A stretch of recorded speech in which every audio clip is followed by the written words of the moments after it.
Are you ready to start? Yeah. Okay. I'm ready. Okay, welcome everybody to the first Vacation Home Rental Advisory Meeting of 2022. All of our board members are present: Michael Sloan, Keith Beyer, Patty Graff, Lauren Romaine, and myself, Mickey Hempler. So I'm going to call this meeting to order. Let's start with the Pledge of Allegiance, if you'll all stand. And I'll begin. I pledge allegiance to the flag of the United States of America and to the republic for which it stands, one nation, under God, indivisible, with liberty and justice for all. Thank you.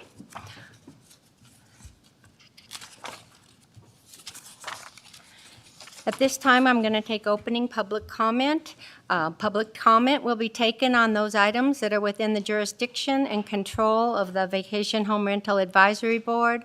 Public comment is limited to 3 minutes per speaker unless additional time is granted by the board chairperson.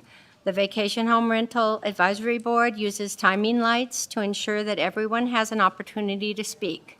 You will see a green light when you begin, and then a yellow light which indicates that you have 30 seconds left and should conclude your comments. Once the light turns red, please sit down.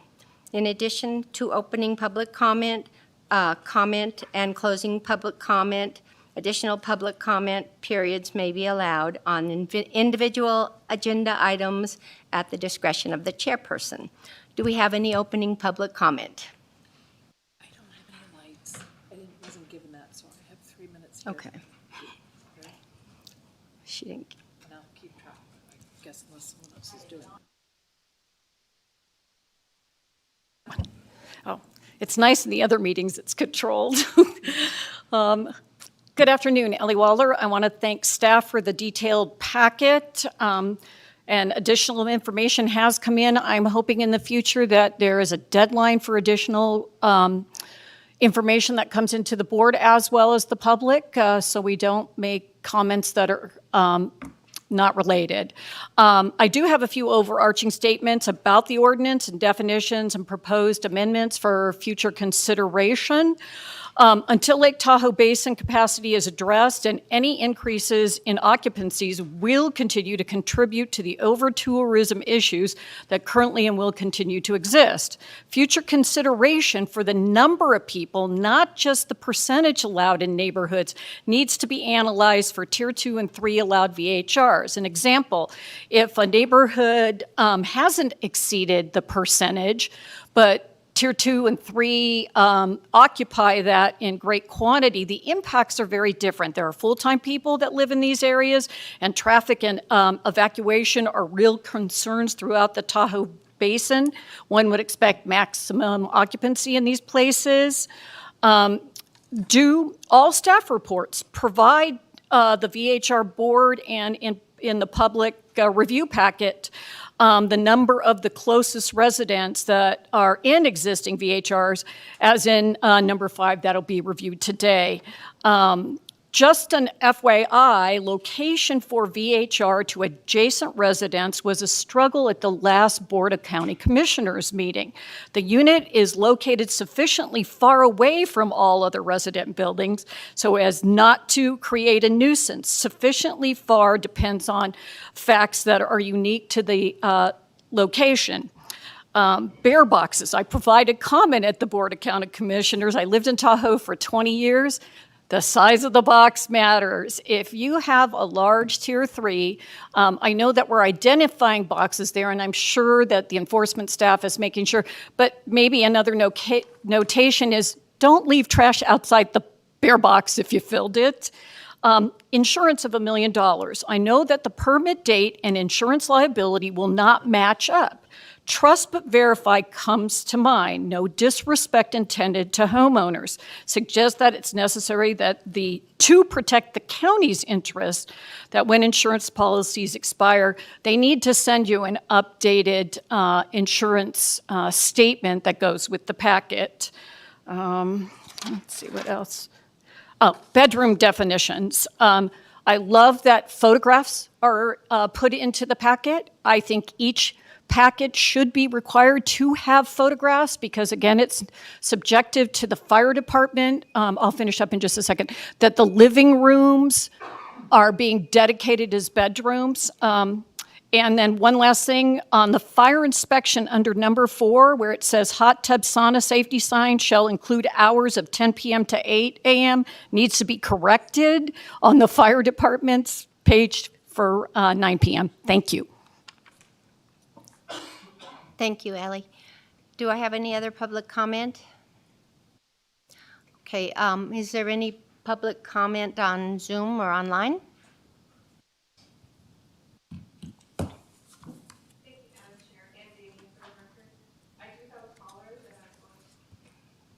I do have a caller online.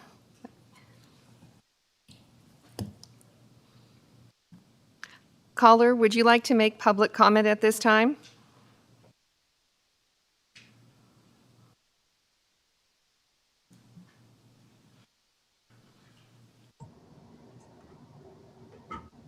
Yes, I would like to make public comment, please. Please state your name for the record, and once you state your name, you can begin talking, and you will have 3 minutes. Thank you. My name is Marty Walsh, and I'm an attorney representing several homeowners in Skyland who are opposed to approving the requested Tier 3 permits on agenda items 3 and 4. If the board would like our comments now, I'm happy to provide those, or we can wait until after the presentation of those applications.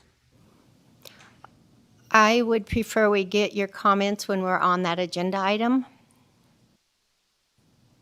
Okay, I'm happy to provide them at that point in time. Thank you. Thank you.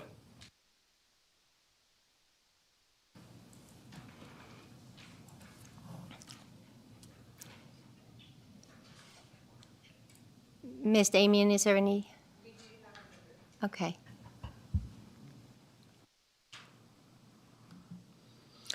Mark, if you can hear me, can you please state your name? And once you state your full name, your 3 minutes will begin.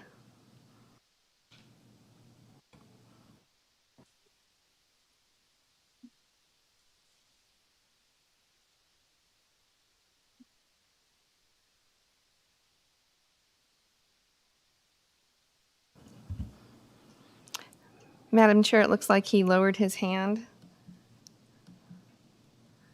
Let me.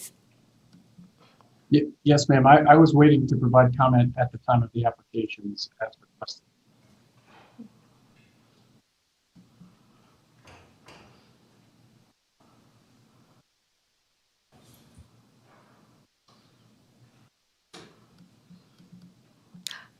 Madam Chair, I don't show any other public comment at this time. Thank you. Then I'm going to close public comment. Move on to the approval of the agenda.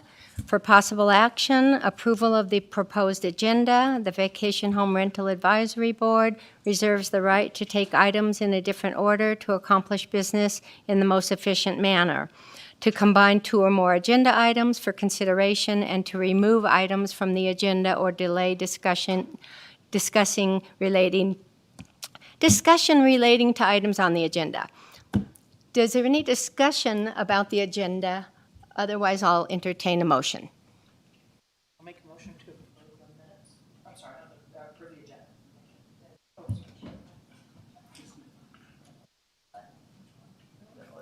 I make a motion that we approve the agenda as posted. I'll second that. Okay, I have a motion by Lauren and a second by Michael. Any more discussion? Okay, I'll call for the vote. All those in favor signify by saying aye. Aye. Aye. No opposed? 5-0. The agenda is approved. The next item is the approval of the previous minutes. For possible action, discussion to approve the draft minutes of the December 7th, 2021 meeting of the Vacation Home Rental Advisory Board. I will take it to the board. Do you have any discussion regarding the draft minutes? Lauren?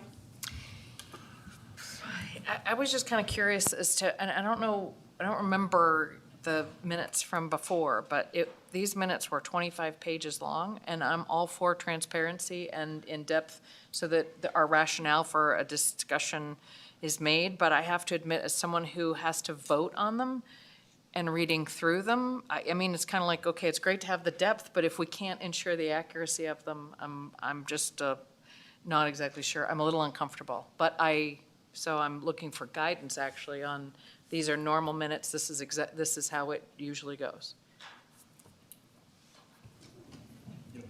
Sam? Yeah. Oh, Mr. Taylor? Sam Taylor, District Attorney's Office. Yes, these are normal minutes, and I think the length is pretty routine. And the important point to remember with minutes is you're looking for major flaws, like, no, I didn't say that at all, or something like that. If it's a minor sort of difference, that's normally something that could go through and nobody would blink an eye at. So in the process of that, if I can ask, okay, Lauren, so in the process of this, someone does either listen to the audio and is typing it up, or it's an automatic, well, no, it's not, somebody listens to it and ensures for accuracy. So we've got one person before we see it who's read through it, correct? Yeah.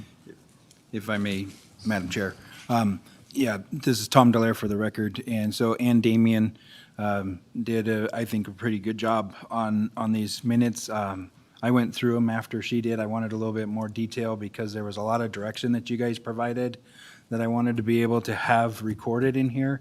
I'm hoping in the future, if you guys agree, we can make these a lot shorter by just stating, even that the item was heard. If there's something controversial or we're going back and forth, we can identify that. But we did include the video tag on here, so people can go into the video and fast forward to that time and listen to the whole thing if you want. We did try and summarize some of those. I know you guys, when you start your motions, you get in a big circle and start adding more comments, and we tried to separate that out from the actual motion to come up with what it's supposed to say. So we will put the motion in detail. I want that.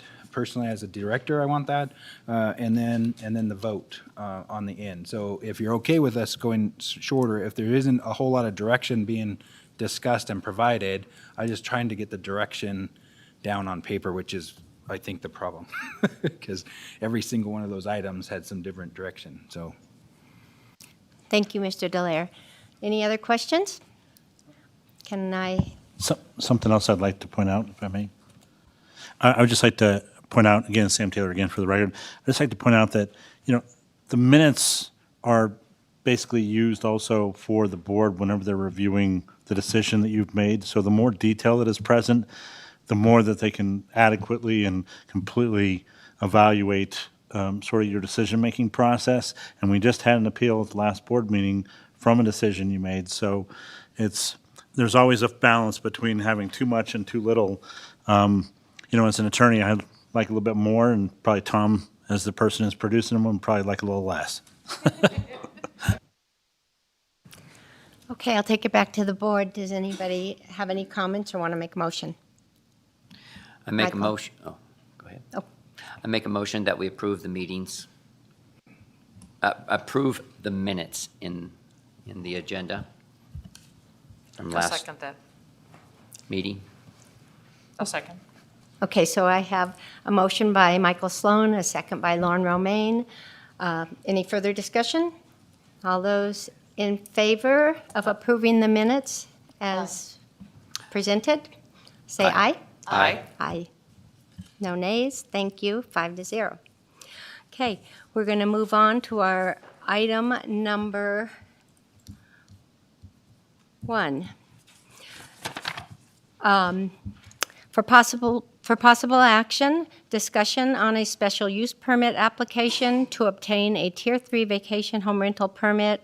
The subject application is for a 9-bedroom home, 18-person occupancy, located at 110 Edgewood Drive. The owner is Nicholas Nelson, who currently has a Douglas County-issued VHR permit, account number 084003889, APN 13182510101014. Mr. Delaire. Thank you, Madam Chair. This is Tom Delaire, Community Development Director for the record, and this one is, as you said, in the agenda item. This is at 110 Edgewood Drive.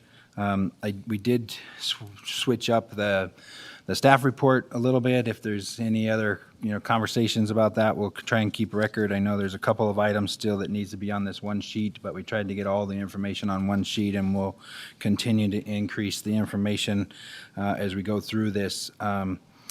As far as like complaints and things, because some of these have it and some of them don't. And the reason that is because I went through them at the last second, and I changed a few of these, and so that's why they are a little inconsistent between each report. But I just kind of hit the highlights on this one. Total occupancy of 18. There's 9 bedrooms.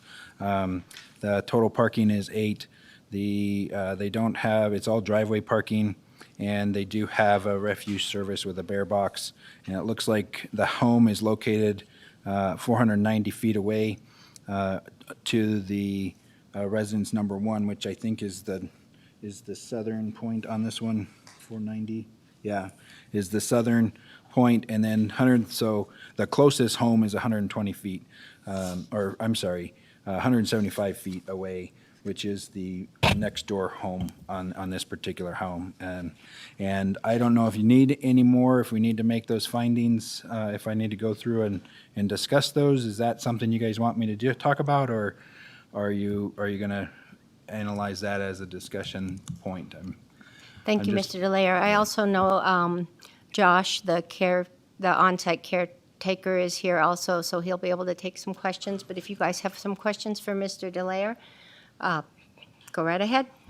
Mr. Delaire, I want to understand what's coming before us when, and there is some method to this madness, but in many of these, we have conditions.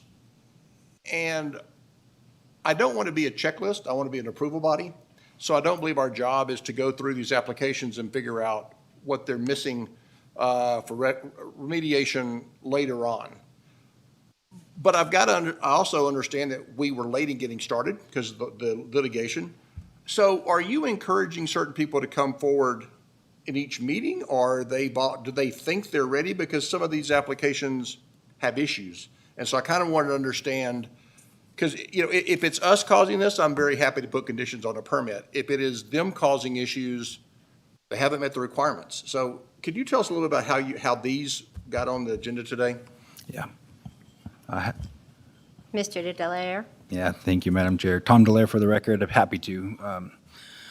Mr. Byer, we have received a number of these back in, the code was updated in July 15th, again in September. Some of these applications, and I believe this is one of them that was around October-ish or so, that we received information on. And of course, the process has been evolving internally. We did not reach back out to each of these individuals when we started the review again for this, but it was deemed complete. Staff, code enforcement staff, we're trying to cram these things through, and just because of the volume that we've got, I think we have some time between next month and next meeting and this meeting that we would reach out to the next 5. I wasn't going to I was going to see how long today goes before I start adding more to the agenda, but I didn't want to start the application process all over for these individuals. There was no guidance in the code as far as exactly what we're looking for, and that's the problem. And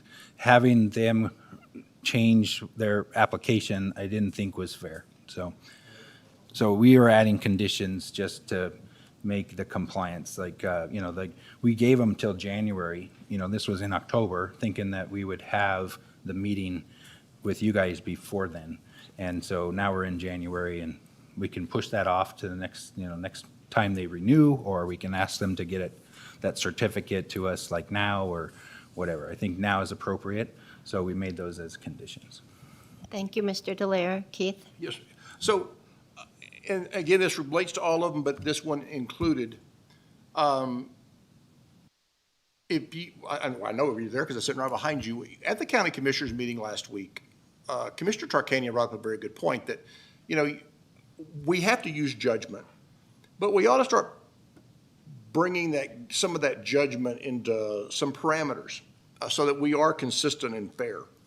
And so as we start to look at the distance, you know, I started putting it in my mind, and we can have some formal conversation later, some parameters about what's too close or what's close, but there may be evidence that there is an issue, or that there is, maybe it's way far away, but there's some evidence. So it's almost like a position with leaving some room for doubt. In your packages, you always refer to the Citizen Serve database, and I know the answer to this question because I called you, but I want to, as I deliberate on these and as I try to figure out, or have there been issues, I don't want to use the word complaints, have there been issues?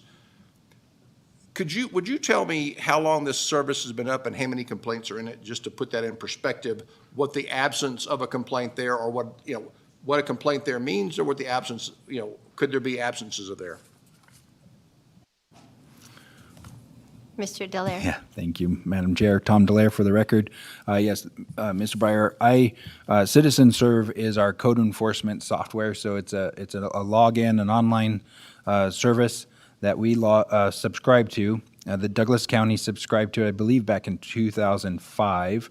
So our history is in there. When I started, we changed the way it reports based on our code complaints, not just, we had several things for garbage, litter and garbage and on the site, and so it was really confusing. So we updated it a year ago to include our actual code provisions. And so from that year, we have had, and it's just vacation rentals, and I wasn't able to get into the details on this, but vacation rentals, we had 42 files, complaints. Not all of those are justified. A lot of them are closed. We had 9 illegal rentings that we're tracking, 5 noise, 3 parking. That doesn't include the parking that Mr. Barabee, you know, just on that one next door to Mr. Barabee, or not Barabee, I'm sorry, Huckbody, up there. He had 8 complaints just on that. Though he wasn't sending them to the VHR email, and I wasn't sending them either, and so he sent those, and we have sent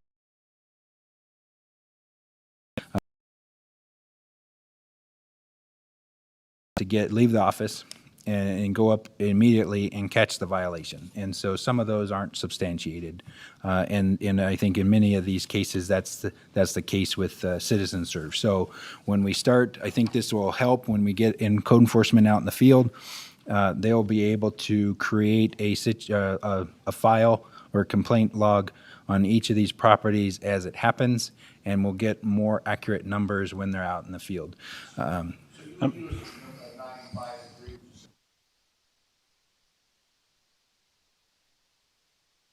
Well, yeah, no, so the hotline is different. I didn't get time to run that report yet, but that hotline, we can pull a report out of that system to see how many phone calls we have. And I would say 90% of them are dealing with permit applications and not complaints.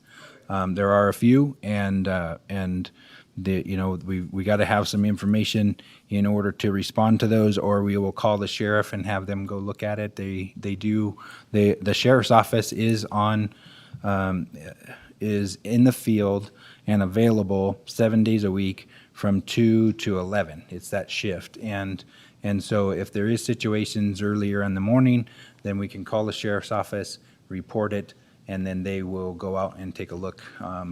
We had a couple instances last week where they actually went to the door and knocked to see if they were renting on a couple homes, and we're processing those as fines. But for example, you mentioned 3 parking.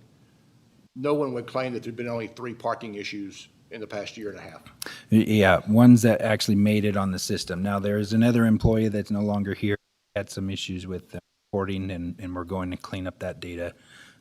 Richard was working on that today. So just so I'm clear, when these, like all 5 of these applicants that we're looking at today say 0 complaints, and those are verified or unverified?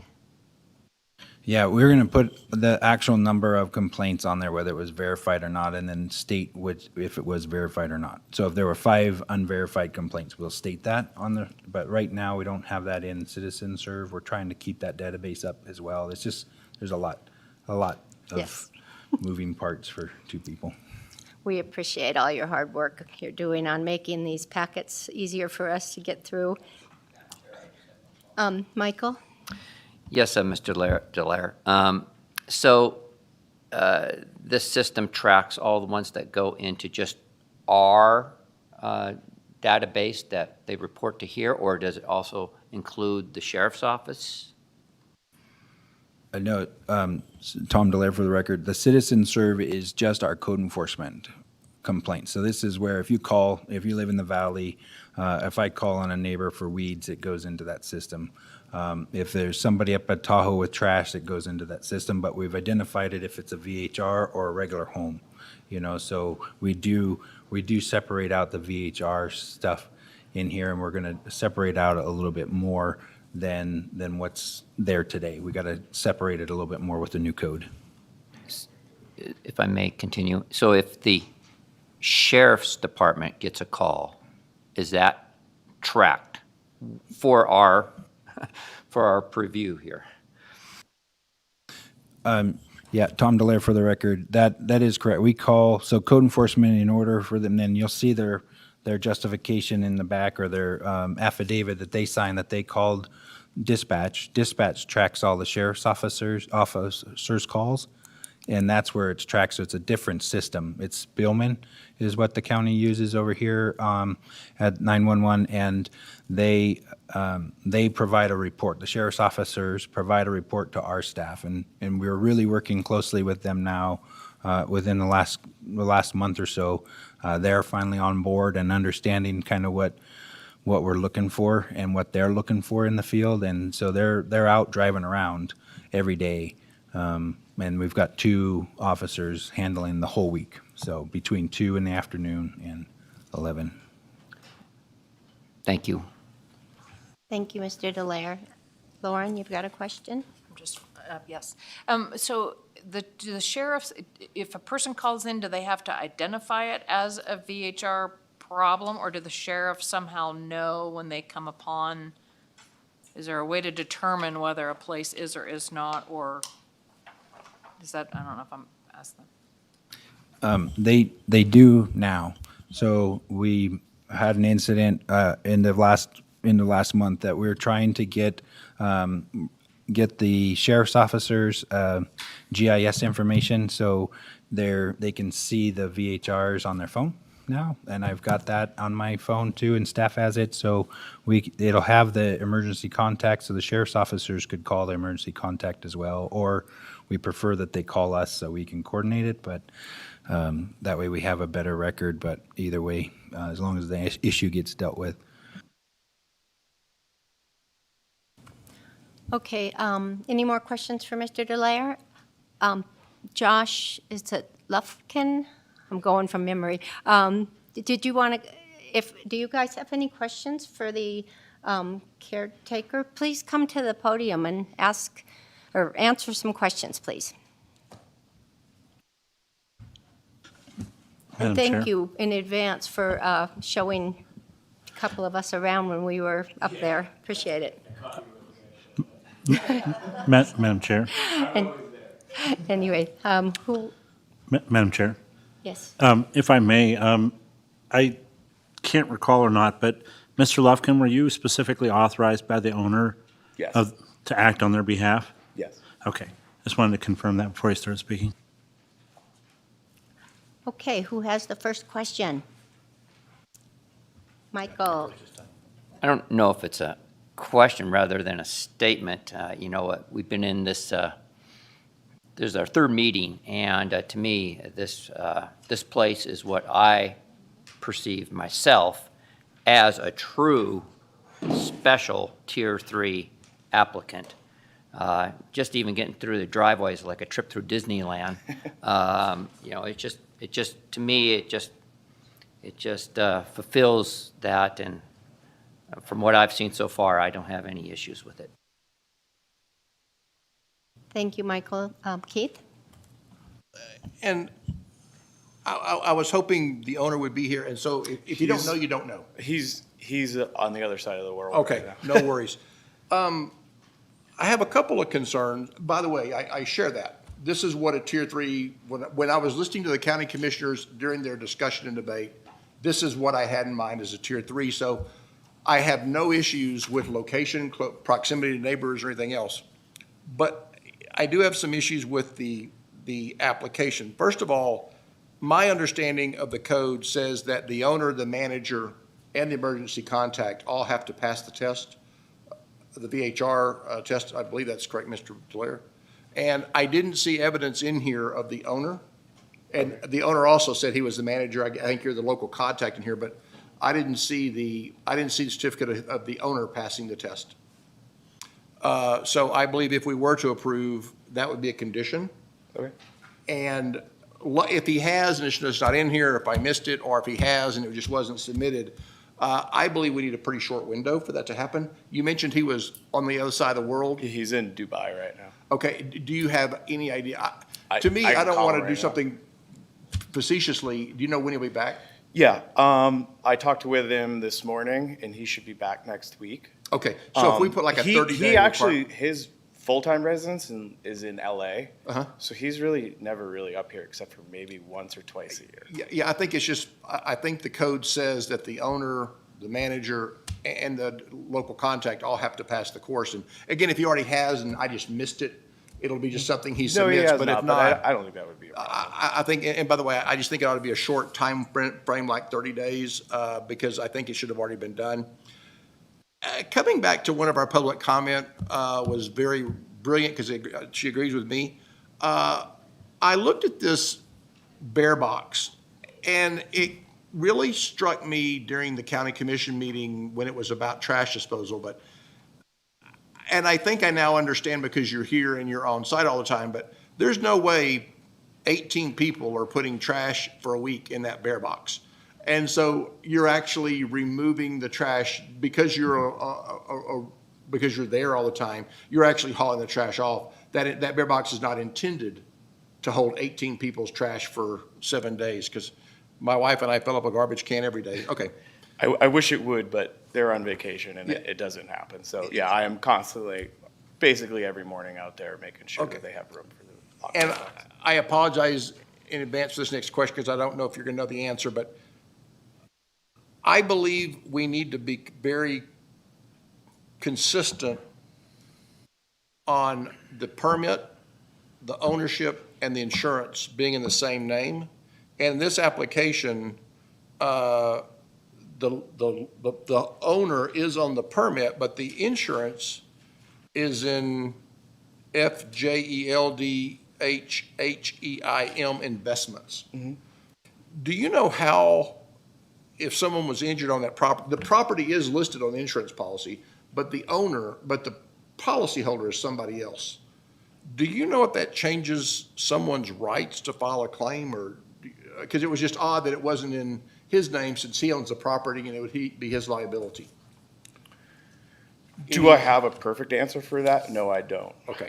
Fieldheim was basically built to kind of, I don't want to use the wrong words for it. But, yeah, and I don't want you to get into Insulate, I legalese guess, and would be liability. an easier way to do it. Okay. Also,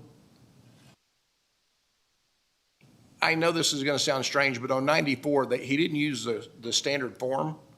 And so all he's doing is limiting it to 50 at non-quiet hours. If you go to page 94, I don't know if you had it in your, I'm sure you don't have it there on that podium. Let me skip down to it, and I'll read you the sentence. I think it needs to be amended is why I'm bringing it up. Instead of our standardized form, he wrote a statement that says, as you requested in your letter, and in accordance with Douglas County Code, I hereby limit number of VHR guests on our property to 50 persons. he doesn't actually say non-quiet hours, but I guess the other code would take into effect, but it would be better for him to have the regular form signed, but, because it doesn't actually say non-quiet hours, and that during quiet hours, it's 18, but I guess it would suffice, because if it's 50 all the time and the code says quiet hours, but I think it ought to be the standard form. And that's all I have. Thank you, Keith. Patty, do you have some questions? I don't have a question. I just want to thank Josh for being there and giving us a tour. It's a really nice property. I don't have any objections to this. I do agree that to give the owner like 30 days to go ahead and do the certificate on that. So the same certificate that I did, he has. Yes, the training. Okay. Yes. Thank you. And Josh, the reason for that is the owner's held responsible, not you, for any enforcement issues. Lauren? I agree too that needs to be adjusted. I also agree that the 50 needs to be adjusted because that was a note I had. And then I know we really don't have our process down just yet as far as trash goes, but, and I can't tell actually if you have an account, where do you end up taking the trash? South Tahoe Refuse. And when you take it there, you have an account? Yes. Okay. And is there ever any other place that you take the trash to? No. Okay. I'm there once a week. I think at some point, I was hoping in the process that we get a form where the owner signs basically saying, because I know that these larger places are gonna have to have an alternative way of having trash. Especially my pickups. driveway. I can't Right. get a trash vehicle. Right, out there. and that's understandable, it's just that there are issues of people illegally taking them, so somewhere we need to ensure that the manager and the owner understand that when you take trash, it has to be taken to, and that, I'm really hoping that we get some kind of affidavit that's signed that says, this is where we take it, we'll let cleaners know, they can't take anything else, anywhere else, so I'm not sure if that's anything we can do at this point, we just might have to wait, but you have an account at South Tahoe Refuse, and that's where you take it. I can do proof of it. It's fine, you A know, monthly just- bill or something. you I don't know. Okay. Let me just run through my notes other than that, but I think those were my questions. And I agree that trash is a big issue with vacation rentals, and it's something that I know, especially up there where I am, I'm very careful with the bear situation. It's important to me. I think that was it, thanks. I don't have any additional questions for you. I think at this time we should call for public comment. So Josh, unless somebody else has something down the road, you can leave the podium. Yeah. Yeah.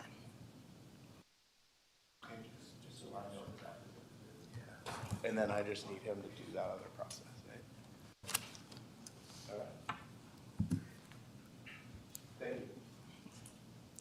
Ellie? Did you want him to sign in? Yeah. Yes, he will need to sign in. Why not? I'm so used to this. I think I left my pen here. She's keeping me legal.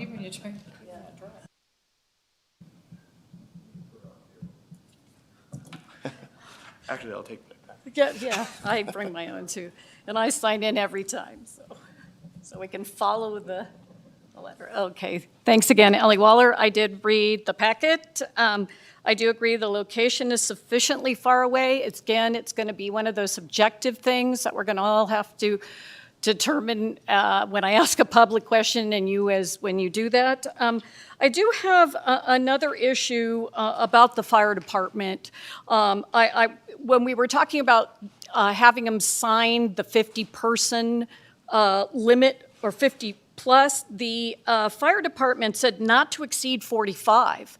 And I think that should be a condition if the fire department, and just in case not everybody had it, it went to Josh on October 12th, 2021.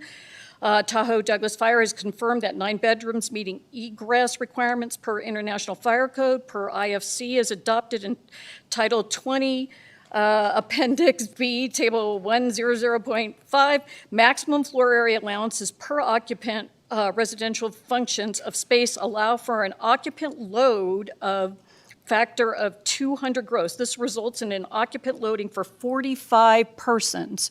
So again, that should probably be modified. I know the devil's in the details. Staff is doing a monumental task here. They're getting some support. I try to read details as well. Again, it's no disrespect to staff.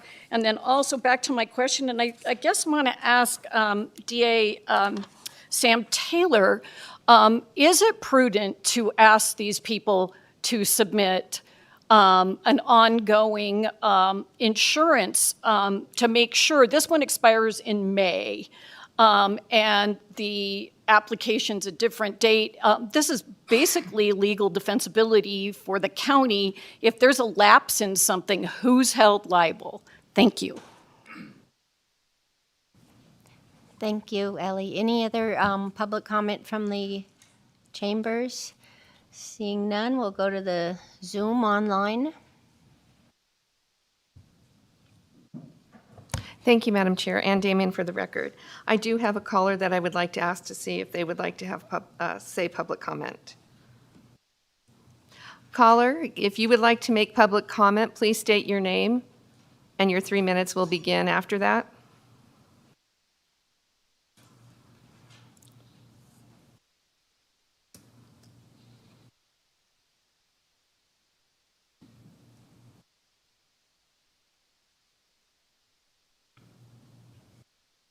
Caller, if you would like to make public comment, please unmute yourself and state your name.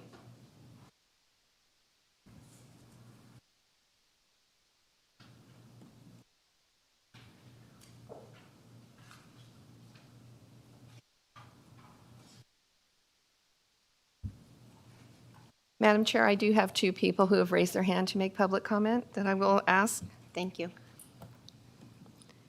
Peter, if you would like to make public comment, please state your full name, and when you begin talking, your 3 minutes will start.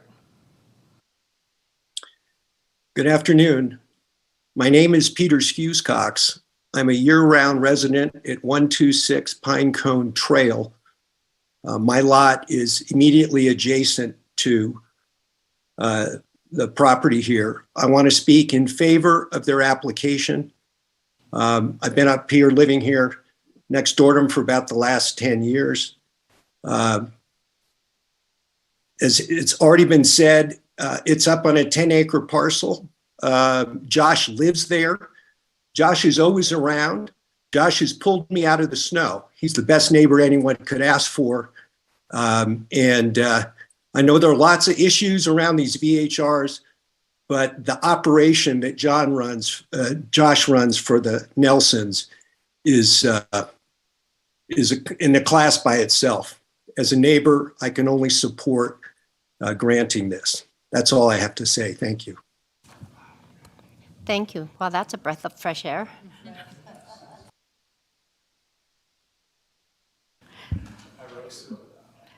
Jonathan, if you would like to make public comment, please state your full name, and once you begin speaking, you will have 3 minutes. Hi, this is John Sobel. Really coming to this meeting to learn a little bit more about the process, and also am a neighbor to the subject property in Skyland, not quite adjacent, but across the street. Also again, am in support. They keep the property impeccable. My one question, though, for the commission is we have, made a number of mentions about the consistency in the process, and I think it's also been mentioned a number of times about how you have had a chance to tour the property, which I imagine is not normal. So as you guys could, I think, one, speak to that. Two, as a neighbor, I would love a tour as well. It's a beautiful house, but more so, again, joking aside, interested to know why there was a tour, and if that is a normal process.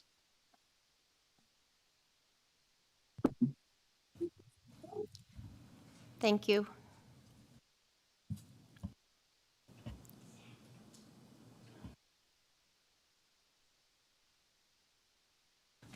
I can't answer your question about the tour. That was strictly by coincidence. We normally just tour the exterior of the properties and look at the proximities, but Josh was on site and offered to let us tour the whole property. There were just two of us. Ms. Damien, is there anybody else on? Madam Chair, Ann Damien, for the record, there's no further public comment. Thank you. Then I'm going to close public comment and bring it back to the board. I have one quick clarification I wanted to get from you, Mr. Dallaire.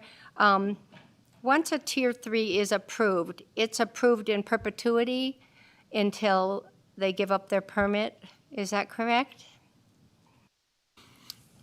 Yes, Madam Chair, thank you. This is Tom Dallaire for the record. That is correct. That's the intention. Once you guys hear it, it's a Tier 2 property until it sells or they make some substantial changes to the property, add a bedroom, whatever, and then it changes, and they'll have to come back to the board for reapproval. Thank you. Any more comments from the board? Michael? With response to that, that's why, as a board, we can put conditions if we so deem. Maybe one might need no conditions and another might need conditions to come back next year. Yes, I just wanted to put that on the record because I wanted to be sure that I was clear and everybody else was clear, so thank you. If there's no more, if there's some more discussion, Lauren? Just a question for Mr. Dallaire. I did bring up the trash affidavit, but because this, and I was willing to say we're just not there yet, which is fine. But my question is, because we have this 45-person thing, which I appreciate that being brought up because that was, and that should need to be, if this board decides to correct that, is there a way in which we can use that form that we were hoping to use in order to, and just get the trash thing taken care of at the same time? Madam Chair, if I may, this is Tom Dallaire for the record. I think I'm going to need to talk to the fire department about that. That calculation is an IBC calculation.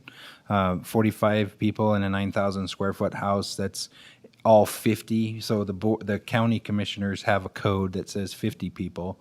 So we may need to look at that as a revision to the code. Okay. So the 50 people on site. So there could be people on the deck, there could be people out in front, there could be people in the yard, 50 people total.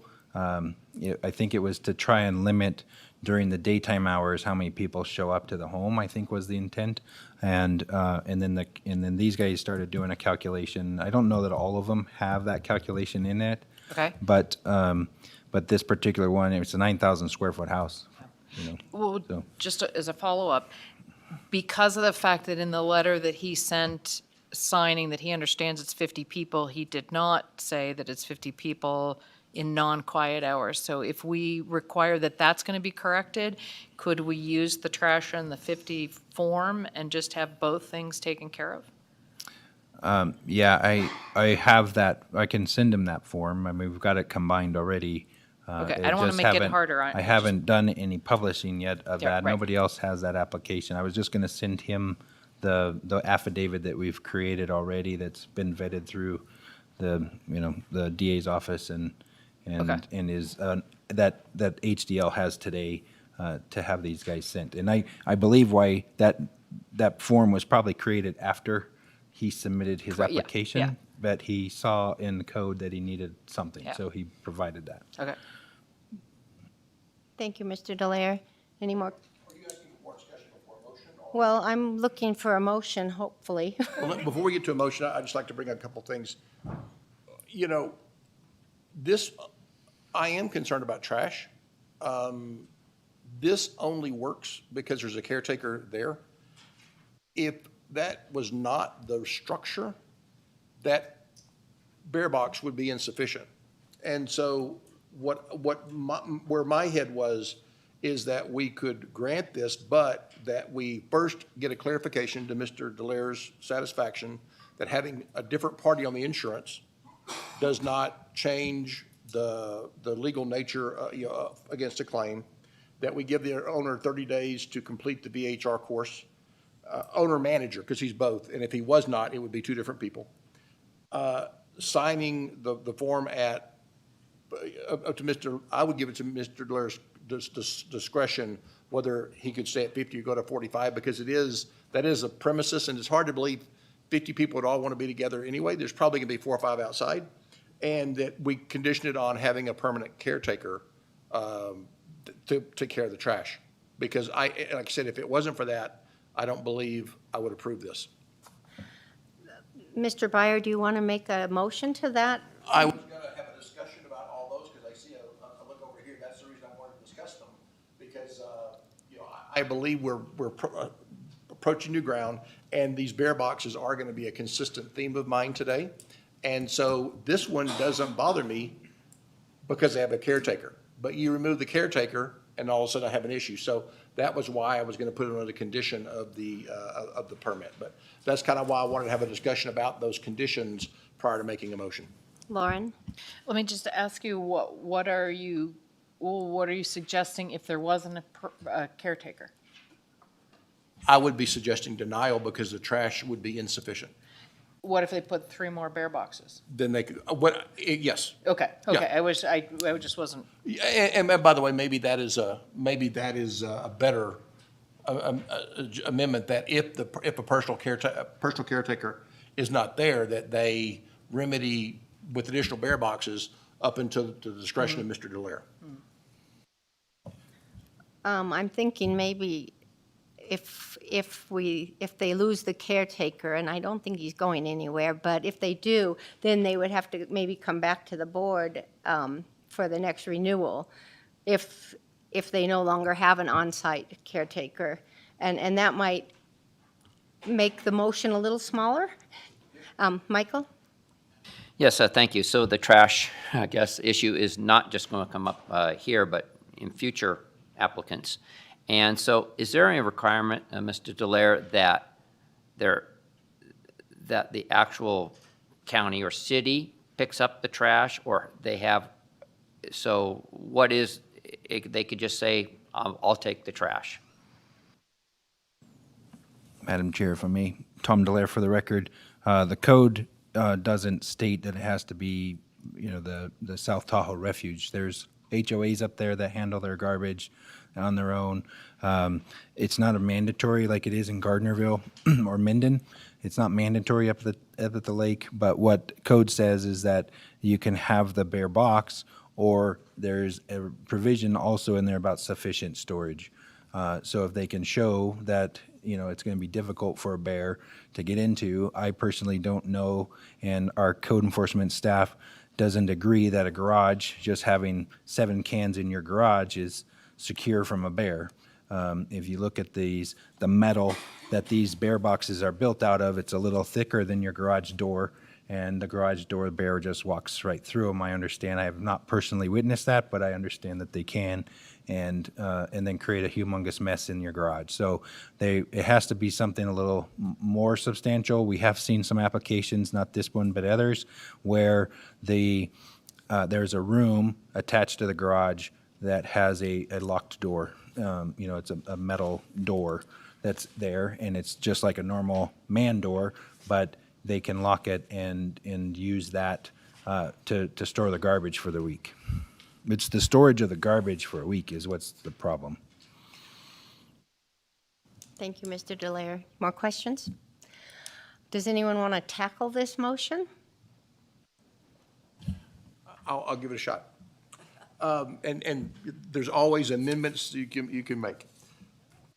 I move that we grant the Tier 3 vacation home rental permit to Mr. Nicholas Nelson for a 9-bedroom, 18-person occupancy located at 110 Edgewood Drive with the following conditions. That Mr. Nelson satisfied to Mr. Dallaire's judgment that the insurance being in a different name than the property and the permit would not infringe on the rights of a claimant. condition 2, that within 30 days, the owner manager, Mr. Nelson, complete the VHR course satisfactorily and provide evidence thereto to Mr. Dallaire.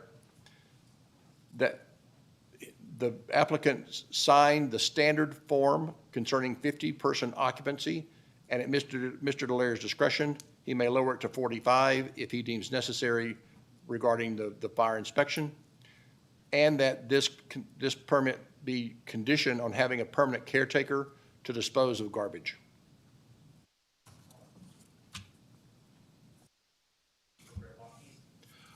I think we can say that, or provide Mr. Dallaire a suitable alternative for trash removal. Thank you, Keith. Do we have a second, or you have a comment? Or- Oh, boy, now I'm going to have to look at Tom. I told you that was against the rules I today. can withdraw if you want, or we can second, and then you can amend it. Lauren, let's hear what, hang on. Here, I'll second it. I'll second it. Yep, I'll second it. Make it easier for you. Okay, I second it. so I have. Now I have comments. No, okay, so I have a motion by Mr. Byer, I have a second by Ms. Romaine. More discussion from the board. Lauren? Yes, thank you. Instead, so on 3, sign the standard sign the standard insurance? No, sign the standard Standard- form limiting to 50-person maximum. Yes, and include the trash, where the trash is being disposed of, that signature. So if that one is instead sign the standard trash and allowable person form, can we,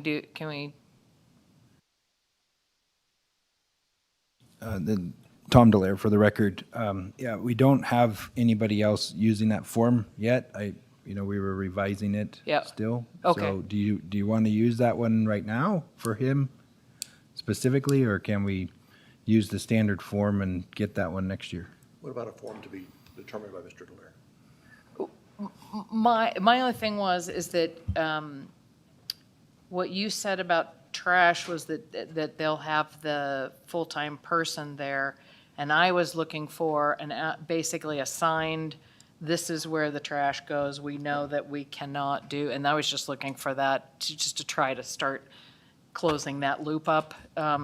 But if you were not ready to do that, that was my question before, but if you don't feel we're ready to do that with that form, then I'll let it go. We're not ready. They do have trash service, though, or an account with South Tahoe Correct. Refuse. So, yeah. That seems to me to be adequate. If I may, real quick, I think the solution to this, Sam Taylor for the record from the Douglas County District Attorney's Office.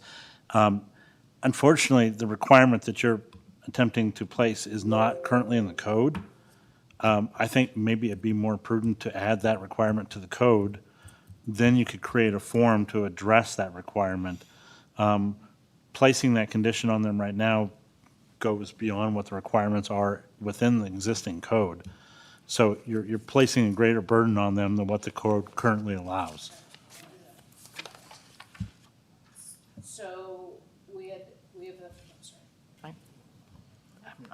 So we have the 30 days for the sign, then the signed standard form for the amount of people, and then your last one was?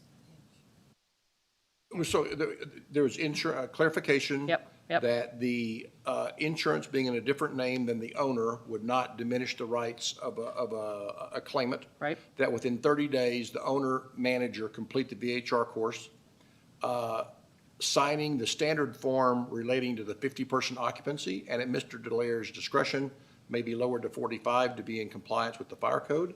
I was leaving that up to him. And then that the permit was also conditioned on having a permanent caretaker or alternate solutions to the trash subject to Mr. Dallaire's approval. So I was leaving that to be more bear boxes or something else. Right, gotcha. But if I could just, and Mr. Taylor, you're obviously the expert here, but I guess I just read more broadly, there are adequate public facilities such as bear-proof trash bins, and since there are not adequate bear-proof trash bins, that this was an alternative we were allowing, but you're thinking it would have to be in the code first? Sam Taylor, again, for the record, Douglas County DAs. That's in one particular section of the code. There's another section of the code which specifically relates to bear boxes, and what Mr. Delaire stated earlier is correct under the code, that you either have to have bear boxes or a bear-proof suitable alternative, which Mr. Delaire has the authority to determine whether or not it's suitable or not. Okay. So, was there an amendment? Okay, I was going to second it if there was. So I have a motion by Mr. Byer, a second by Ms. Romaine. I think we had the discussion, unless there's any more. And let's call for a vote. All those in favor of approving this Tier 3 VHR with the conditions stated, please say aye. Aye. Aye. Any opposed? Thank you, 5-0 in favor. Moving on to item number, Madam Chair, can Oh. I yes. just Michael. take time? I just noticed we have a fire department person We here. do. And we had a question just as you were coming in this last applicant. And if I may ask a question? So there was a letter from the fire department stating, the property is X amount of feet and it could hold 45 people. Now, there was discussion that, we have a form that individuals sign that say we will not have over 50 people at the residency during quiet hours. So are these apples and oranges, or is this the same thing? And I could ask either one. Yes, Eric Gavon for the record, Fire Marshal for Tahoe Douglas Fire. Thank you. The question as it stands is pretty much for the interior of the structure. They have events at this property. It's basically an event property. And it's great. We're totally for this. I think it is a Tier 3, and it potentially could, in the future, if they wanted it to be a bed and breakfast through the code. We've had those discussions with the owners before. It is an excellent property. It is well managed and maintained. I don't have a problem with them exceeding that number because I know they do outside events and weddings at times there. So the interior is what we're concerned about with that, and it's 49, but there's no safety issues. There's plenty of egress, 49, 50.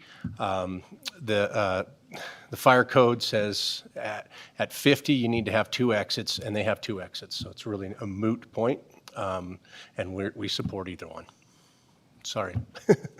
Hopefully that answers your question. Thank you, Mr. Gavin. Tell me how to say your name right, because I've been in the room with you 1,000 times. That's fine. Some gave some gave on. So gave on. Gavin. Okay. Thank you. Thank you. Moving on to agenda number 2. For possible action, discussion on a special use permit application to obtain a Tier 3 vacation home rental permit. The subject application is for a 6-bedroom home, 12-person occupancy, located at 437 Panorama Drive in State Line, Nevada. The owner is Panorama Paradise LLC, Barry Ellis, who currently has a Douglas County-issued VHR permit, account number 084-01741, APN 131825111020. Mr. Delaire. Thank you, Madam Chair. Tom Delaire for the record. This house is located at 22, AUDUBON Lane, however you say that. And I'm sorry, that's the owner. That's Panorama Drive, 437 Panorama Drive. This is, emergency contact is Heidi Gunter. She's in the audience here. We have, 12, occupancy of 12. There's 6 bedrooms in the home. The 4 parking stalls, 2 in the garage and 2 in the driveway. They do have, excuse me, South Tahoe Refuge account, and they do have a bear box. The home is located, it looks like the closest distance away to a newest home is 94 feet. We do have another one at 98, 106, and 113 feet. If there's some other information, let's see if there's anything on the conditions we wanted to add. The Heidi has provided information, and we've provided that to you guys. I think Sam Booth made some copies for the public. They provided the information on their noise monitors, the actual locations. It's difficult for staff to determine the exact location of those things from pictures, and one of these days we'll be able to get staff actually with the fire department on site doing these inspections, and that'll be extremely helpful. But until then, we're relying on these photographs, and it's difficult to locate those on the plan. So we did make that a condition that they provided the plan. She's provided that. And then also the proof of passing the VHR certification, and she provided us the certification for those in that packet that you have today. So we don't need those conditions on this one if that's what you guys decide to do. Thank you, Mr. Delaire. Any questions for Mr. Delaire from the board before we hear from Heidi? Keith? Mr. Lear, I don't know, like I said, we're all on a path here, but I had a note before you handed me this package that said no VHR completion, but it looks like the emergency contacts have. But what do we do when the owner is a corporation? Should they have a delegate pass the course, or have you run into this before? That's why they hire a professional management company. And so that's my comment. Thank you, Michael. Mr. Taylor, do you have a comment on that? Okay. Any other questions for Mr. Delaire? Okay, Heidi Gunter, thank you for coming. Did you sign in? Yes. Hi, Heidi Gunter for the record. And I'm also a full-time resident on Kingsbury Grade. My husband and I own World Class Property Management. We've been doing this for 13 years, so we have a lot of experience with this program, a lot of experience with taking care of trash without using bear boxes. We have very few houses that we've ever used bear boxes with. My cleaning company takes the trash after every renter, and it's stored in the garages. We've been doing this for 13 years, and it's never been a problem. If the renter is staying for more than a week, we come midweek and we take the trash. So we've never had a trash account with STR coming to take trash from the bear box. And if my owners need to take the VHR exam, that's a very, very small thing that they need to do, and that's not a problem at all. But yes, that is why they hire a management company, so that they don't have to do anything. They just use their house with their family a few times a year, and we take care of everything else for them. Other issues that you guys have talked about is the insurance, and I do see that my homeowner's insurance expires on 2/12 of 2022, so I will have my homeowner send us an updated copy so that the county can have that on file. That's not a problem at all. I want to make a comment about the 50-person allowance. I will never allow 50 people at this property for any reason. If you give us an occupancy of 12, that is what it will be at any time of the day. And we have that in our advertising for dinners, gatherings, or anything. I really don't want to bother our neighbors with 50 cars coming and going, the trash, the noise. I don't care if it's a lunch. We're never going to allow that. So even though my owner signed that, I would like that taken off of this permit. We don't need that. And I also included this packet because I noticed some of the information wasn't fully passed through from HDL. There was no pictures of the bedrooms provided in the public agenda. So that's why I put this together, so you could actually see all of the bedrooms. And I also marked where our noise monitoring systems are. We have one that's close enough to the hot tub and the deck where the patio furniture is, so it can pick up noise from both areas outside.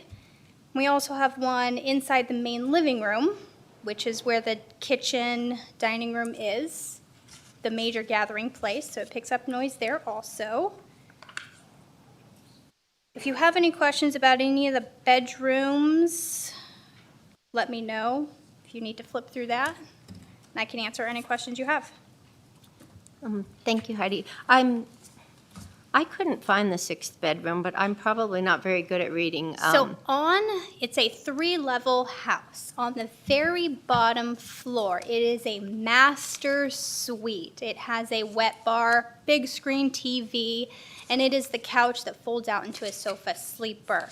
It also has its own private bathroom, and it has all the egress for a bedroom. It has its own entrance and exit doors, windows, closets, and everything. So that is our 6th bedroom. It's a master suite. Okay. It wasn't called a bedroom, so I wasn't sure where the 6th bedroom was. And Thank that you. is our 6th bedroom. And it is on my packet that I put together for you on page 9 with the big couch. Thank you. And then the bathroom for that is on the next page. I butted ahead of everybody else. Who would like to have any comments for Ms. Gunter? Lauren? Yep, I do. Actually, bedroom 6, and maybe it's more for Mr. Delaire, but I thought the definition of a bedroom was that it was not used for any other purpose.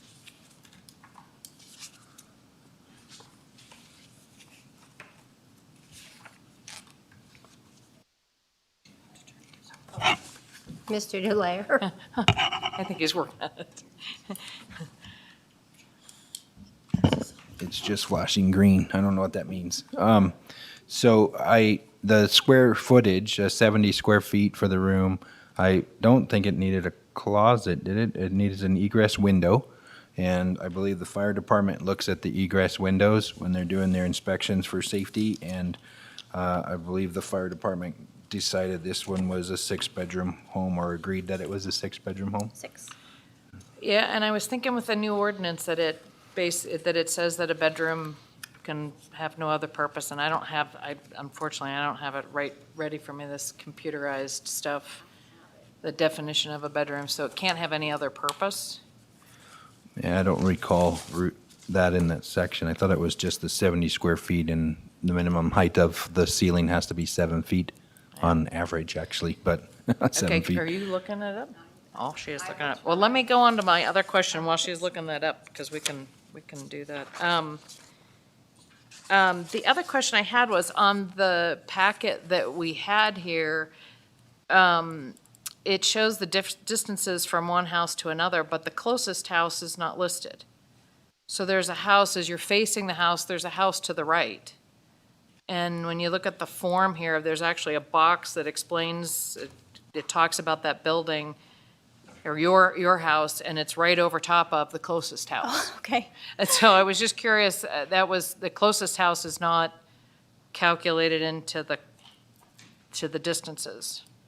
Am I wrong on that? Because I'm pretty sure that.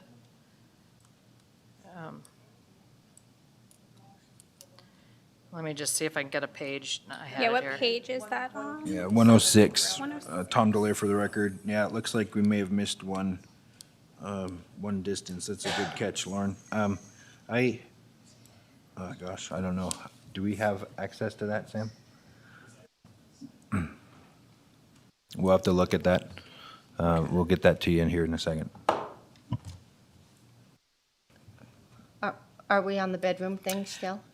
We just talked about the fact that the closest home Okay. is not listed on here and that they don't have that information, so we can go back to the bedroom. If, the code does say that the primary purpose of the bedroom, of a room is to be, where did I just put it? A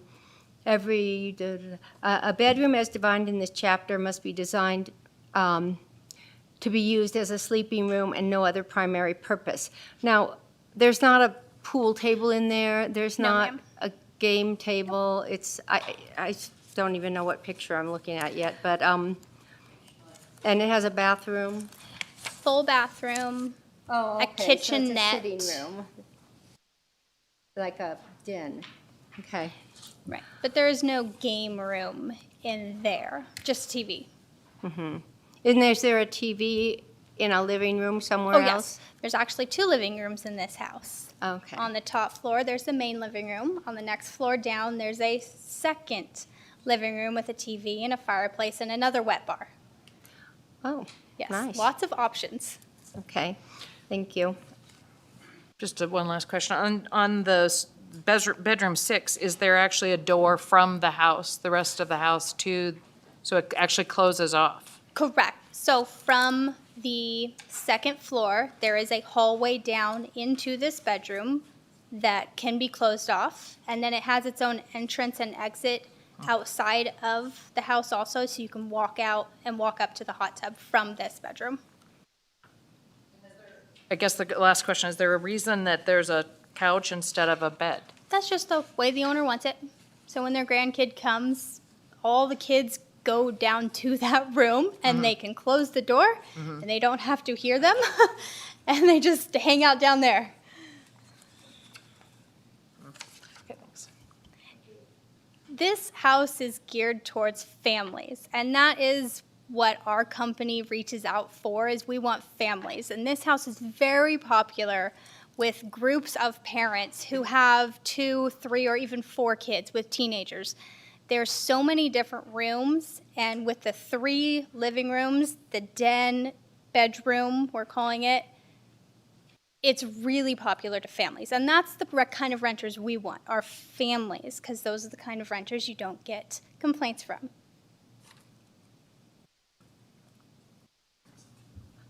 Any more comments, or Mr. Delaire? Thank you, Madam Chair. Tom Delaire for the record. Lauren, the distance that we inadvertently missed is 40 feet. It looks like 40 feet with a bunch of trees. The shadows and all the shading, it looked like the lot was vacant. I apologize for the missing that house. So the closest home, to correct my prior statement, is 40 feet away, not 90. Now I have a question. Thank you, Michael. Yeah. Okay, for full disclosure, Ms. Gunther is an acquaintance of my daughter. So but that won't affect my decision today. That happens in a small So, town. my question then to Mr. Delaire, were they actually notified that there's a permit requested? I'm sorry, who was notified? The house that's 40 feet away. Yeah, it should have been, it was Okay, included so, in the, so it just wasn't on the picture, but, it wasn't on the picture, yeah. So but they were GIS, still notified, so they were aware that the applicant was, yeah, Okay. Tom Delaire for the record. GIS creates that, we went over that last time, that noticing Yeah. map, and I don't know if we included those in this one this time, but we noticed in any of those, that line hits across the property, it is notified. And GIS includes it, they create the labels, and then we put them on the letters and send them out. okay. One other question, if I may, to Ms. Gunter. So the back of the house where the hot tub is, it's kind of in an amphitheater. It just goes straight down, and there's a house, down the ravine. And I noticed that there was a no trespassing sign there. Has there been any problems with your clients trespassing, or was that put by somebody else? So that's my question. To my knowledge, there have been no problems at all, and that is an amazing sledding spot for the kids, too. And we have not received any phone calls from the neighbors who have my cell phone, my husband's, our office phone, and we put it in our advertising and in the house. Please don't sled in people's yards, and it has not been an issue to my knowledge. And actually, on the street behind is another house that we rent also, so that backyard backs up to this backyard also. Thank you. Lauren? So I understand this isn't really, it's kind of more of a statement overall, and I think the issue, I understand what you're saying as far as trash goes. The reason that I think we need to work towards an affidavit where it's signed that where they take the trash is because what ends up happening is you have a manager, you have cleaners, the cleaners come, and it's not anything reflected on you at all, I'm talking in generalities. The cleaners are supposed to take the trash down to 3rd Street to South Tahoe Refuse, and there have been instances where they don't want to do that, so they drop them off in illegal places. And so what we really need is owners and managers to sign something basically saying, because one of these places is having more and more people to them, we know that they make a lot of trash, and I'm not sure that we can't make this as a condition of a tier 3, that you basically sign that you understand that you cannot illegally, and that any person who deals with trash from a VHR knows that they cannot illegally dump trash somewhere. So I understand that managers, but a lot of times when these people get caught, they're cleaners, and then the property managers say, well, we told them to take it down to 3rd Street, but there's no way to ensure that that is what's happening. And it is putting a stress and strain on other folks where they illegally dump. So I just want to, it's not that, but I just need to clarify the issues that we're trying to rectify. Okay. Okay, look, Patty? For Mr. Delaney, it says in there if they don't have bear boxes that they should have alternative. Can that include showing proof of like having an account to go to 3rd Street? And Same document and signs it. There's like, I want to say there's like 8 or 9 affidavits that we've created for this program, and we're trying to streamline those right now. And I'll get those out to HDL as soon as I get them reviewed and completed, and then they can start filling that out. I haven't been able to focus on that project because of other duties as assigned. So anyway, we're working on that, and I think what we have been trying to do at least is get a clear picture. And I don't know what HDL. I don't ever get to talk to the staff of HDL. I get to talk to the guy who runs HDL, and I meet with him once a week, and we've been working through a lot of these kinds of issues. And so when their staff is asking the applicants for this information, we're trying to get it in a better format. So we're working on that as well. Thank you, Mr. Delaire. I know you guys are overwhelmed with a lot of these new program requirements. Just a little tiny piece of housekeeping that I noticed was when in this packet on this property, they show that it's located in Tahoe Village. I believe it's Palisades. It's not really important, but I know that it's a different percentage of density in that area. Other than that, if there's no more, Keith has See, you're so used to me going first, I threw you for a loop there. A question about insurance. They use an Arizona insurance company. In another packet, the insurer actually says, by the way, realize we're not registered in Nevada, and therefore, if we file bankruptcy, you may not have the protections you think you have. Do you have an idea why they're using an Arizona insurance company? And again, I believe our code is moot on where the insurance is written. I know I've always been told that your auto policy had to be in your county and your home policy had to be in the state. And I don't know either one of those two. I couldn't verify it. I called, unfortunately, an agent, and you got to be a broker to be that smart to understand the differences. But do you know why they don't use a Nevada insurance company? They own a lot of businesses. They have a lot of insurance people that work within their corporations and businesses, and that's probably why. Do you know if this company they're using in Arizona is regulated and registered with the state of Nevada? I can find out. And also, my owner has been trying to call in. He, for some reason, can't get through. Okay. But he is listening. And so let me just, as I started off saying, I believe we're going to need to start thinking about some transparency and some fairness. And so what I've been starting to think about is a rebuttable presumption, right? If something is so close, you have a rebuttable presumption that it's too close, and you look for evidence to the contrary, but you start off with that it's too close. Or that it's so far away, you got a rebuttable presumption that it's okay, but you look for evidence to the contrary. And 40 feet, the first number in my mind, I'll tell you how I got there, was 50, until I heard someone talking 50 feet away from me. And I could hear every word they were saying, and they were not using an outside voice. So 40 is very, very close. The trash also concerns me, because when I went by that residence, the bear box is unusable, by the way, because it's snow packed.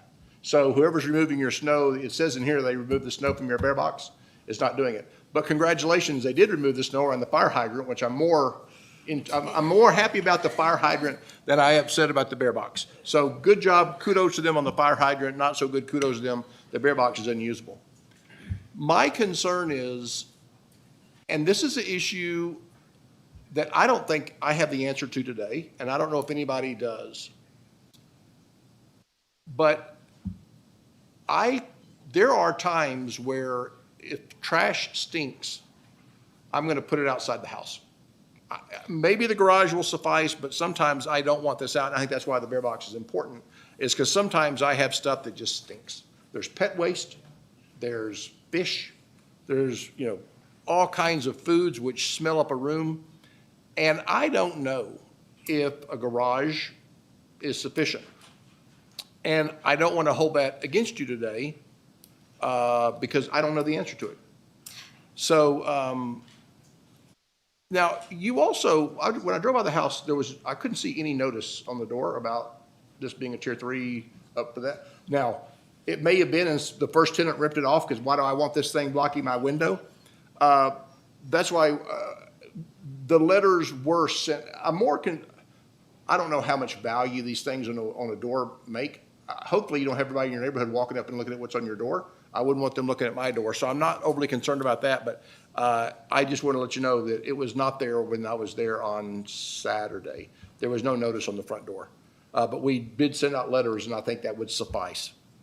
I'm through with comments. I'm through with questions. I'm ready for comments. Okay, can I take public comment first, or do you want to make comments? Sure. Okay. I meant what I said. I don't know what the right answer to this trash stuff is. And we have the option to not make these things, I don't want to retract that before I even said it. I believe while we are in this stage, it might be appropriate, until we get some things closer in our mind, to approve things for 1 year so that we know what trash should be. Because again, I don't know if trash in a garage is a good idea, or if it needs to be a secure room in a garage, or what those things are. Also, I am concerned about it being, was it 40 feet was the closest house? We don't know what noise monitors are. In my mind, I want noise monitor, by the way, exactly where you put them. That said a lot about the quality of your service and the quality of your application. To put that where the noise is most likely, I thought showed integrity, and I appreciated that. But we haven't ever said that as a group, like where we expect those noise monitors. I expect noise monitors to have a log and not to have an incident response. And that I want to know what you set your noise monitor at, and I want to know how many decibels, and none of that's worked out today. So what I would like to do, before I make I don't care if I make the motion, but to me, I need public after. comment first Sounds good. before. So that was my discussion before the motion or comment. And I do agree with you, trash is very vague in the code, and it's on the top of my to-do list when we get to the to-dos. If we ever get past all these, if you ever get past all these decisions we're reaching, we need to get to the. Correct. Sure, Patty. Just a personal note, as far as the garbage in the garage, I do that. personally. And it's like, because I live in a rural area and I don't have trash service, so my garbage goes in there and recycling. And, you know, I have lids on it. And I go in and out of the garage on a daily basis. So if it's removed, you know, if it starts to stink or have something stinky, I go ahead and get rid of it right away. But I have pets, so I can adhere to that. But if the housekeeping is coming in there and it's getting removed every couple of days, it really doesn't have time to get a really bad odor in the garage. That's just a personal note. Thank you, Pat. Lauren, after you, I really want to go to public comment, and then we can come back and talk some more, but I do want to hear what anybody else out there might want to say. I just would say Bear makes it all different. So I have people who they've pushed out the bottom thing of the garage because garage door won't hold them, and so it is a danger and it's a real concern. So I would say that on that. But I do want to bring up this, and I've been sitting here thinking about this thing about the primary purpose of a bedroom. And I know that we went around and around and around about that with the task force. And I know that's why the wording was put in there, that the primary purpose of a bedroom is supposed to be a bedroom. This is not, I mean, I don't think the program is to find every creative way to put somebody to sleep, to have a sleeping area for someone. And there was a long discussion in the task force because there was a place where there was a billiard table and then there were bunk beds. And the fire department said, okay, that was a bedroom. And I think there really was a little bit of there was a lot of conversation about how we really need to look at homes and have a bedroom as a bedroom. And I just want to say I've got real concerns that I don't see bedroom 6 as a bedroom. It's a living room that at times it gets converted into a bedroom, but that's not the purpose of bedrooms. So I just want to let people think about that before you take comment. Thanks. Thank you. Madam Chair, I have one more comment, if that's okay. My owner Sure. is texting me because he can't get No, through. go ahead, Heidi. He said his insurance is a rated company and is licensed in Nevada. And the neighbor that is the closest, 40 feet away, is on the side of the garage. So when you're looking at my little floor plan, the garage acts as almost a sound barrier in between that neighbor and this. And they are good friends with the owner. If there were to ever be a problem, they would either text or call us or the owner, and it would be taken care of right away. And I want to make some more comments about trash, and I like Mrs. Romaine's comment about making another affidavit. That's perfectly fine, and I'm okay with that because I'm all about control to make this program work.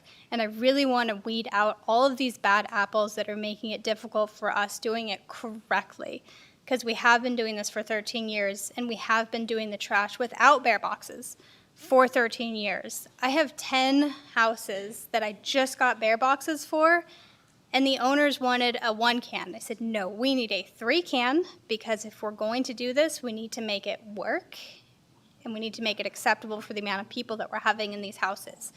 But my cleaners, if they have 3 or 4 houses checking out on one day, they'll go through all the houses, gather up all the trash on the first day that they check out, and then they'll come back and clean. So we've never, luckily, had any bear problems with our trash. And I myself, full-time resident, we keep our trash in the garage and have never had a bear break in to our garage, luckily. Thank you, Heidi. Now I'm going to go to public comment from the chambers.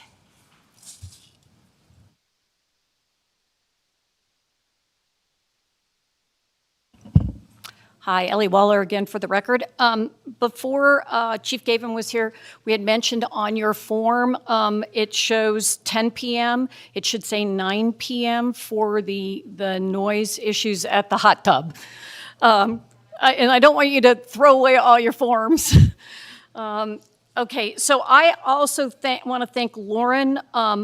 The depiction on page 143 of the packet at that time, and I want to thank Heidi for her thoroughness, also gave me pause about it being a bedroom. Again, expectation of what a bed is. This is something, again, I brought up in public comment at the beginning. This needs to be worked out. There might need to be a couple meetings to sit down with the fire staff that looks at bedrooms, qualifies, and says, yes, this is 6, where we're questioning it may not be based on what is a bedroom. Trash, secondarily, I lived in Tahoe for 20 years. Me as a person, never left my garage open, didn't keep trash in it, had a bear box. Sometimes somebody comes and visits, we'll go out. It would have to be a very secure room in a garage, in my opinion. Again, trash is always, it's going to be another subjective look. I said size does matter. I want to thank Heidi again. What else did I have on here? Oh, so parking. I see that staff did state 2 parking spaces in the driveway and 2 in the garage. On the new diagram, and again, I want to thank Heidi for bringing the new packet because I had the same questions. When I reviewed this, there was no pictures of bedrooms. In the driveway, county easement needs to be taken into consideration, what belongs to the owner. And again, this is just another judgment call, but a lot of neighborhoods don't have sidewalks. Mine up down here in the valley doesn't. When I lived in Tahoe, I didn't have a sidewalk either. So again, accountability for what the driveway is. I don't want to make this any more difficult for the people that go and look for enforcement. Also in the packet, page 10 of the new packet we got today, it says on the middle level, there's an office. It has a Murphy bed. However, there is no door on this room. Anyone can use this bonus sleeping, and with no door, it meets fire egress. Is there a window in there? If there's not, I strongly urge that this isn't advertised as sleeping space. Let's see, thank you for the comments on the insurance. I had that on mine as well. And thanks again.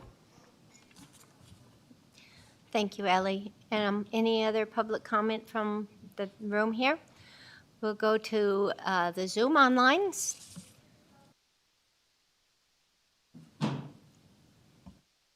Thank you, Madam Chair and Damien. For the record, I do have one caller that I will try to access to see if they have public comment at this time.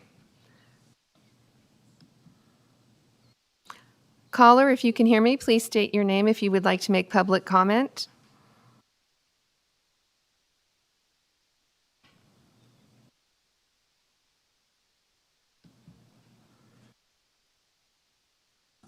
I think that's me. Is that me? No, that is not. Okay, sorry.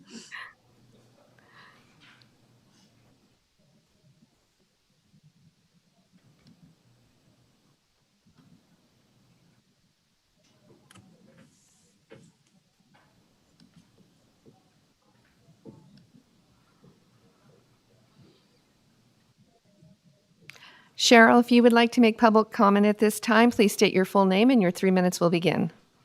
Sure. My name's Cheryl Cottle, and I do live on that house, in that house next door. And yet, yes, it's very close. We're on the garage side. The only problems we've had with noise has been with large groups in that back outdoor area. And as long as they keep it down and, don't stay out there past 10 p.m., we're okay with that. We haven't noticed any problem with the garbage or trash, but there is a problem with the parking. I don't know if the garage is available for guests to park in or not, but 2 cars in the garage, in the driveway is pretty full. You might be able to get a cart behind it going, sideways, and you can get 3 cars, but inevitably we get cars parking on the street. And that doesn't work here, especially in the winter. So that is something I would like to have addressed. The only other thing is the lights in the backyard. There's big floodlights back there, and as long as they turn them off by 10, it's not a problem, but sometimes they leave them on all night long, and then they're shining into our bedroom and our private spaces. So those are the only things that I have, and I am that house right next door. Thank you, Ms. Cottle. Any other public comment online? Thank you, Madam Chair and Damien. For the record, there's no further public comment. Thank you. I will close public comment and bring it back to the board for some more discussion. Michael? You could always look down at the end and I'll have a comment. As far as the bedroom, I guess I don't have a problem with it. I think there's a bed in there, and so there is a bed in there, right? Right? So, it's just kind of like a studio, which I have as a studio. There's a bedroom, there's a kitchen, there's whatever things. I think the main kitchen's upstairs, so I think it's a bedroom. I don't have a problem with that. I'm really glad that the neighbor just called because, it's good to get input from them. And again, she listed parking as a problem. Occasionally, some noise from the rear. I'm glad that this application went from 16 to 12 because I don't think there would be enough room for parking for sure. Because when I went there, it was there was snow there and room for 2 cars in that driveway and 2 cars in the garage, and that's exactly what we've done. I'd be more in favor of approving this with a 1-year condition so that we can know what happens with the noise and parking 1 year down the road. That would be my thought. Thank you, Michael. Before we go to a motion. Yeah, Michael, I'm with you on the bedroom only because there's other living rooms. And I don't, because I'll tell you, if there wasn't a living room, I would say that was a living room and you stuck a bed in it. And I don't think you can stick a bedroom in a living room and call it a bedroom, right? But I'm not prepared to deny on that basis today. But, if others felt differently, I could do there. By the way, Mr. Dallaire, I think we need to be very careful of what names we issue these things in. This permit, I think, should be in Panorama Paradise LLC, which I think the permit is in Barry Ellis's name. And I think as people start moving things around, it's detrimental to him to have it in his name. But I think the permit, the insurance, and the tier 3, the permit, the tier 3, the tier 3 permit, the tier permit you're issuing, and the insurance ought to always be the same thing. Because everything's in Paradise except Panorama except his. So again, I think that, some of these things we're working as we go along. So, I do think trash adequacy is something we're going to have to define over the next year. I'm not just to be honest, I'm not a garbage in the garage person. I've had problems myself with, everything is locked, but bears are bigger than my doors. The bedroom count, I would like to get clarity on that as well over the next year. And then, again, I'd like a statement that the insurance company is registered in Nevada. And I don't disbelieve it. I just think it ought to become part of the record. And by the way, I think that ought to be part of our standard process. By the way, I think we ought to find out more about insurance. I called my agent, and it turns out you got to be a broker to be that smart. I think we ought to talk to a broker and find out what happens if someone does not use a Douglas County agent and uses out-of-state insurance, because I've been told over and over again that those were issues. Might not be, but I just like us to know it. So that's where I am before we go to a motion. Thank you, Keith. Patty, do you have any? I was just going to go down the row. Sorry, Lauren. No? Okay, Lauren. So I'm just gonna, I think we're setting precedents here, and I know we're all kind of trying to find our way, but if you can look at page 143, which is a little different picture than what we had, 143 in our packets, which is a little different picture than what you have here. And I think we need to look at the ordinance. The ordinance says that it has to be the primary purpose. And if you look at 143, we've got a wet bar, and we have entrances, and yes, is there a bed? Yes, you can pull the bed out. I mean, I agree with you with studios. I would agree. But what we're what we're actually doing here is we have a multi-purpose room that we're calling a bedroom. And I'm thinking that this is a really slippery slope. And I'm not sure that we can say to the fire department, well, if it has this living room or that living room, then we can call this a bedroom. I really think we need to be really pure on the fact that it's either a bedroom or it's a multi-purpose room. And this is, to me, a multi-purpose room that is trying to act like a bedroom. Keith? You know, one of the things that we have not, there's a much different thing. One of the things we have not discussed is could you deny and let a resubmission? So, in other words, we have said, we're going to approve, but you're going to have to come back in a year. A denial is also permanent, but could we make a denial to be able, if they chose, to come back after we get this? Because I'm sorry, you know, the good news is I'm listening to you, and I was completely convinced I was right until you said something, and now I'm convinced I'm wrong. Because I think it is 143. Yeah, this is a bar and a living room with the bed. And I do think there has to be a line, but I would hate for us to come to some kind of conclusion later and then someone for the rest of their life lose a Tier 3 permit. Because 2 bedrooms is worth some money. So, you know, there is an option to deny. I'm sorry, I guess I have a question, Mr. Taylor. Could we deny but give them the option to reapply after we've gone through a bunch of these things and had a lot of conversations just to ensure we're fair? Sam Taylor, for the record, on behalf of the Douglas County DA's office. Yes, essentially, a denial of a Tier 3 permit does not prevent somebody from reapplying at a future date. There's no prohibition in the code relating to that. So if there was like some sort of issue that you wanted them to address prior to approving it, and you would issue a denial, but say, look, if you fix this, you can come back and reapply. Say, for example, put it in a bed, make it clear that it's a permanent bedroom or something to that effect. That would be perfectly acceptable. I would note that if you do deny it, I mean, it's basically there would be at a Tier 2 permit anyway, because you're just taking 1 bedroom away. Thank you, Mr. Taylor. Patty? Mr. Taylor, and also to the board, what about postponing this on the decision and let the owner come back with our concerns and postpone the approval or denial for a month? Mr. Taylor? Yeah, Madam Chair, Sam Taylor again for the record, Douglas County DA's. Yes, postponement would require the approval and consent of the owner.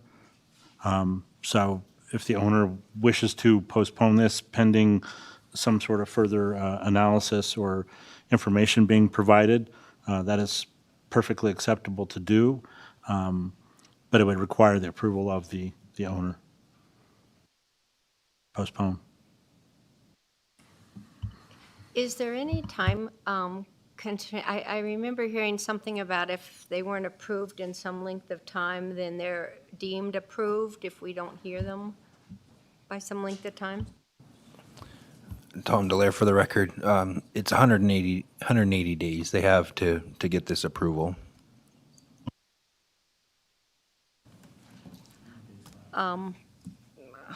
What's the pleasure of the board, Keith? My concern with delaying is that delay is not an action, and basically they continue to rent as a Tier 3. Where I'm leaning would be to deny, but give a list of issues we have, primarily, by the way, because before I saw this picture and before I heard the conversations, that's why we operate as a body, that's why we don't prejudge things, right?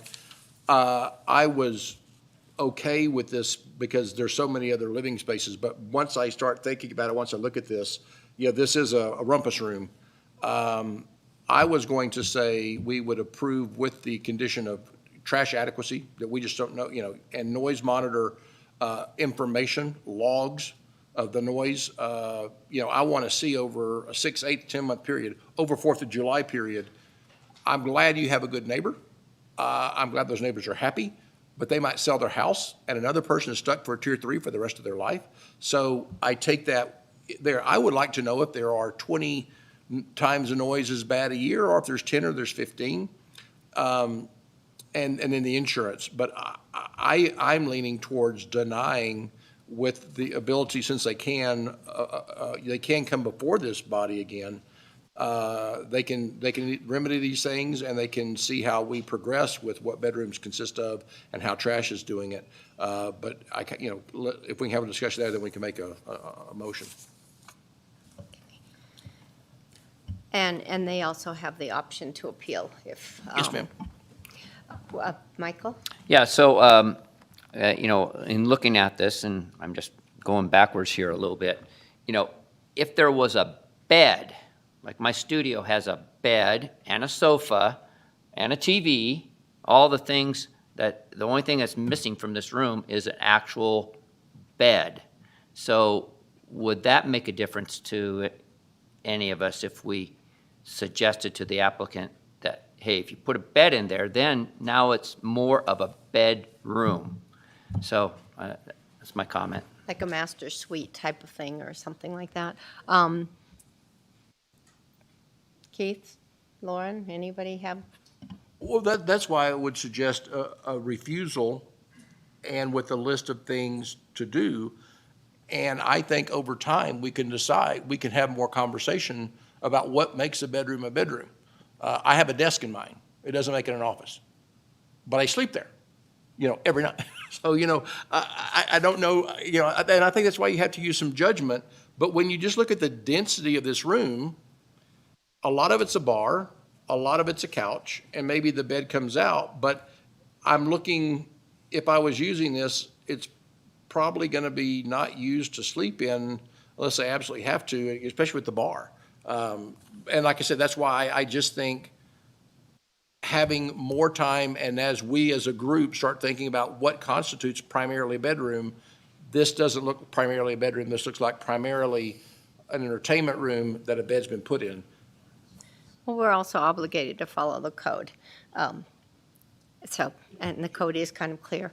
Would you mind reading the code again? Yeah. Sorry. Oh, well, somebody else speak while I find it again. I will, if that's okay with you.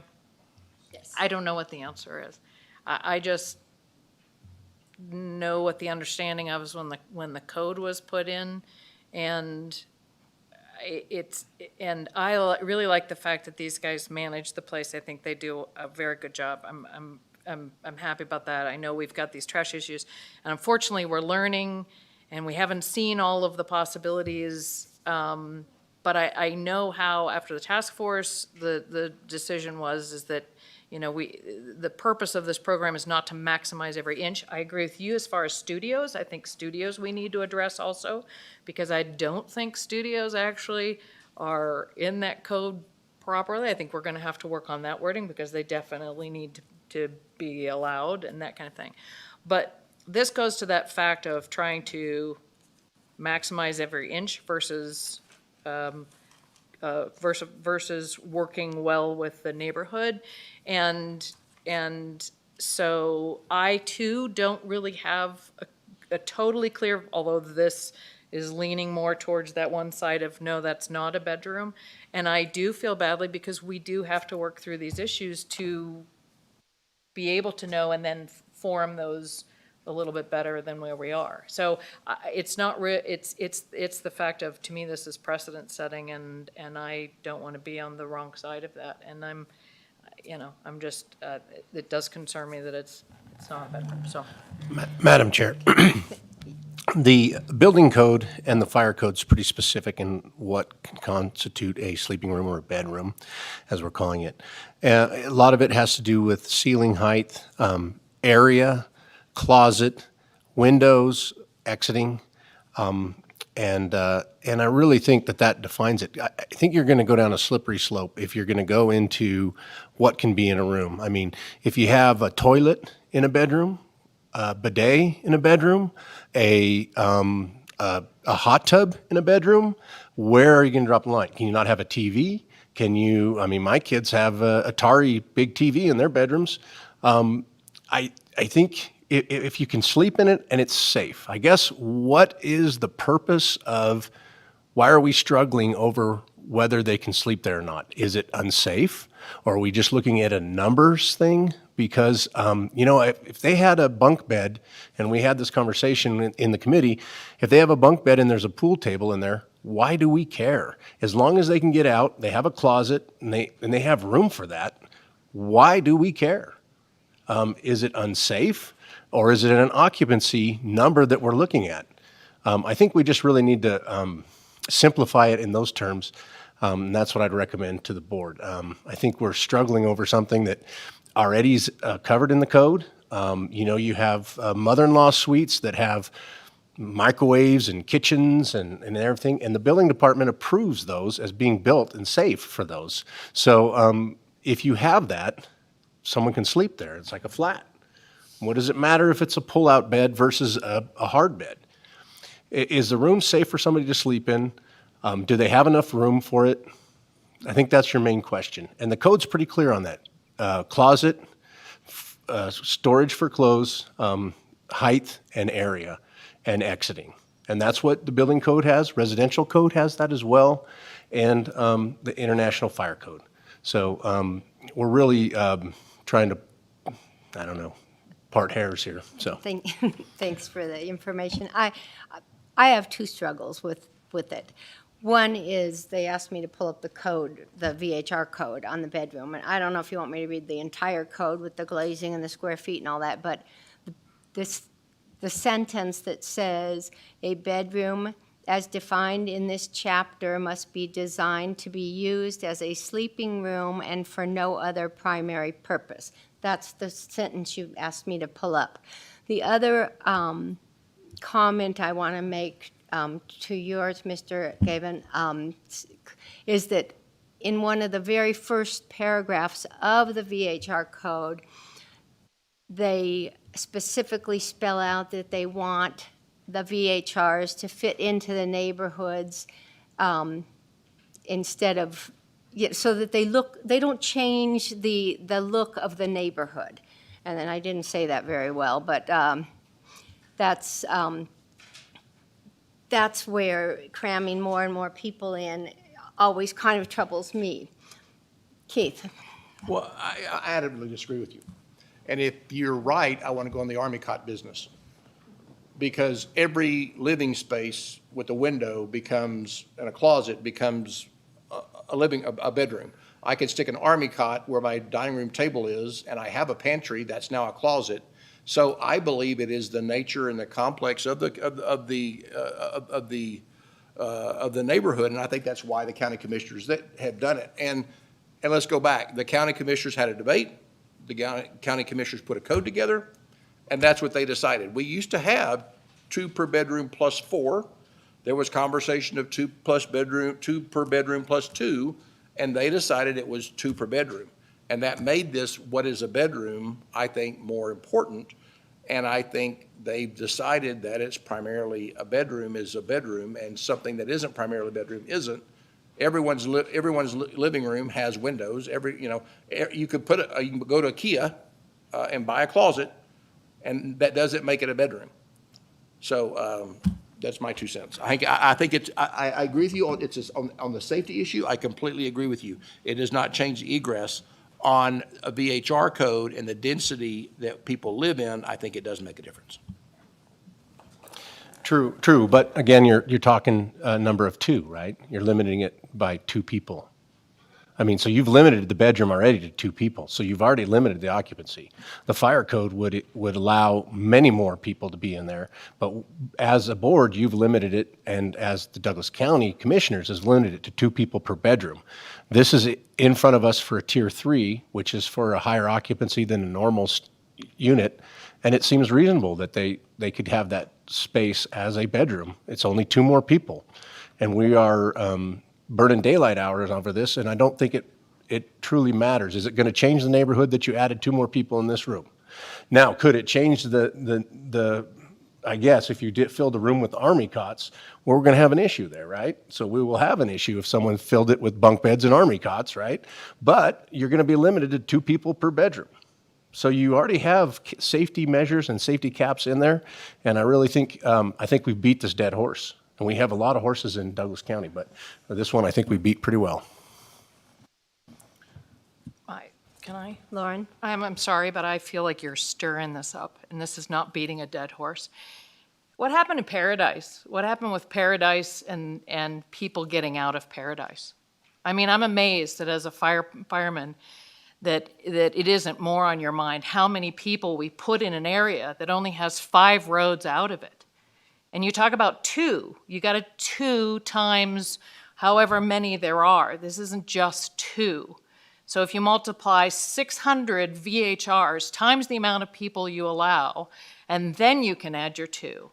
So I really object to this. I think the more vehicles we put in Tahoe, the more people we put in Tahoe, the more trash there is, the more issues there are with getting out of the lake itself. And I don't see this as a dead horse. I see this as an issue that we really need to talk about. And I don't appreciate having it being said that we shouldn't discuss this. Okay. Lauren? Yes.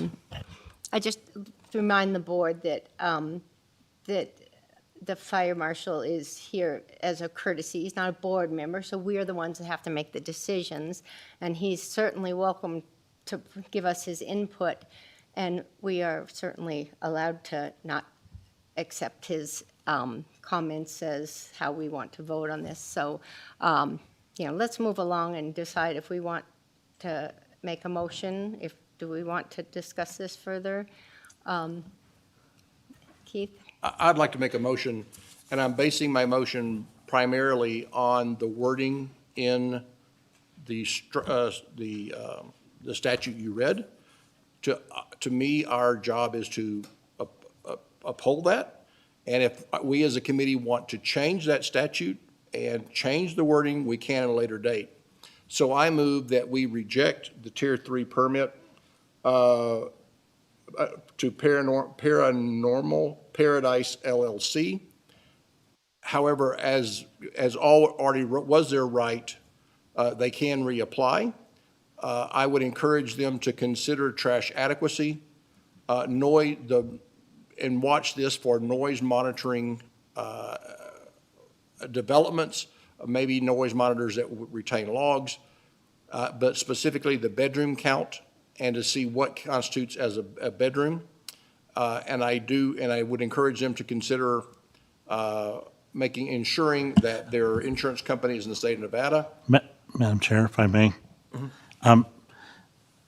Sam Taylor for the record. I think the motion should be either to deny, modify, or Okay. or I approve move with we certain reject this. conditions or something. I move we reject this permit to Paranormal Paradise LLC, as we all discussed our reasons.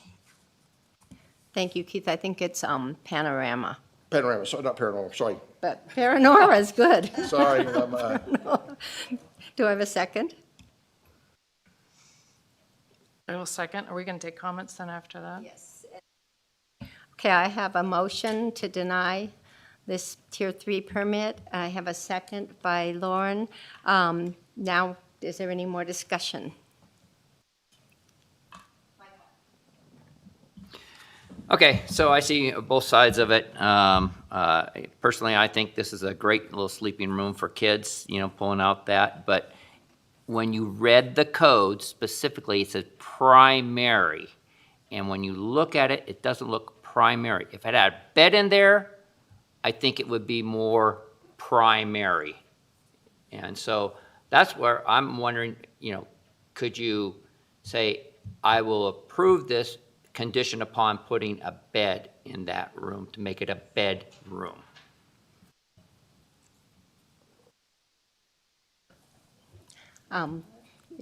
Patty, your comments? I've stayed at a lot of places, and I think if that room, the decor added a bed and made it into more of like a master suite, that you can get at high-end places, I think I would be more inclined to approve a Tier 3 on that. Thank you. Any other comments? Lauren? I guess the wet bar really kind of does it for me as far as that goes, so that would have to be something else. The other issue that happens is a lot that happens with Douglas County where a building is not a residence unless you have a stove or whatever, and so people take the stove out and then they put the stove back in. So I'm not sure that, I do really feel like we need a little more time on seeing some of these things to really make a determination, and I feel badly that I feel this way. But I do think that we need to we need to err on the side of caution versus that. And I would hopefully, if Heidi, you have any questions as to the concerns that there were, that we get clarity to you so that we can address it. And I would like, once we become a little bit more knowledgeable on the things that are out there and the issues and the problems we're trying to take care of, that you come back to us if we get more clarity on this, so. Heidi, go ahead. Thank you. Heidi Gunter for the record. I have a huge issue with going down from 12 to 10 because I was already issued my permit for 12 people. We already have bookings through the entire year for 12 people because that's what I was issued. I was not given any other direction otherwise that I could not rent at this 12-person occupancy. And my owner, who's still can't get through, he can get that couch taken out this week and put a king-size bed in there with nightstands and dressers this week. I can get that taken care of. The wet bar, there's a wet bar on the second floor also. That's just how the owner wanted to do it. That's what their family likes. And as far as defining a bedroom, my husband's been a real estate broker for 20 plus years. I work with a lot of other real estate agents in this town. We've been doing this business for 13 years. I have seen a lot of houses. Every owner sets their house up different. So if I had 5 twin-size beds in here, that would scare you. So the fact that there's a sofa sleeper in here, that should not scare you. That's how this owner chose to set up his house. My owners purchased these houses to use them and to enjoy Tahoe. And they're able to rent them out and subsidize their monthly payments by doing this. And that is just how this owner chose that. So to deny me because there's a couch is extremely frustrating. But my owner is more than willing. We can get rid of that couch this week. We can put a king-size bed in there this week. And I really, really need to keep this at 12 because this is how we run our business. I can't call all these renters now and tell them that they can't come. And we cater to families. So that means there's not 12 adults. There's some parents and the kids. The kids love this room because they can go down there, they can play their video games, and they don't bother anyone. Families love this house. They love the way it's set up. In one of our other bedrooms, we have 2 queen-size beds and a crib. So without this couch turning into a bed, we do have sleeping for 12 people in actual beds without this. Madam Chair. Mr. Taylor? Yeah, I would like to clarify one thing for the record that Ms. Gunter said. She made it sound like she was not on notice that she could potentially be down to 10 people. I would take issue with that. The code is quite clear. If you're not able to secure a Tier 3 permit, you go down to a Tier 2. It is unequivocally clear. There is no dispute. So if you book for an entire year, you're taking the risk that you've overbooked, and you can take whatever steps you need to as an owner to reduce the number of people staying there to comply with the permit. So just wanted to point that out. Thank Understood. Thank you. you. Okay, let's take, I think I have a motion and a second on the floor. Is there any more discussion? Michael, you've got that look. Well, I'm going to vote against it and go back to a potential motion where they put in a bedroom, put in a bed in there. I don't care if they take out the couch or not. I don't care about that, but I think it's worth going the other way, or else we'll be here again. Mr. Taylor, is there a reason, is there a time you said that anybody can reapply anytime.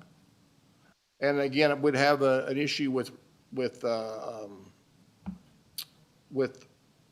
advertising. But if this applicant chose to change this into a bedroom, could she reapply next month? Yes, Sam Taylor again for the record, Mr. Byer. I would say that that's more of a question for Mr. Delaire in terms of the timing of permits and when they're filed.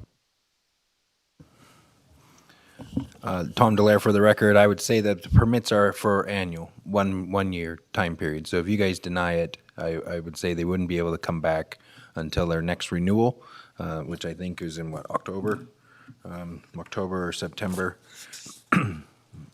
September. So, yeah, then they can apply in September of this year. There is the 180 days to give them some adequate time to reduce that down, and it took us, a month or two of their permit cycle anyway to get this board up and running and to their item. Patty?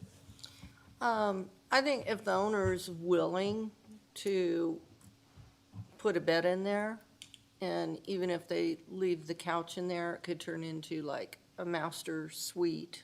They could call it that and advertise it that, and go ahead and approve it subject to them doing that if they're willing, or take it, or if the board wants, take out the couch completely and put a bed in there. And if they can prove that to the county within, she said, a week, let's, go ahead and honor that week, then go ahead and approve it. This is a really tough one because there are master suites that do have coffee bars and that kind of thing in them. And there is, this wet bar could probably be a coffee bar if it was a master suite. I'm really struggling with this decision because the way it looks to me today, I want to vote no. I want to deny the permit.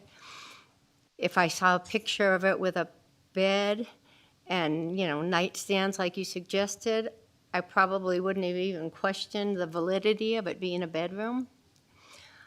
So, those are kind of my comments.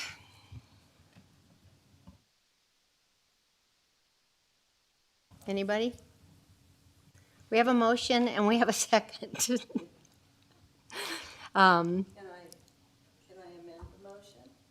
Yes. I would like to amend the motion to give the owner a chance to get a bed and nightstands in there within the week that they have volunteered, and with proof of that, then approve the Tier 3.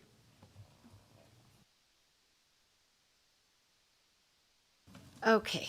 Sam, I have an amendment. What do I do? Sam Taylor for the record, Douglas County DA's office.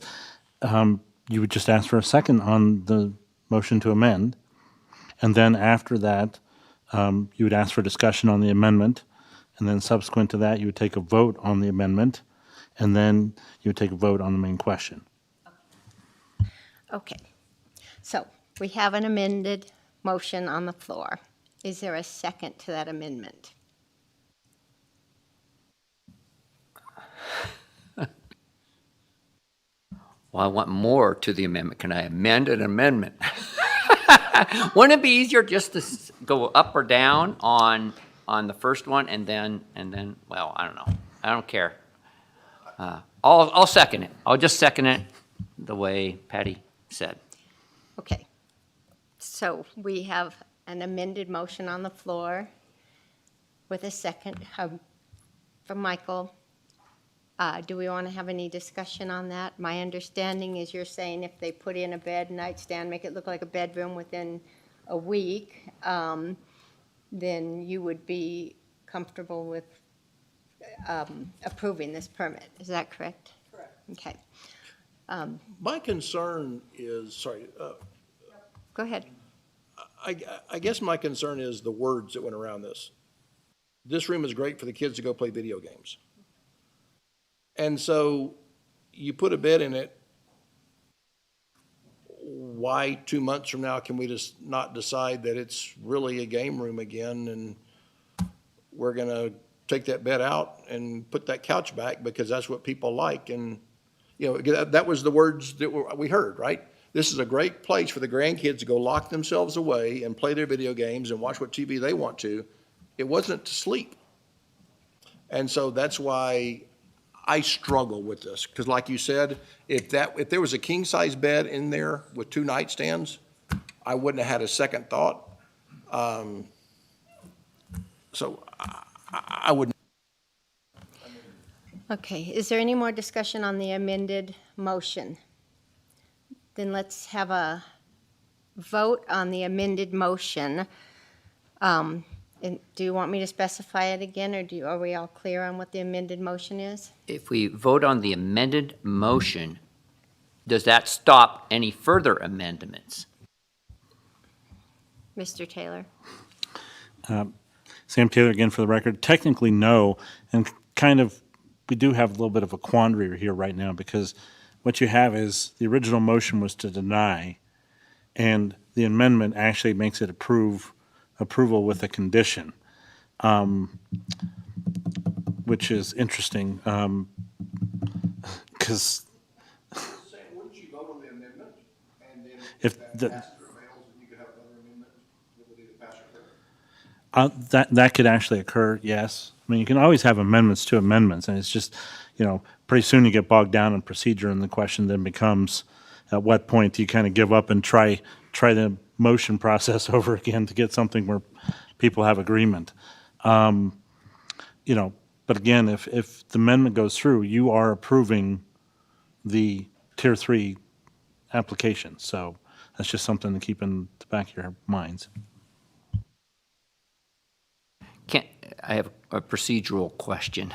Sorry. Oh, Sorry. No, go ahead, Michael. I Madam was Chair. just going to say to A remind procedural question, can the original, if the person wants to, original motion be rescinded and the original second be rescinded if that person wants to? Technically, yes. I mean, you can always ask the person if they want to rescind their motion or a second. If you're going to rescind, you need both the approval of the motion maker as well as the second in order to eliminate the motion entirely. To quote unquote, follow the rules of order per se. And just to be clear, that's why I came out and said that I was not in favor of the amendment, because I thought that would be if I was in favor of the amendment, that would be the easier track to take. Yeah, and actually, I mean, if you wanted to, you could just start the whole process over again if you wanted to. Everybody could just say we undo our motions and then amendments and then go from there. That might actually be easier, quite frankly. So we erase the other, Well, you can erase the original motion and the amendment and then just start from scratch. But you need the leave of everybody who made the motion and the amendment and the seconds. Because we're getting messy now. Madam Yes, Chair, we're just to getting be clear, I will not modify my original motion. I think we need to vote on the amendment and then move from there. that's exactly my thoughts. Let's vote on the amended motion. And we know what it is, I think. All those in favor signify by saying aye. Aye. Aye. Opposed? Nay. Nay. Nay. Okay, let's go back to the original motion, which was to deny the Tier 3 application for this property. Are we clear on that motion? Okay. All those in favor signify by saying aye. There's no more amendments? We can't ask for amendments? Mr. Taylor? Technically, you can at this juncture. If you'd like to amend the main motion again, you can.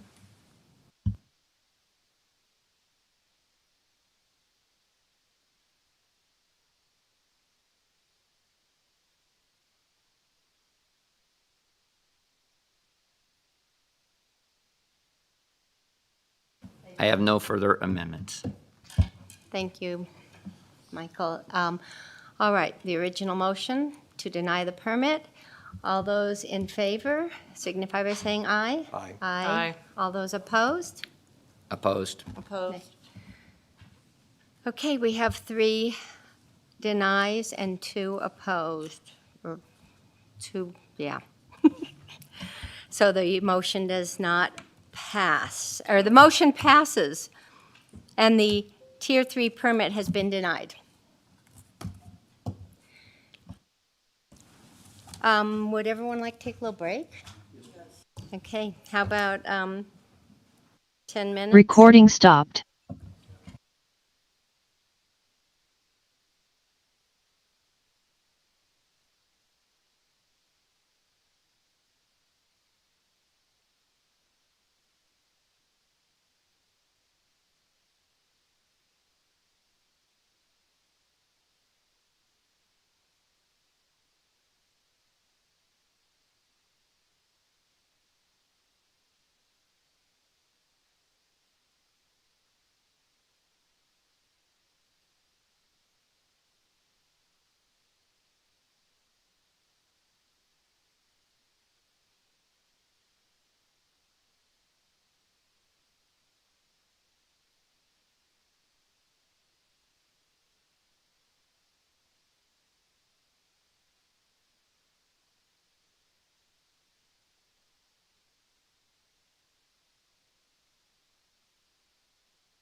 If everybody's ready, let's She's going to start the recording. go back to, Recording in progress.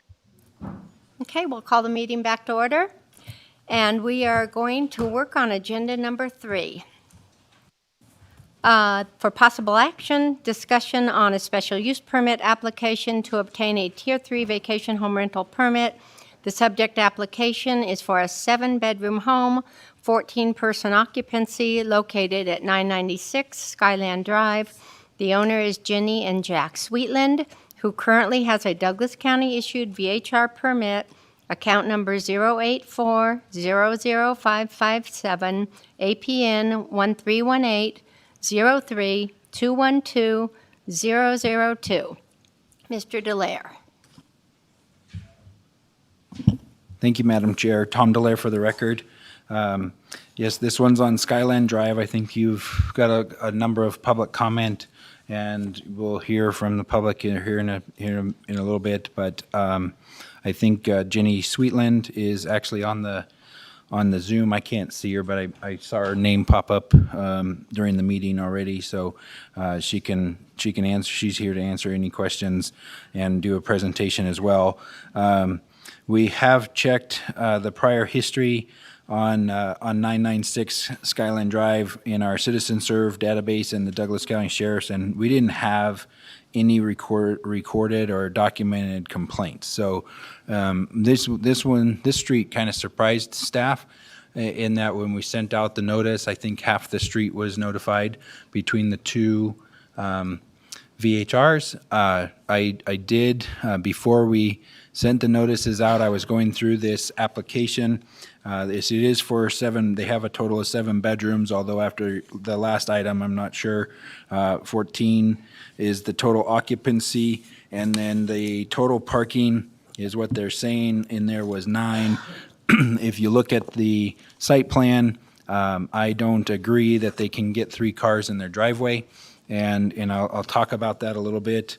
And I did cut their parking outside of their garage by 3 vehicles. So they can get 2 outside of the garage and 2 in the garage. Ironically, I did that before I heard from the public comment. Public comment was mainly parking and noise from the people utilizing this house, and then parking in the street. The HOA, I understand, went in. They didn't limit VHRs in the neighborhood, but they did limit parking on the street, and I think the county has supported that and put in no parking signs down on the road. So now people cannot park in the street. They have to be on site. So that being part of, and you'll hear that in the next item as well. But these two, I did take the liberty to reduce the number of parking on both of these 2 items down here on next to the lake. The closest distance is to a home is 14 feet. The next distance is 22, and then 117 for the ones across the street, and 98. And then the packet page, let me see if I can find that. If you look on packet page 190, you can see the image, the aerial image of their site. You can see 1 truck in the driveway. It looks like you can put 1 more behind it.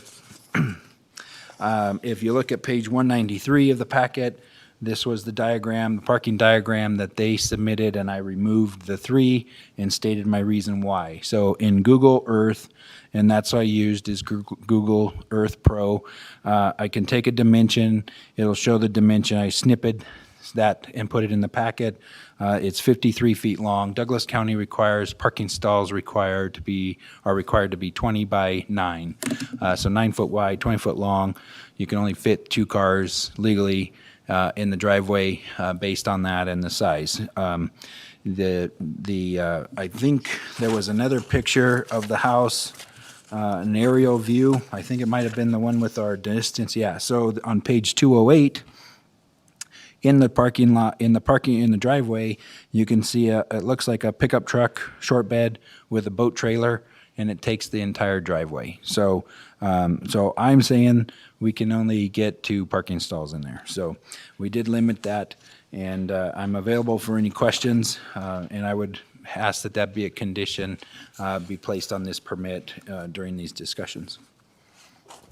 Thank you, Thank you. Mr. Leclerc. And you're saying 6 spots, 2 in the garage and 4 in the driveway? Yes, Madam Chair, that's correct. Thank you.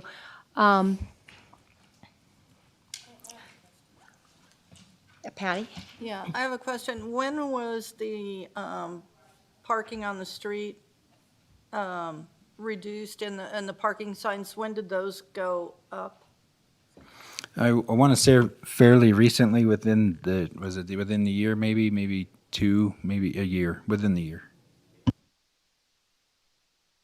I don't know the specific date, sorry.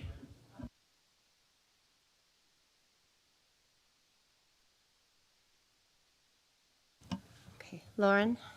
Mr. Leclerc, on your 208, I don't know if those are actual lot lines but something makes me think I read something somewhere that area, that part of that driveway is used as a turnaround? Or what is the circle that goes, it can't because there's a house there. Was there some kind of right-of-way for the county or for the GID or something for that area at the end of the driveway? Yeah, thank you. Ms. Romaine, this is the turnaround. I didn't even catch that, actually. But this looks like it's a turnaround, the legal cul-de-sac for a fire truck to turn around or for people to turn around and actually use people's driveway for that. It does look like it is within the right-of-way. And by the way, the GIS property lines over a photo aren't always accurate and are off. It depends on where the airplane was flying over this when they took the photograph. So it could be off as far as 15 feet, but it could be within 6 inches. But in this particular case, it looks like it might be off a little bit, but I don't know for sure how far. Start with our board and see who has questions specifically for you about your property. Anybody have any questions? Keith? So I went first, but thank you, Ms. Whelan. In the pictures, the picture on page 204 in the packet is the bedroom the bedroom is the bed for bed 7.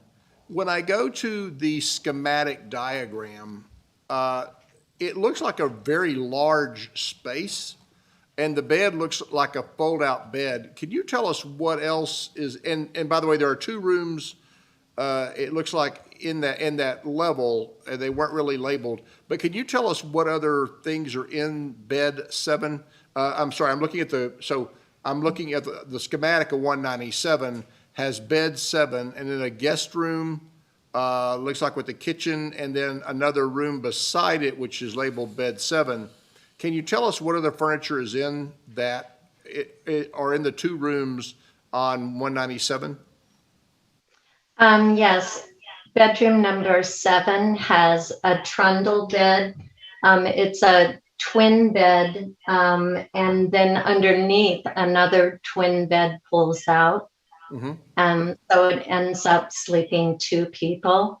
In addition, there's a large big screen TV. And no other furniture? There's an end table, and there's a kind of curved chair in the room also. Okay. It is a large room because it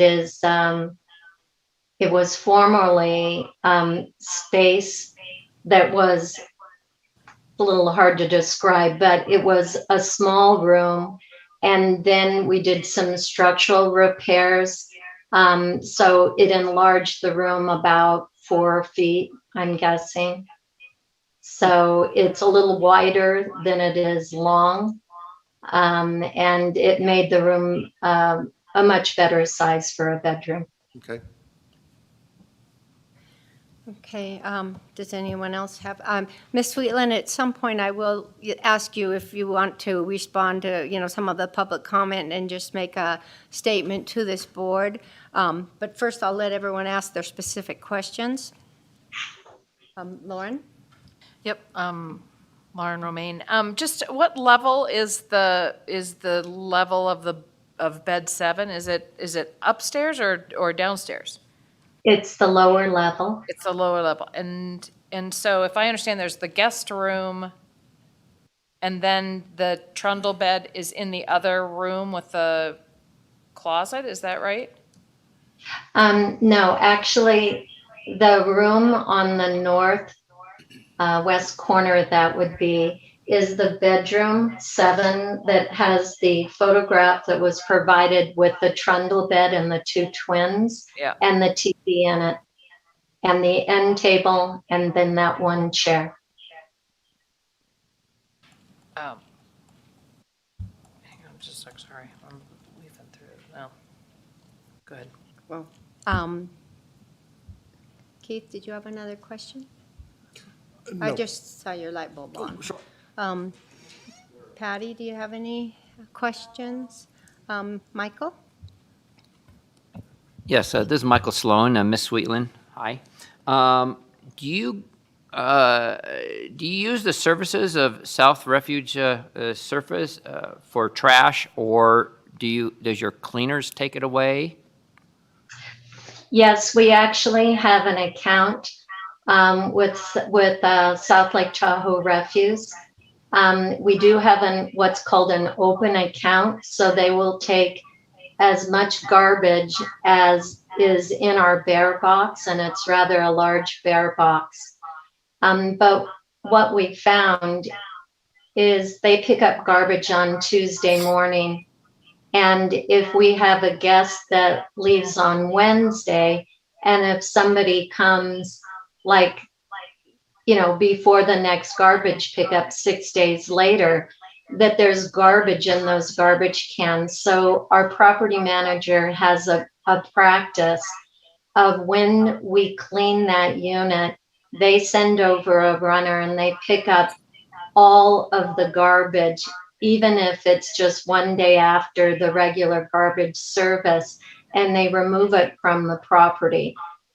First of all, we don't want it sitting there 5 days or how many days it's going to sit there until the next trash service, because not only is it a nuisance, having garbage sit there for several days, especially in the summer, but it obviously attracts bears that come out of the Zephyr Cove forest lands, which is only about 50 feet away. So as soon as that garbage hits those cans, it is removed. And we also have our property manager has a supervisor that goes by and verifies that all those cans are cleared. So we have kind of 3 safety nets there. We have the regular Tuesday service. We clear the cans on guest departures, and then we have a supervisor go by and check the cans. So is it your policy to keep a lock on your bear box locked, and do the residents have a key to the bear box? Yes, unfortunately, what we found, because it's a large bear box, is that even when we didn't have guests, our garbage cans were full. And so we did put a lock on it. But our guests always have the combination to the front door is the same as the combination to the bear box. And so they have access to that bear box by a simple padlock. And that seems to have solved the problems. Yeah, when I was there on Saturday, the lock was locked. A padlock, looked like a key, but it may have not been. And then there was 4 bags of trash sitting outside. So I just wondering if your residents had access to the actual padlock. Yes, they did have access to it. I did get a photograph from our neighbors, the Pavage, letting us know that the garbage was not put inside the bear box.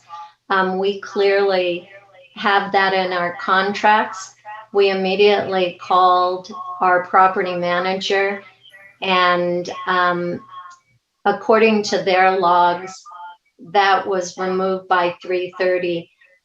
So we think it was there less than an hour, but we don't know for sure. We're working off time logs on the photographs. And we're not really sure why the guest did not use the padlock and put it in there. But just to be sure that it's not a lock malfunction, we actually had the property manager go by and cut the bolt when they cleared the garbage, because we didn't want to run the risk that possibly it was a lock malfunction that got in the way. So they actually cut the lock, cleared all of the garbage, and put a clip lock on it that didn't have a combination to make sure that that garbage cans were, the bear-proof cans were accessible to the guests. Thank you. Thank you, Michael. Yes, I too witnessed some trash there on Saturday, and then I was back on Tuesday, and the trash was gone from the front of the trash bins. Lauren? So where do your cleaners and your property manager take the trash to? They have, I understand they take it to South Lake Tahoe Refuse. And there's no other place that they take it, and you're clear with cleaners and property managers that that is where they're supposed to take it, they're not supposed to deposit it anywhere else? No, we have an open account, like I said, with South Lake Tahoe Refuse. So any number of cans or waste disposal is just charged to our account. And I can provide copies of that garbage service if that would satisfy the board. I think we're working on our process, so I'm good with the verbal, thanks. As far as insurance goes, I didn't see, although I should leave this to the insurance guru, I did not see where it says rental anything on the State Farm. I did not see a rental rider. Actually, this is not just a hazard insurance policy, but it's a commercial policy. There's a rider on the Allstate policy that specifically states that it covers vacation rentals. And I thought I had provided that in my packet, but if not, I can get either an affidavit or just a copy of that rider and submit it to the board. But we did make that change about, I guess it was about 2.5 years ago. Our attorney recommended that standard residential coverage was not adequate for vacation rentals and that we needed a commercial rider. Madam Chair. Mr. Taylor? Yeah, Sam Taylor, on behalf of Douglas County DAs. I believe that information is on page 185 of the packet, and it's called home rental endorsement. Can I stand corrected? All right, I stand corrected at 185. Forms, options, and endorsements. Thank you, Forms, Mr. Taylor. options, where do you, Home rental endorsement, just above option ID, the fourth one. home rental, oh, I was reading the rented Okay, personal property one, home rental endorsement, And, okay. Did you have other questions? have one more. Oh, go ahead. And then, so I'm not sure as far as, I'm not seeing Mr. Delaire, the property manager, so who is the property manager that's?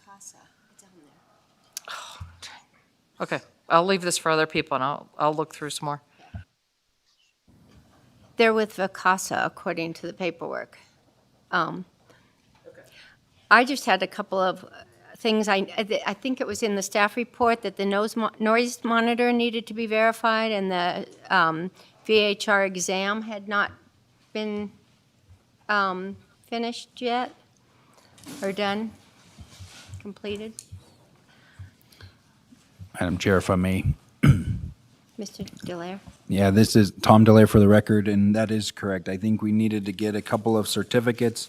I think we have one on file for Vacasa, but the property owner, I don't know if you guys provide, Ms. Sweetland, if you were able to provide a certificate in the application. I don't know that I saw that in the packet as well. I did apply for this several months ago, and at the time, I don't believe there was a requirement, nor was there any notice that as an owner, I needed to do a certificate exam, but I'm happy to do that. Yeah, that would be good. It is required of the code, and we had, I thought had HDL was telling people we had till January to get that done. I know this was submitted a lot earlier. It looks like the application date was August, end of August for this one. So so we had pushed that off till January. So I think you had till January 1st to get that certificate to us. Yeah, I'm happy to comply with that within 7 days. Ms. Sweetland, where are your noise monitors located? The noise monitors are located, one is in the family room kitchen area on the mid-level, where, people gather. The other one is directly outside on the deck near the hot tub. It's our belief that that is a location where noise is likely to occur. I did read an objection from a neighbor saying across the street, saying that they could hear people when they pulled up in our front yard. We'd be happy to install a noise monitor there also. We find the noise monitors to be extremely effective. They are tied to my husband and my cell phone, and they give off an alert on our cell phone, and it's 24/7. So you can immediately call the house, notify your guests that they're in jeopardy of losing their security deposit. We have had to do that 4 times since we got noise monitoring sensors, which was January of 2020. So not very often.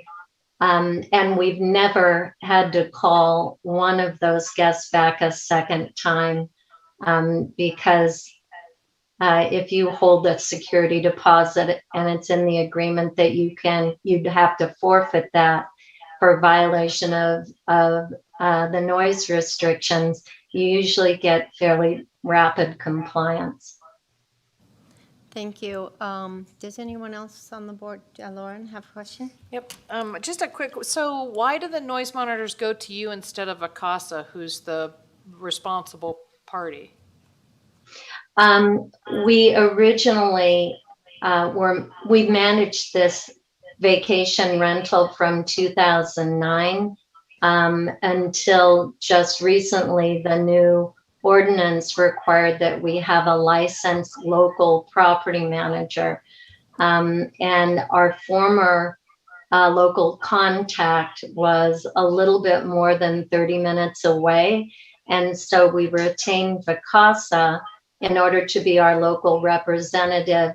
And since we had noise monitoring in place and everything was connected to our cell phones, we've just left that. We are fairly involved with the management of the property, even though we don't qualify as being able to respond within 30 minutes because we travel quite a bit, but we still want to know what's going on and appreciate being the first call if there's a noise complaint. Thank you. Other questions, comments from the board? Ms. Sweetland, do you want to make a statement of any type regarding your property and perhaps some of the letters we've received in public letter, and we'll do public comment afterwards, but in some of the letters that we've already received? Yes, And I will try to. I did submit a response. I don't know if the board had the opportunity to review it or not. If they did not, I will try to do a quick summary. We did First of receive all, that. We did receive that, and I believe okay, everybody's wonderful. read it. If you read that, I'll just kind of hit the high points. We do have our noise monitoring equipment set at, I think, very conservative levels. During quiet times, it's set at 30 decibels, which is basically a whisper. During daytime hours, it's at 60 decibels, which is supposedly background music or normal conversation. We feel like that's a pretty conservative approach. We do also know that the reason why we've taken that approach is because we know that voices carry very easily across the water. And we know that there are properties in close proximity, so we've taken a conservative approach. Also, it was a great motivator for getting a local manager, somebody that could be there within 30 minutes to respond if our noise monitors went off and we didn't get a response from the guests that we had any confidence would solve the problem. I think we pretty much talked about the garbage cans. We have basically 3 means of disposing of garbage. And we've considered putting a larger bear box in there, but honestly don't think that a larger quantity of garbage in the neighborhood that bears will smell is a smart approach. We prefer the approach of having somebody go out there, clear after guests, and then an inspector go out there and check those boxes in conjunction with a normal service. With regards to parking, we did have one, and I probably, if you received this, I went into great detail discussing parking issues and the problems we have directly in front of our house. Just to summarize, we live at the south end of Skyland Drive. It's about 50 feet from the trailhead into the hiking trails of Zephyr Cove. So residents and non-residents frequently come and park their cars there. There is a sign that clearly says parking for Skyland residents only, which kind of suggests that people from outside Skyland can't park there, but people that live within Skyland can park there. That's caused confusion with our guests, and that we don't want parking on the street at all. And so we put it in the agreement. However, I do believe that when they come and they see people parked on the street, they think that that's okay. So I was happy to hear that Skyland apparently is, the GID is changing the parking policy and that there will be no on-street parking, so that there isn't a false impression given to vacation renters that are prohibited from parking any place except on the driveway and in the garage. Thank you. Yes, the no parking on the street is pretty standard in Tahoe anyway, because of the width of our roads and whatnot. I don't have any more questions. Keith has a question. Yes, ma'am. First of all, I applaud you on where you put your noise monitors. They make sense to me. But a couple of things were confusing when you described how they were set. And it was, a whisper during quiet time and a normal conversation during daytime, if I understood you correctly. Is there a time limit as well, that it has to be over that amount of time for a consistent period? Because you said you've had 4 in 2 years. I yell at my kids more than 4 times a year. So I would imagine, it just seems like when you have set them that low, that you would have significantly more acceptable noise unless you say it's over that amount for 5 or 10 minutes. So can you give us some insight as to how you set those to only have 4? It seemed like to me a near impossibility that there were only 4 times someone spoke in a louder voice than a regular conversation. Is there a time? Is that what it is? Yes, there is, and we just use the default time set up by Noise Aware. I believe it's 15 minutes, so they send you an alert, and then they say on that alert, it's been above tolerances for 15 minutes. So you know it's more than just shouting at your kid.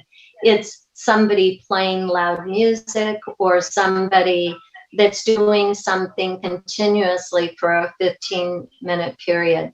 You don't know how long I yell at my kids, obviously, but all right. Does Noise Aware keep a log? I mean, could you, in a year from now, could you go back and look at a log and see what the time, when those incidents happened? Or is it a notice only? Or I don't know if you understand my question, because I'm not sure I do, but does Noise Aware provide a log that's a continuous log that you can go back and look at a period of time? Or does it only say there was an event at this time? I think they do have a log of the event. What I normally do is when I see that somebody on one of those occasions where I got an alert and I had to call them because there was noise for more than 15 minutes above those tolerances, you can log on with a password and it shows you, it looks like an EKG, and you'll see the noise within the lines that's within tolerances, and then you'll see a spike where it exceeded tolerance for a period of time that precipitated the alert. So I know that they have those logs. Thank you. Yeah, thank you. Because, like I said, we're still working through this.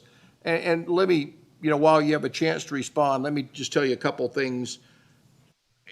I do think there is a difference between you having the response instead of the manager.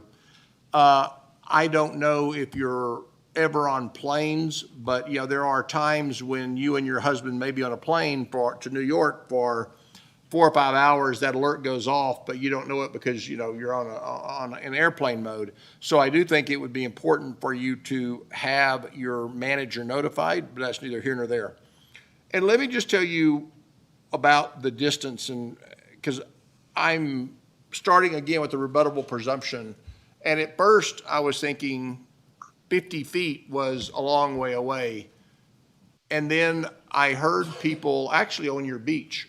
When I was looking at your house, I went down to look at the beach because I was wondering, what happens when 14 people with a chair show up on that beach? How crowded, it's a very, very, very small beach, but I assume that's a neighborhood problem, not yours. But there were 3 people down talking in normal voices, and I could hear every word they said. Tahoe's not an air-conditioned place. A lot of people have windows open at night, and people make noise. And so my 50 feet, I'm starting to worry about. Maybe it's 100 feet, but I've always worked under rebuttable presumption. But, you're 14 feet and 22 feet, and you also share a pier. So you're going to have people driving boats in, happy kids, all those good things of life. And so I guess I want to give you a chance to respond specifically to it. When I look at a tier 3 and one is 14 feet away and one is 22 feet away, and I can't remember which one you share the pier with, I just want you to have a chance to respond because it just seems incredibly close to me. Yeah, the proximity of the housing is one of the reasons why we voluntarily put noise aware systems in and why we set the standards so low. My husband and I spend quite a bit of time up there, 3 months at a time. And so we're fairly familiar with the seasons and the noise. We find that the East Shore gets a lot more wind and we're up against rocks. So there's the lap of the water, which actually camouflages quite a bit of the noise.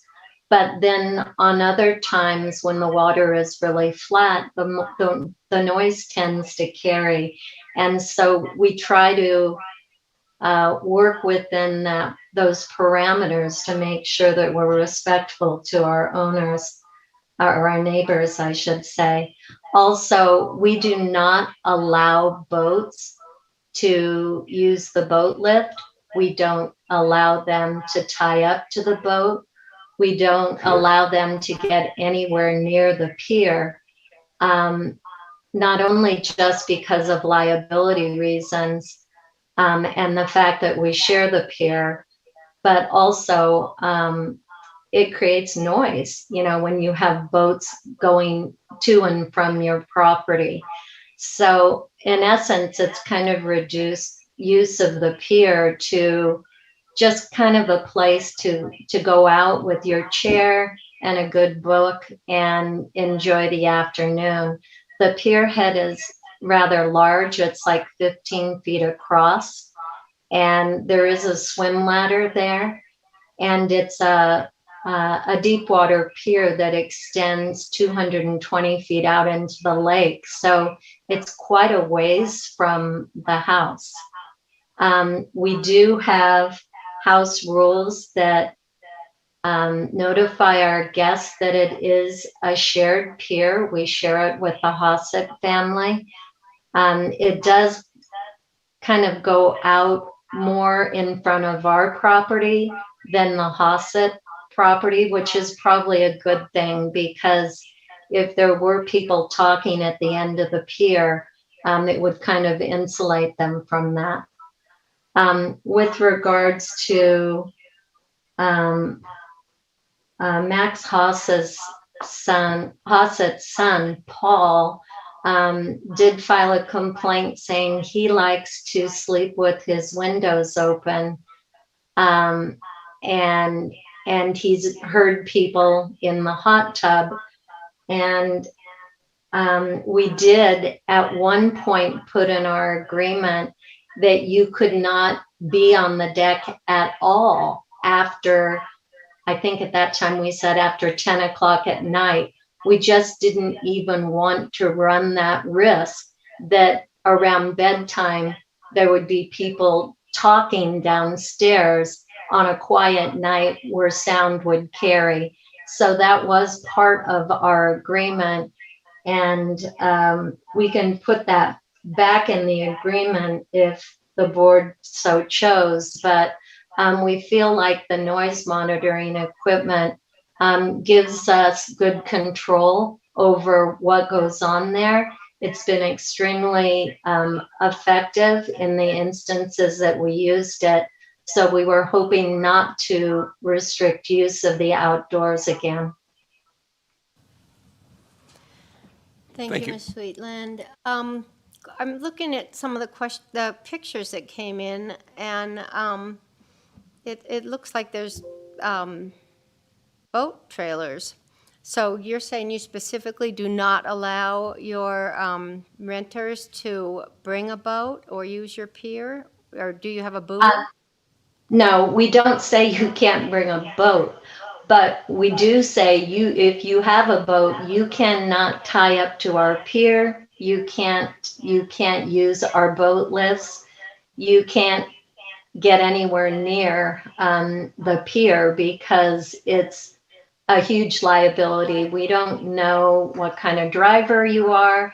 It's just something that we don't want to do. We've discussed it with our insurance agent, and he agreed that that was a good policy. There was a picture. I don't know. I don't think I received a copy of the picture, but I will tell you about an incident that occurred August 1st of 2020.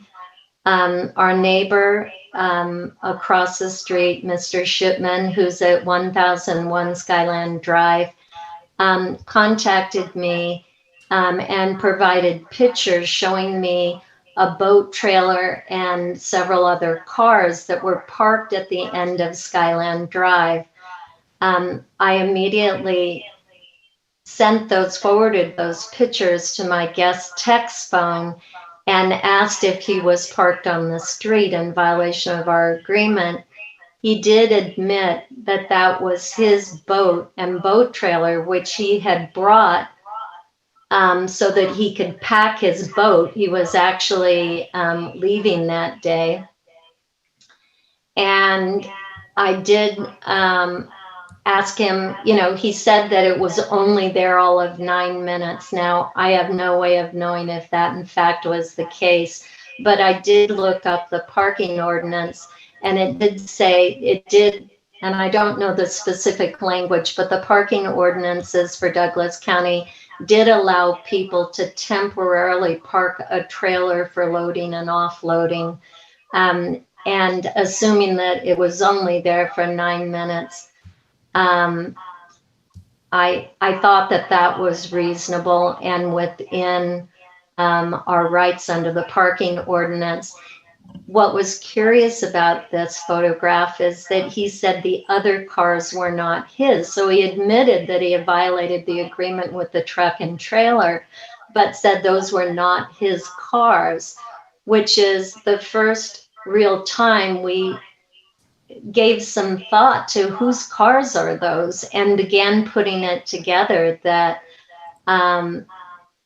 people drive to the trailhead with their dogs, or maybe because they're from out of the area, or maybe at the other end of Skyland, they drive and they park there and they walk the trails.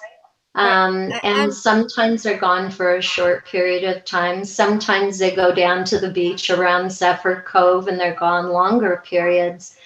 But most definitely in the 3 months that my husband and I spend there at a time, we know people that come every single day and walk their dogs.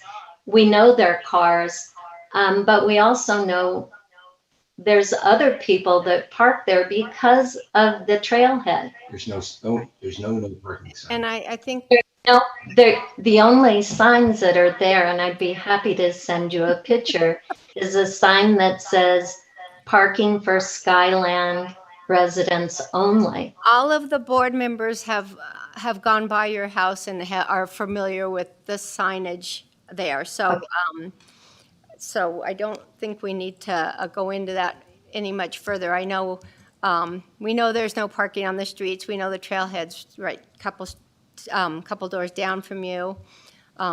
Actually, I saw somebody going into the trailhead while I was looking at your house the other day.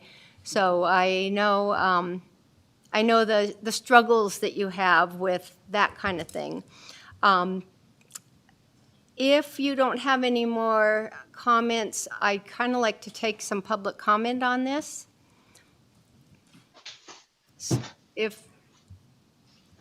Okay, let's have public comment.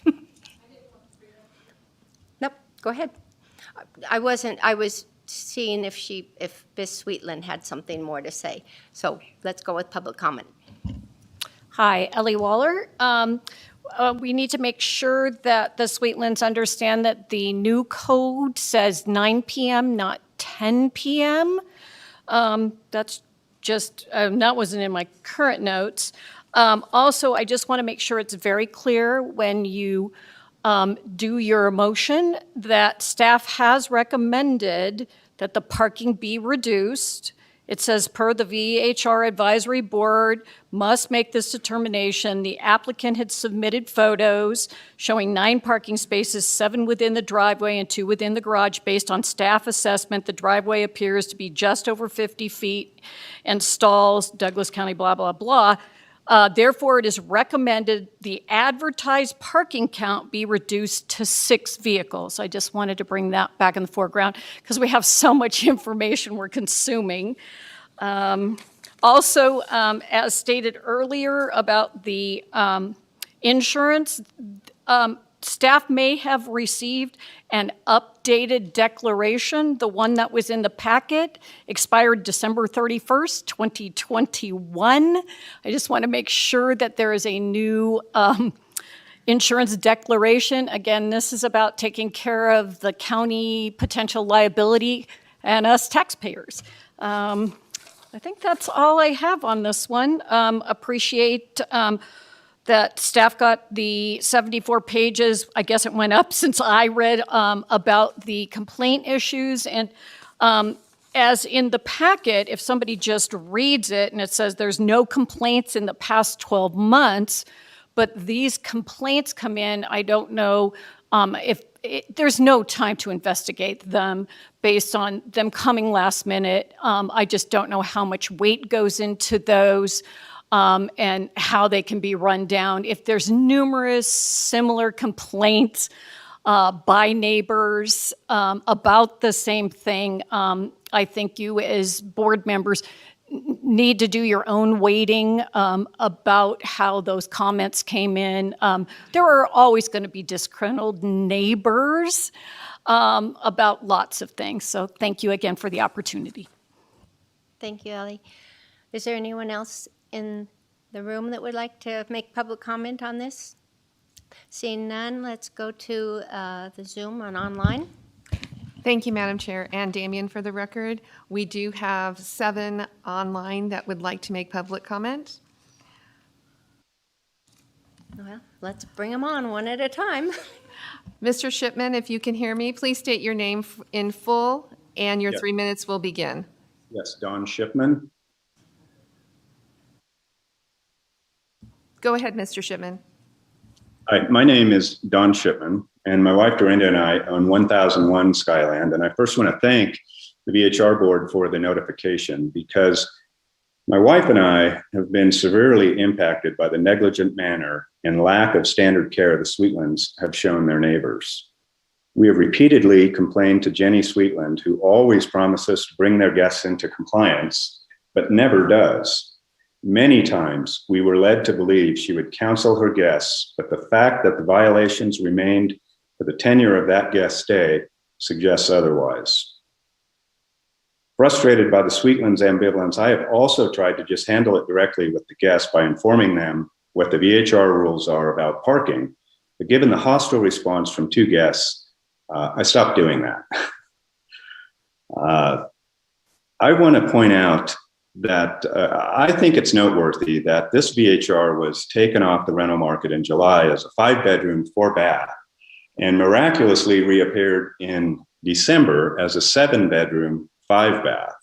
Like any neighbor, I was curious about the hybrid construction trucks, and in August, I actually asked Mark Sweetland, you call him Jack, we call him Mark in the neighborhood, what was going on.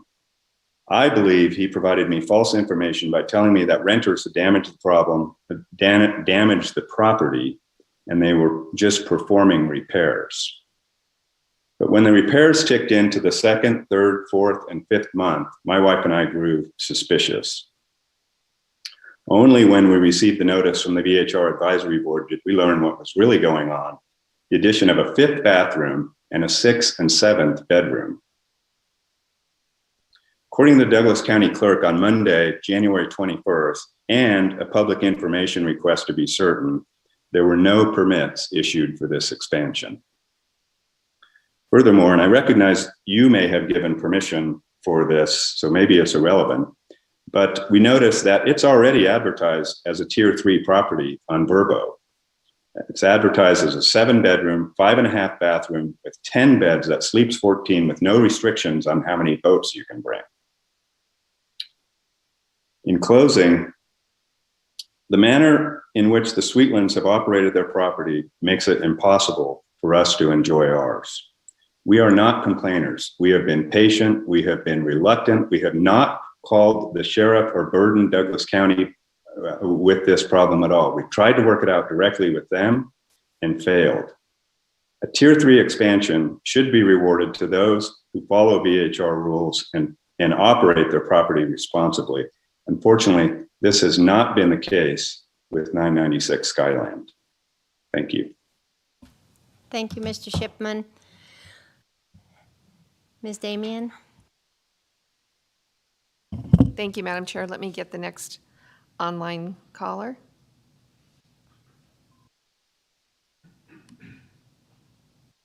Max, if you can hear me, please state your name in full and your 3 minutes will begin. Max Hossett, the owner of the property next to the Sweetlands on the south side. Go ahead, Mr. Hossett. Go ahead. Okay. I first came to Tahoe in 1947 when I was in college and worked around at the hotels. I eventually completed the education and started a small law practice, but I got an invitation I couldn't refuse from Uncle Sam and went into the Army during the Korean War. Then when I came back, I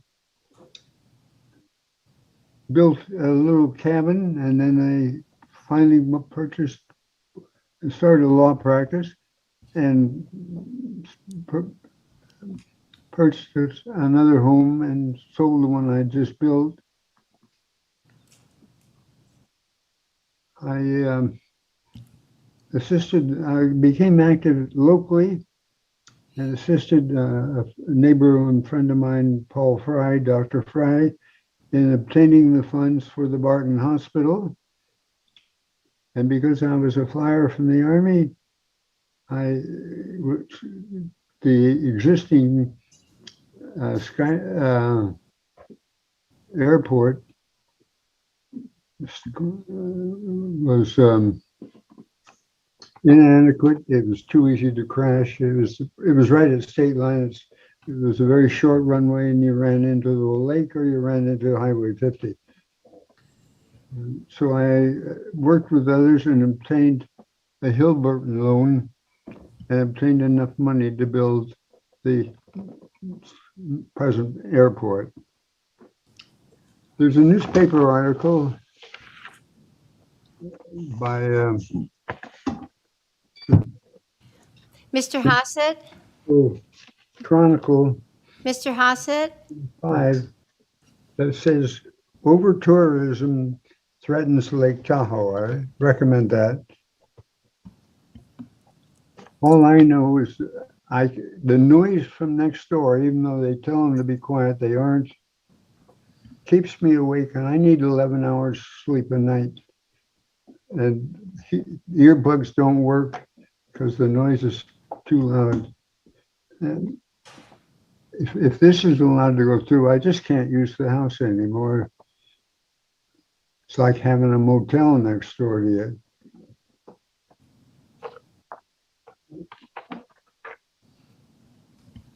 I think that's all I've got. I've got a lot. My son covered most of the things, and I don't want to repeat them. Thank you for hearing.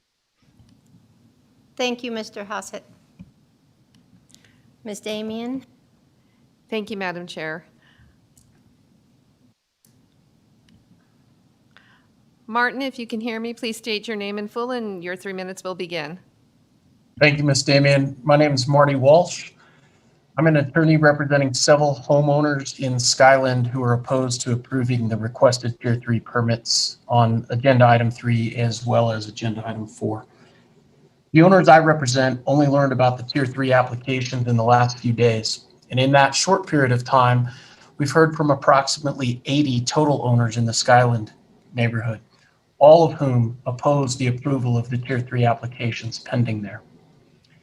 As you've seen, a number of concerned owners throughout Skyland have sent detailed emails to the advisory board in preparation for this meeting, expressing their concerns and opposing these Tier 3 applications. Those emails are included in the supplemental information packet for today's meeting. As you just heard from Mr. Hossett, the next door neighbor clearly articulates use of the pier by renters, which is directly contrary to Ms. Sweetland's assertion that it's not allowed to be used by those very same renters. The vacation home rental ordinance was designed to allow rentals only if there is no significant disruption to property owners. Clearly, that is not the case, and it will not get better with a Tier 3 permit. My clients not only have general concerns about increased vacation home rental activity and overcrowding in an otherwise quiet residential community, they have very specific concerns about the Tier 3 permit applications pending before you, based on increased vehicular traffic, use of street parking, which you've heard is prohibited, increased watercraft traffic in the cove, overcrowding, excessive noise, and use of these property for non-residential and commercial purposes. There are very serious safety concerns, including the lack of access for emergency vehicles. Street parking will be inevitable with the nature of these rentals. You've seen that in the email submissions. The resident owners should not bear the burden of increased risks to allow for commercial vacation rentals left only to file complaints after the fact when the transient renters may be long gone. Granting these applications would do exactly what the vacation home rental ordinance was designed to avoid. Approving Tier 3 permits for the property create unreasonable safety concerns, parking issues, and noise and disorderly conduct in the Skyland community. As you've seen from the public comments submitted and those made here live today, these challenges and concerns are already disturbing the peaceful, quiet, and residential nature of Skyland. I request that you deny the Tier 3 application for all of the foregoing reasons. Thank you. Thank you, sir. Ms. Damian? Thank you, Madam Chair. Let me get our next online person. Phil, if you can hear me, please state your name in full and your 3 minutes will begin. My name is Phil Iadamace, and I am the owner of 999 Skyland Drive, which is directly opposite of the Sweetlands property. I have a legal turnaround in front of my property. You guys mentioned that at the beginning of the session. That legal turnaround is for emergency vehicle use and for people making turns in the cul-de-sac. I have on numerous occasions had people parking in the turnaround, which basically is in front of my 3-car garage. I've had boat and trailer parking blocking my driveway and the legal turnaround. There's been multiple instances of the Sweetland guests parking on the opposite side of the street, decreasing the width of the street and the allowability of emergency vehicles to get into the property and into the cul-de-sac. I personally have experienced extreme noise parties at all hours of the morning. One time this summer, a party bus pulled up, and I'm not talking about a small passenger bus. I'm talking about a diesel that holds there was at least 30 people that came out of that bus at 3 o'clock in the morning. The noise is unbearable. The vehicle, the bus was sitting there idling for at least a half an hour while the people exited the bus. I mean, these, Mr. and Mrs. Sweetland are very nice people, but I don't think they realize what impact their use of their property for rentals is having on their neighborhood. They're not there. They don't hear it. They don't see it. I don't even think they want to deal with it. I am opposed to the Tier 3 permit, and I would certainly request that the advisory board deny this permit in order to allow me to enjoy my property. I've been a property owner since 2001 up there. Thank you. Thank you, sir. Ms. Damian? Thank you, Madam Chair. Let me get our next online person. Mary, if you can hear me, please state your name in full and your 3 minutes will begin. President? Hello, can you hear me? Yes.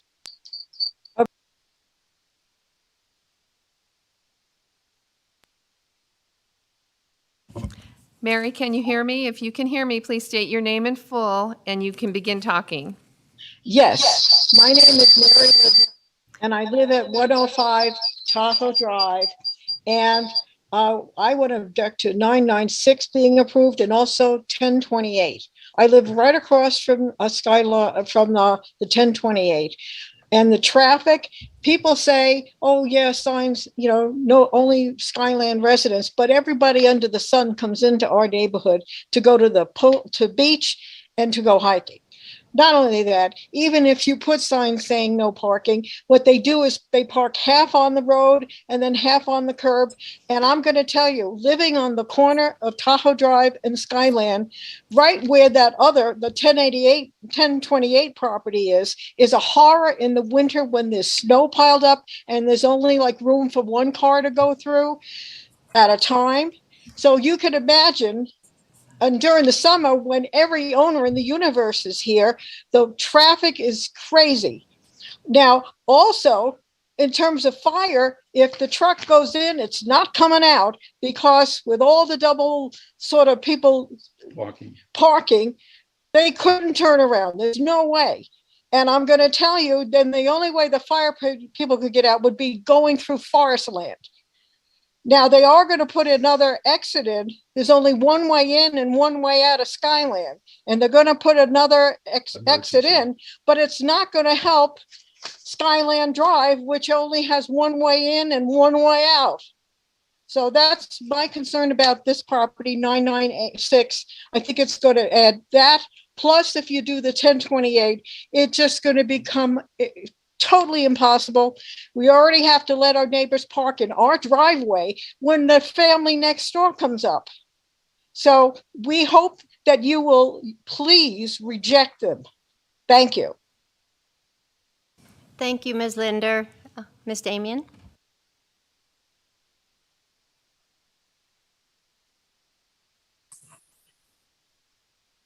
Hello. Paul, if you can hear me, please state your name in full and your 3 minutes will begin. Yes, my name's Paul Hassett. I'm the son of Max, who just spoke earlier, and he asked me to speak on his behalf. We are the neighbor that's directly south of 996. We share the pier with them. We originally went into this pier agreement with increasing value of both houses and giving us water access when it's low water. And we had to forfeit the little pier that we had, which was suitable for us in general, but we said that was a good idea. Well, now it's turned around to be part of the rental. And one question, I don't know, maybe the attorney would know, my dad he's an owner of this pier, but he doesn't carry liability insurance as this thing's being rented by others. So he's sort of being forced to kind of have his necks hung out there on this pier.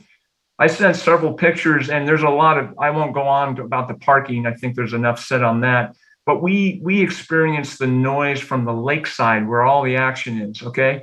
And in the pictures I sent, you can see that our piers are adjacent. You can see we're 14 feet apart. Our bedrooms are right by the hot tub, and it's a problem. And the guests come out here and they monopolize the pier. Our niece doesn't want to go out there. There's people out there. They spread themselves across. And so it's a big drag. Every time we go up there, it's like, oh, we got to reestablish ourselves that we get to share this pier. Are these good people? Are they bad people? Sometimes they're good, sometimes they're not. As I said, by the way, on the parking, you should know that the garage is not available, so should not be included in your parking count. The garage has never been available to guests. It's always shut. I don't know if they have a boat in there or what, if they got stuff stored in there, but it's not available. And you can go look on their website. It's even said on their thing. All right. I did not know about this service where we could call and complain and not have to go over there and try and negotiate with the guests. You know, that's uncomfortable. Okay. And then every week you got to redo it again because there's a new group of people. Had we known, and if it hadn't been the fires this summer, you would have had a different log on your complaints. So one of the areas that I'm in medical device and it's regulated. One of the things is usability on these complaints. You might assess the usability of your systems amongst the people that are supposed to use it. Because none of us were aware on the block. Had we known a lot of this, we would have used it. All right. The other thing I wanted to say was, let's see here. So there's noise. I've listed all the feces on the dogs and the fact that they come up our little beach. The Sweetlands don't have a beach. It's just boulders. So they want to use ours. So it's an inconvenience, all that stuff. And this, I don't even know why they're allowed to even rent the house when we share a pier like this. It's like a liability to us.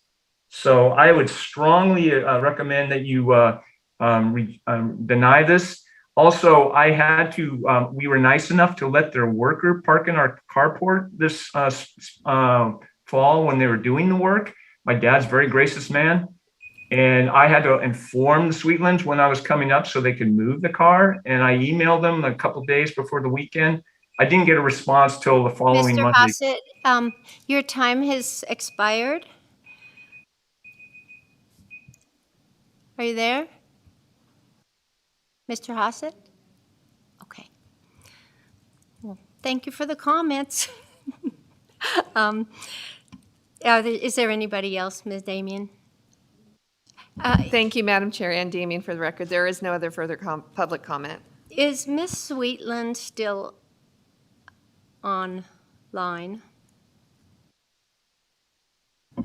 Let me check for you, Madam Chair.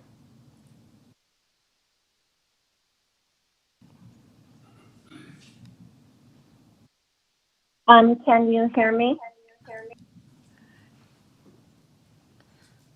Before that, I think I need to close public comment. Yes. And then I'm going to close public comment, but if Ms. Sweetland is still available, I would like to ask her a question about this garage business. I am able to hear you. Can you hear me? Yes, I can hear you. Ms. Sweetland, do you allow your tenants to use the garage? Because we're looking at some advertising information that says the garage is not available. Normally what we do is we do not allow them to use the garage because we had adequate parking. We are currently approved for 9 cars, but in our agreements, we only allow them to have 5 cars. If we are reduced to 4 in the driveway, then we would simply allow them access to the garage, which is a deep 2-car garage, so that we could accommodate 6 cars. I think that 6 cars is adequate for 14 people. That's, you don't need more than that. Okay, thank you. Let's take it to the board. Can I ask Mr. Lair one more question? Mr. who? Oh, Delaire. Delaire. Sorry.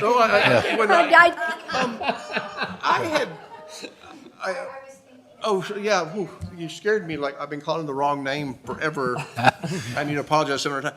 Mr. Lair, I've always wondered if this garage we assume is usable for parking. We now have people storing trash in there. I couldn't always get all 3 of my cars in my 3-car garage. I got 2 cars and I had a stuff for the golf cart and everything else. Have we ever considered asking for a picture of the garage if we're going to include that as a viable space? We do ask for pictures. I don't think we received that one for this particular application. We should have asked for that again. And then also I consulted with our Chief Gavon about the parking, and as noted earlier from the board, this particular house actually has a right-of-way across her driveway, that her driveway is not hers. So I would propose that we actually cut the parking for this particular unit down to 4 if they will allow the 2 in the garage. If the 2 in the garage are not available, then her parking is going to be on her permit as 2. And we will update the permit and get it sent back out to her after this meeting, depending on, the board's decision here. Thank you, Mr. Lair. And by the way, don't take that as criticism. We're all working through this. It was just something that I had thought about before, but I had never heard it brought up, and so I just never thought about bringing it up for it. Mr. Gavon, did you have a comment? I'm sorry. Now, I will shut this off now, but I did appreciate the comment, and I just wanted to share that with the group. We've had issues with parking there, and there is a legal turnaround there, supposed to be. So, Thank you. well, I agree with Tom Delaire's recommendation. All right, board. Any more comments, or do we have a motion? Comment. Oh, Michael? Of course, I have a comment. So, you know, my opening comment will be to the actual homeowners of Skyland. You know, if you have issues and you're authorized to do so by changing CCRs or bylaws, it's better to do it on your end than have the board do it on ours. But if you can't, that's fine. I think you have a special home, but for me personally, it doesn't meet the special Tier 3 conditions. It's just too close to your neighbors. And I was on the beach. I actually heard a very low conversation from about 50 feet away, and I just started to imagine what it was like on the pier. So I would not be in support of a Tier 3, and I'd also be supportive of limiting it to 4 cars with the garage. Thank you, Michael. Keith? Yes, ma'am. Thank you. Again, we're going to have to start putting some organization in our thoughts. And again, this rebuttable presumption is where I'm landing. Again, I started at 50, but as you just said, 50 is a normal conversation away. I don't know if I'm at 75 or 100, but it doesn't matter on this one. I mean, this one is 14 and 22. There is just you can rule people to death, but you're not going to have them follow them. I understand there's been 4 more than 15 minutes, but waking me up is just as bad as keeping me up for 15 minutes. I just don't think this thing is compatible for a Tier 3 based on the footage. And I would say, again, there's no VHR certifications. Parking is the issue, and the insurance would need to be updated if people disagreed and wanted to put caveats around an approval. Thank you, Keith. Patty? Hi, just looking at all the recommendation and everything in the public comments, I don't see this as being as Tier 3. It's just too close to the other houses. There's too many issues. Parking is extremely bad. I think if the garage is usable, I think max should be 4 cars on this property. With having the homeowner trying to handle it, but they hired a property manager. The property manager should be the one to deal with these things, and the owner's trying to manage the property from Alamo. Thank you, Patty. Lauren?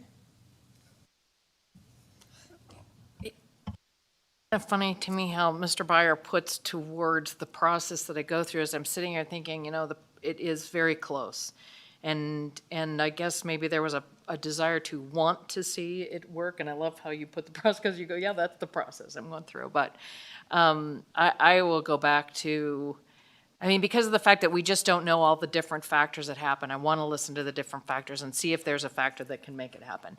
But I have to go back to the fact that it's just too close, and it's just too difficult to manage more, and the more people you have, the more issues there are. So I would agree too. I'll make a motion if you want.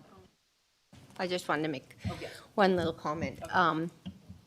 That I really think that one of the reasons we're sitting here as a board is because we want to listen to the residents and try to accommodate them as well as the permit holders. But the residents are very important to listen to, and we've heard a lot today. Living by the beach, and I know this only because I live there also, not in Skyland, but in Zephyr, it's a blessing and a burden.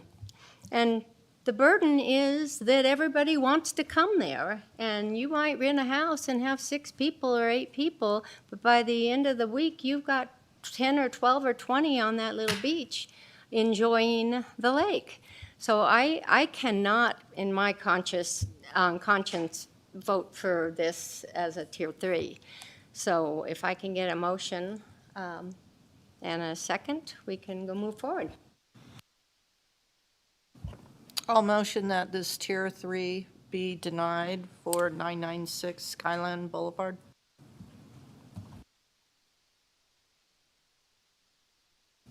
I have a motion. Do I have a second? I have a second, and I'd like to add an amendment for parking for 4 total. Am I allowed to do that, Sam? Sam Taylor, for the record, Douglas County DA's office. With respect to denial, no, you cannot condition a denial. However, I would point out that I believe Mr. Dallaire would handle this within the context of the Tier 2 permit in any event. So he's already stated his intention to do so, and I don't think it's necessary for the board to address that. Should have learned that on the first one. Okay, I just plain second. Plain second. Wow. We have a motion to deny this permit for 996 Skyland Drive by Patty. We have a second by Michael. Any more discussion? All those in favor signify by saying aye. Aye. Any opposed? Okay, 5-0 to deny this permit. Thank you. And we will move on to agenda item number 4. If only I was right there. Okay. For possible action, discussion on a special use permit application to obtain a Tier 3 vacation home rental permit. The subject application is for a 7-bedroom home, 14-person occupancy, located at 1028 Skyland Drive, Zephyr Cove, Nevada. The owner is Arden Companies, LLC. As trustee of the VMF Trust, Vincent C. Smith, who currently has a Douglas County-issued VHR permit number 084011700, APN 1318032100005. Mr. Dallaire. Thank you, Madam Chair. Tom Dallaire for the record. You've read in the number of bedrooms already into the record. The total occupancy is 14. They previously had a permit for 16, which is reduced now. They still had 7 bedrooms, but they are now just reduced it by 2. Similar situation, actually, this property is the reason I tried to get the tandem parking eliminated. In the code, the judge declined or found that wasn't a legal way to limit parking. So on this one, I did reduce the parking. If you look at the exhibit on this particular plan, in my review of it, we have, I think he had 21 cars in there. They're all Volkswagen Bugs. I don't know what year, maybe 72, but they looks very nice. And I don't know. Anyway, I don't know how they maneuver through the corner door. I did see that it does open up, but to get a 20-foot long vehicle in there, which is what people are using to come to Tahoe, in a lot of cases that I've seen. I did limit the garage to 2, and then we do need access and these plans are wonderful. It's the best set of plans I've seen. I just wish they were a little more dimensioned, but our firefighters and our emergency responders do need access to the front door, and if they are double parked like it shows in the diagram, we need to have that 6-foot clearance. And that's in code as well. So I did remove a row of cars out of this one and limited the parking to from 21 shown on the plan to 13. I think the previous permit had 16 parking stalls, if I recall. Yeah. So I removed 3 vehicles on this one, and that would be 2 in the garage and 11 in the driveway. And they do have a bear box. It seemed small to me, and I think after some conversation today, I think we can have staff ask for sizes of these things, so we have a little bit more details on this kind of information. And then, again, same neighborhood, this one, this house was built, they actually eliminated a property line and built the home across 2 properties, and they're still 12 feet from the neighboring house. So it's pretty close, 137 on the other side, and of course the lake on the backside. So they are, I think that's what I wanted to tell you guys so about this one, and we can turn it over to the applicant. I have a question for, if that's okay, I have a question for Mr. Gavan. On the fire determination thing on page 234, let's go that way. And at number 23, it says, it's about cooking devices and status observed, and it says, due to current fire restrictions, the wood-burning pizza oven can be used. Is that supposed to be can be used? It just seemed like an odd note. I'd agree it's an odd note, but it can be used, yes. Okay. It is, I think at the time we were in fire restrictions, but it was a gas pizza oven, so it's fine. Thank you. Thank you. Does anyone have any questions for the fire marshal or for Mr. Delaire before we have the owner is online or here, or is the owner? No one's here? No? They're not online. So the owner's not here? Okay. Anyway, does anyone have questions for the fire marshal or for Mr. Delaire? Go ahead. Mr. Delaire, and again, as I said, like over and over again, we're working through this, but the insurance is somewhat unusual here again. Not only is the policy written out of Boston, but the broker is not a Nevada broker. And so at some point in time, when we get through all these permits and we start talking about what's what and what's good and what's not, I do think we need to talk to some insurance specialists and see if any rights are restricted, or if anything becomes more cumbersome. If I'm having to deal with somebody in Chicago who's dealing with someone in Massachusetts, and, if I have a claim and it's in a Nevada court, would that go the same way? Would it be as easy to bring a claim against someone for a damage with this policy versus the you name it insurance agency in Minden, Nevada? So that will be something that I think we ought to talk about a little bit later if we have to condition this. Thank you, Keith. On that same insurance note, I did not see on the policy where it says it's a vacation rental. Yes, ma'am. I didn't see it was a vacation rental. And also we have the same thing where the insurance is in Vincent Smith's name and the property is owned under a corporate name. So again, it's just tying the permit and the owner of the property and the insurance. I think we should make sure there, because, you can't transfer a VHR permit, and it may come in back to get us one of these days if that's the case. Right. I understand the owner is available online. Yes, Madam Chair. So if, Ms. Damian, if you could bring that person online. Haley, if you can hear me, please state your name in full, and the board will ask questions of you. Okay, my name is Haley Mumbert, and I am caretaker for 1028 Skyland. I live on the property, and I'm open to any questions. I do want to state that I do live on the property full time, and I like to address any problems with the neighbors directly. I haven't really seen very many problems. Maybe one about noise. There's been a couple about parking. And clearly during the wintertime, we do not park nobody parks on the road at all. There's no room to.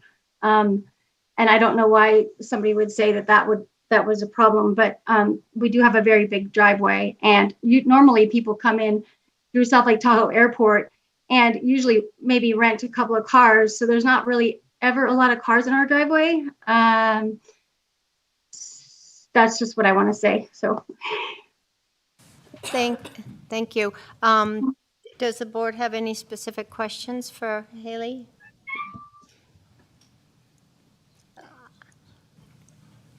So, Haley, are you considered the property manager? yes, I am. I live on site above the garage. Yes. And your bedroom is reduced from the rentable bedrooms. Is that why was there a difference? Yes. Mine is not included on the rental. Yes, that's correct. Do you have staff or catering that comes in when you have guests? Sometimes people hire a private chef when they come, but we don't. I don't have a staff that does that at all. They hire them separately. I'm not a concierge. I just take care of the house and make sure that the neighbors are happy. That's what I try to do, and make sure that the renters are complying. And I've never really had a problem because I'm there. So if it's ever noisy or they're doing something wrong, I directly speak with them, and they're very respectful. All the renters we've had in the past. So, and I'm not aware of any complaints myself. So, yeah, any questions? Thank you. Anybody else on the board have any questions or comments for the caretaker?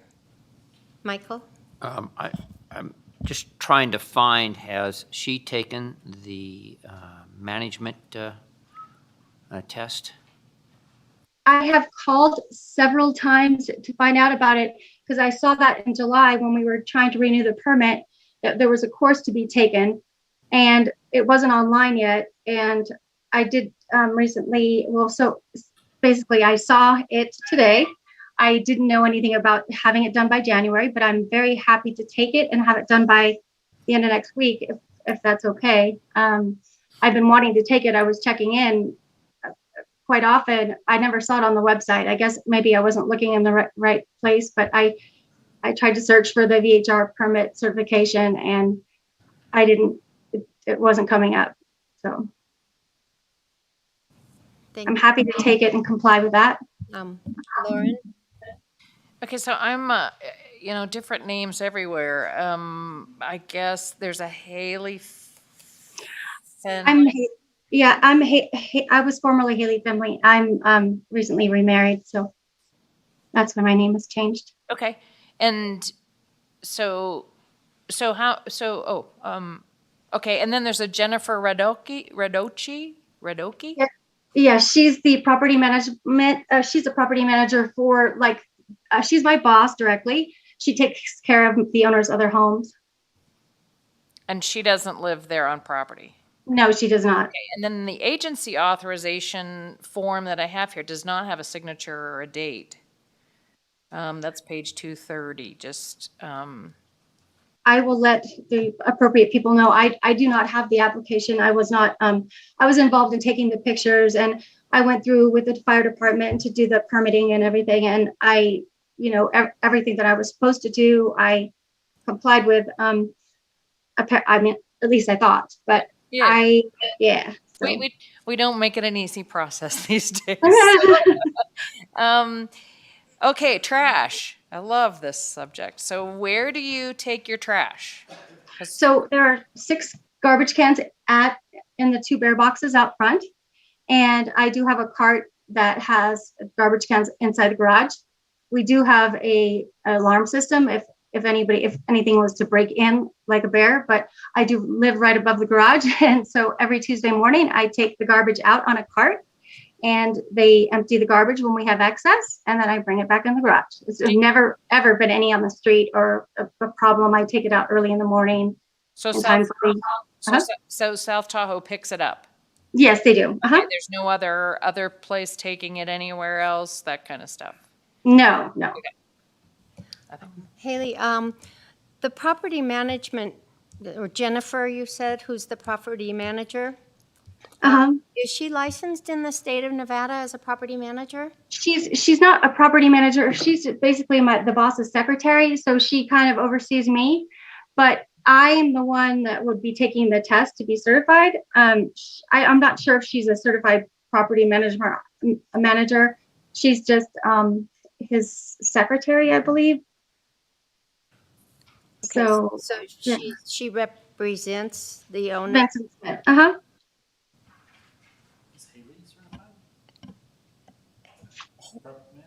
And Haley, you're not a certified property manager either, right? No, I am not. I've been in the business. I've been doing it for over 20 years because I grew up in Tahoe City, California, and I used to be property manager for a house on the West Shore. And in the last 4 years, I've taken over for the Smith's house. Okay, thank you. Mm-hmm. Does anybody else have any questions of Haley? No? Thank you, Haley. I think we'll go to public comment now. Here comes Ellie Waller, I did read the 351-page packet and the 74 at the time, the comments. So I do try to look at everything. I do have a couple comments and mostly comments. This home will also test the subjectivity of location based on the last one. I'm not sure where all that's going to go. I'm still a little skeptical, even though the fire department passed this. The VWs were cute. I like that. I've never seen anything so articulate in my life for the parking. I disagree, even though the fire department says they can do this. There's a couple of VWs close to where that front door are that are kind of parked on a slant on the diagram. And if those are, again, I know it's been stated it's just a couple rental cars. I think that's great. But if we do get catering trucks or whatever, again, the drawing is great. It would be nice to have seen actual widths on here. The other diagrams took forever to download on my computer. I don't have a high-tech one. I would have preferred to see pictures of the bedrooms based on the confusion we're having, because everybody else seems to have submitted pictures. And I'll just let the public speak that lives there. Thank you. Thank you, Ellie. Heidi, thank you.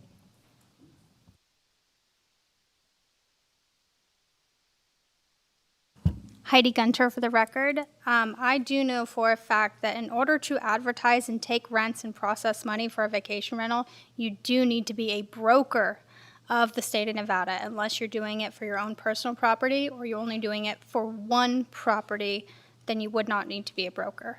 Thank you. Thank you, Heidi. Do we have any public comment online? Thank you, Madam Chair. Adam and Damien, for the record, we do have public comment on Zoom. Let me open it up to the first party.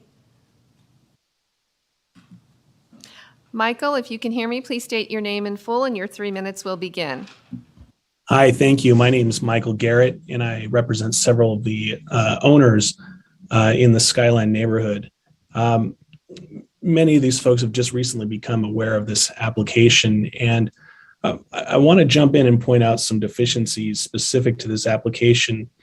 The first is that this is an application being sought by an LLC, and pursuant to section 20.622.030 subpart E subpart 3, permits are not allowed to be issued to properties owned by LLCs. So we have Arden companies applying for a permit, which is not allowed under the code. There is a representation in there also signed by the owner, Vincent Smith, where he misrepresents that he is the legal owner of the property. The board can easily see that this is false, including with information inside the packet itself or by going to the assessor's webpage. Sort of calling back to the discussion on 996 Skyland, the board correctly denied that application based on proximity. That was a home that was within 14 feet of a neighbor. If the board reviews the aerials provided with this application, it'll see that this home sits within 12 feet of its neighbor to the south and within 12 feet of its neighbor to the north. It is extremely close. And if the board looks at the aerial, it'll see that there is a large outdoor area with a pool, hot tub, and a place to eat and make food. This is where a lot of the folks who visit this property gather. And so being within 12 feet of proximity to their neighbors on the north and south, obviously the noise when folks are out there into the late hours of the night carries over and causes a lot of sleepless nights. People have mentioned this already. Skyland, if you look at the aerial, these homes are close together and there really is only one access in and out of this neighborhood. It really is not a neighborhood that is conducive to tier 3 type properties. It's going to create a burden on parking. This home already, while it has this large parking area, already guests park up and down the street on both sides, making it very difficult, if needed, for an emergency vehicle to get to and from this property.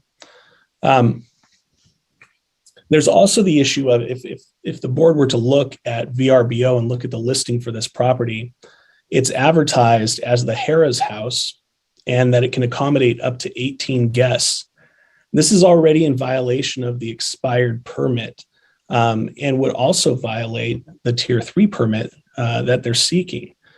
And so we have a situation where a person is applying to be approved for tier 3 and they're not currently living within the conditions of the Mr. permit. Garrett, your time has expired.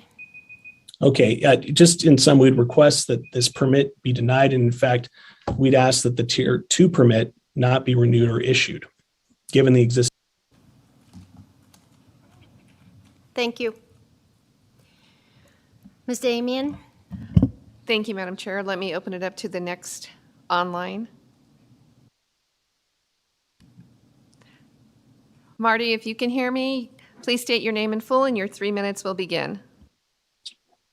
Yes, ma'am. Marty Walsh again. I'm an attorney representing several homeowners in Skyland. I spoke on 996 and appreciate the board's decision on that application. I'd like to echo what Mr. Garrett was referring to. The code specifically says LLCs cannot even apply for, much less be receiving a permit. So I'd like the board to take that into consideration. The current property is being advertised in violation of its current tier 2 or the expired tier 2 permit. This is an issue. Again, I mentioned this previously with respect to 996. The homeowners in this residential community should not be subjected to enforcement after the fact. We can see that the property currently isn't being operated in compliance with the rules it should have been playing in. There's no guarantee that that would happen under a tier 3 permit. In fact, all of the issues that were raised by me previously on 996, I would echo those for the record on the 1028 Skyland property as well. Safety is a major concern. Ingress, egress for emergency vehicles is a major concern. These are issues that the residential neighbors in Skyland should not bear the burden of. This is a commercial operation at this property. You can see from the advertisements on VRBO and elsewhere, this property is not zoned for those commercial activities, and it should not be allowed inside of a residential neighborhood to disrupt the current owners, as you've seen inside of the submissions in the supplemental packet. You've heard from the owners on the 996, and I suspect you may hear from other owners here in the public comment period on this 1028. As such, I would ask that you deny the permit for the Tier 3 application. And I, too, would suggest that you not renew or revoke the Tier 2 permit on the 1028 Skyland property as well. Thank you. Thank you, sir. Ms. Damian? Thank you, Madam Chair. Let me get the next public comment. Robert, if you can hear me, please state your name in full, and your 3 minutes will begin. Yes, my name is Bob Myers. Thank you for your time, for the board, the men and women. You're doing a tremendous job. I appreciate it. We live at 1038, so that's 3 houses north, not full-time. The home has been in my wife's family for 50 years. Her grandfather helped develop the homes north of the Harrod house. They remember when Harrod, actually Sammy Davis Jr. used to stay there. So we have been there a long time. And what I would describe is similar to what Marty described, who does not represent us, but I would agree with everything he said. It does feel like a commercial property. It does not feel anything like a residential property. We have 3 children. They swim in the cove. They obviously use the pier, I can tell you that. There's boats coming in and out frequently. There's a lot of people there. We're not even there that much. But when we are, Haley, I met you. You're very nice. I went to your home and knocked on the door, and not your home, the home you caretake for, and said you have a kayak or floating away in the water. I don't begrudge you. I know it's you're probably doing the best you can, but I don't know how you can possibly manage that amount of people by yourself. I don't think any one person could. So I don't begrudge you for that. In regards to, you can see clearly the fact that the property manager is, and not to demean a secretary at all, not to use that word inappropriately, but that probably tells you a little bit about how the property is managed and how they haven't complied with the law. It feels that way as someone that lives and occupies the home 3 houses north. So again, would agree with Michael, the attorney, would agree with Marty. Myself, I'm an attorney, not licensed in Nevada. Please, the board, consider not renewing Tier 2, and at the same time, certainly denying a Tier 3. It will absolutely, I can tell you as an owner, if it becomes worse, it's already difficult, and I do need to complain more, and I'm happy that somebody mentioned that. We'll start renting our house out. I mean, it's just not a good thing to do. We don't want to do it. We love our neighbors to the left and to the right, but it certainly feels not like a home, but like a commercial property. So thank you for your time, and thank you for listening. Thank you, Mr. Myers. Ms. Damian? Thank you, Madam Chair.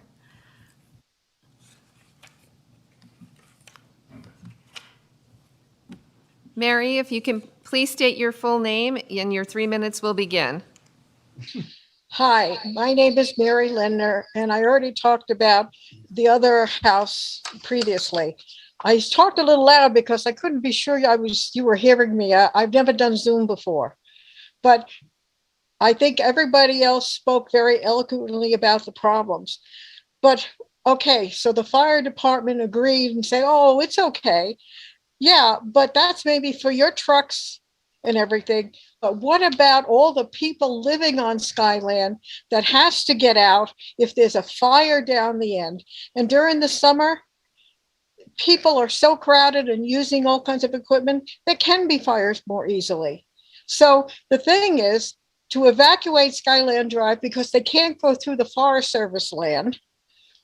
2, if all of a sudden the 21 bug cars decide to come out of a garage, which I have never seen open, period, okay, I will be shocked if they don't go first. So I think there's a lot you really have to think about. And also the fact that everybody else is here too. So one way into this complex, one way out. Maybe eventually there'll be 2, but you know what? It's not here yet, and that's not going to help Skyline Drive. So I would appreciate if you would reject this application. And I thank the board because I know you're really trying to be fair to everybody, but please don't discount us. Thank you. Thank you, Ms. Linder. Ms. Damian? Thank you, Madam Chair. Let me get the next online. Robert, if you can hear me, please state your name in full, and your 3 minutes will begin. I think you got me again. I forgot to lower my hand. But I will say the parking is really difficult. Thank you. A lot of cars.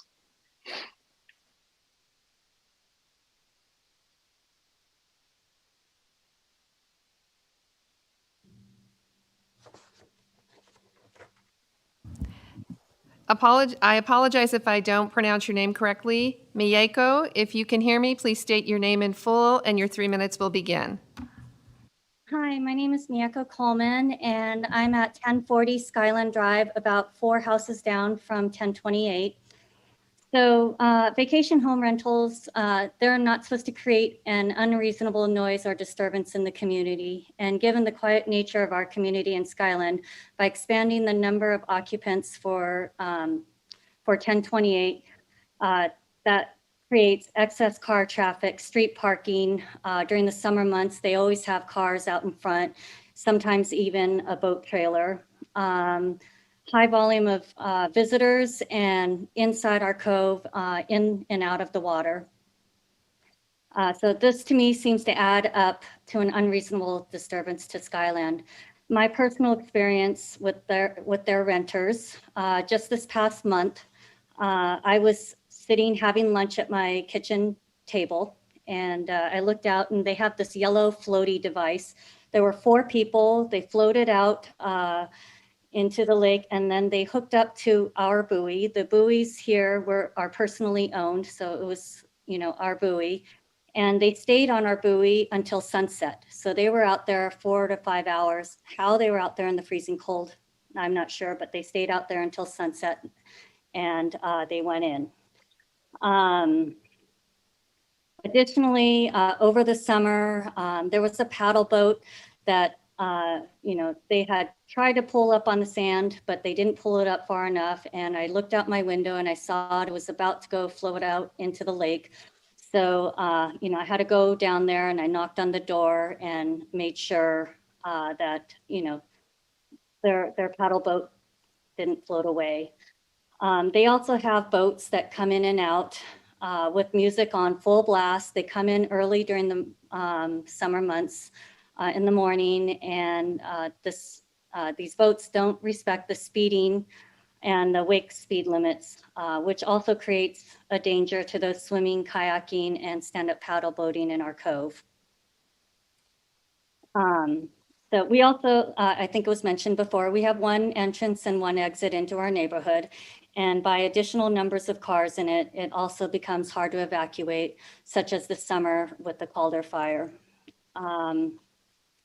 So it is also for these reasons that I respectfully request that this permit be denied, and also their tier 2 permit as well. So thank you. Thank you. Ms. Damian? Thank you, Madam Chair. Mr. Dallaire does have a written phone conversation that he would like to present as public comment at this time. We would love to hear it. Mr. Dallaire? Thank you. Tom Dallaire for the record. I received a phone call on January 25th at 10:42 a.m. from a Jim Lincoln. He lives at 1035 Skyland. He apologized that he wasn't able to write in his own comments. He was in the desert down in California, but wanted to call and at least express his concern. Jim lives across the street, I think down 1 home from this house. He's experienced a number of issues and problems with this unit in the past, and this property has been a topic of conversation with the number of neighboring properties. The issues of noise and disturbance is day and night. The home gets a lot of activity and is disturbing the residential neighborhood. And that's pretty much summarizing his comments with my conversation with him. Thank you. Thank you, Mr. Dallaire. Ms. Damian, more public comment? Thank you, Madam Chair. Yes, I have. Taylor, if you can hear me, please state your name in full and your 3 minutes will begin. Hi, my name is Taylor Coleman, also from 1040. I just wanted to add a few things from my experience being a resident there. Over the summer, there was even a large wedding, which I don't think was technically allowed given the nature of the property. Also, on numerous occasions, I could hear noise very clearly from their house, from the inside of our house with the windows closed. Just living there and trying to conduct like normal life. I was studying for the MCAT, the medical college admissions test, and I would be like sitting in the house and get very, very easily distracted from the noise. For instance, from their boats. There was like there have been like numerous parties, such as one I think following a NHL game, and I can imagine that for everybody else living in the area who are trying to be productive and carry out regular tasks, to have that even when all your windows are closed and things like that, it can be very disturbing. So just wanted to echo what everybody else said. Thank you so much for taking the time to hear these public comments and deliberate this issue. And I would also like to speak in favor of declining the Tier 3 and also the Tier 2 permit. Thank you very much. Thank you, Taylor. Ms. Damian? Thank you, Madam Chair. The only other person I have right now is Haley, who would like to speak again, if you would so allow or not.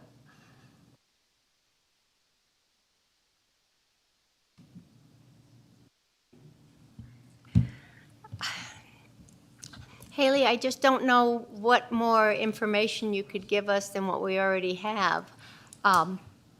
So I would like to close public comment. Thank you, Madam Chair.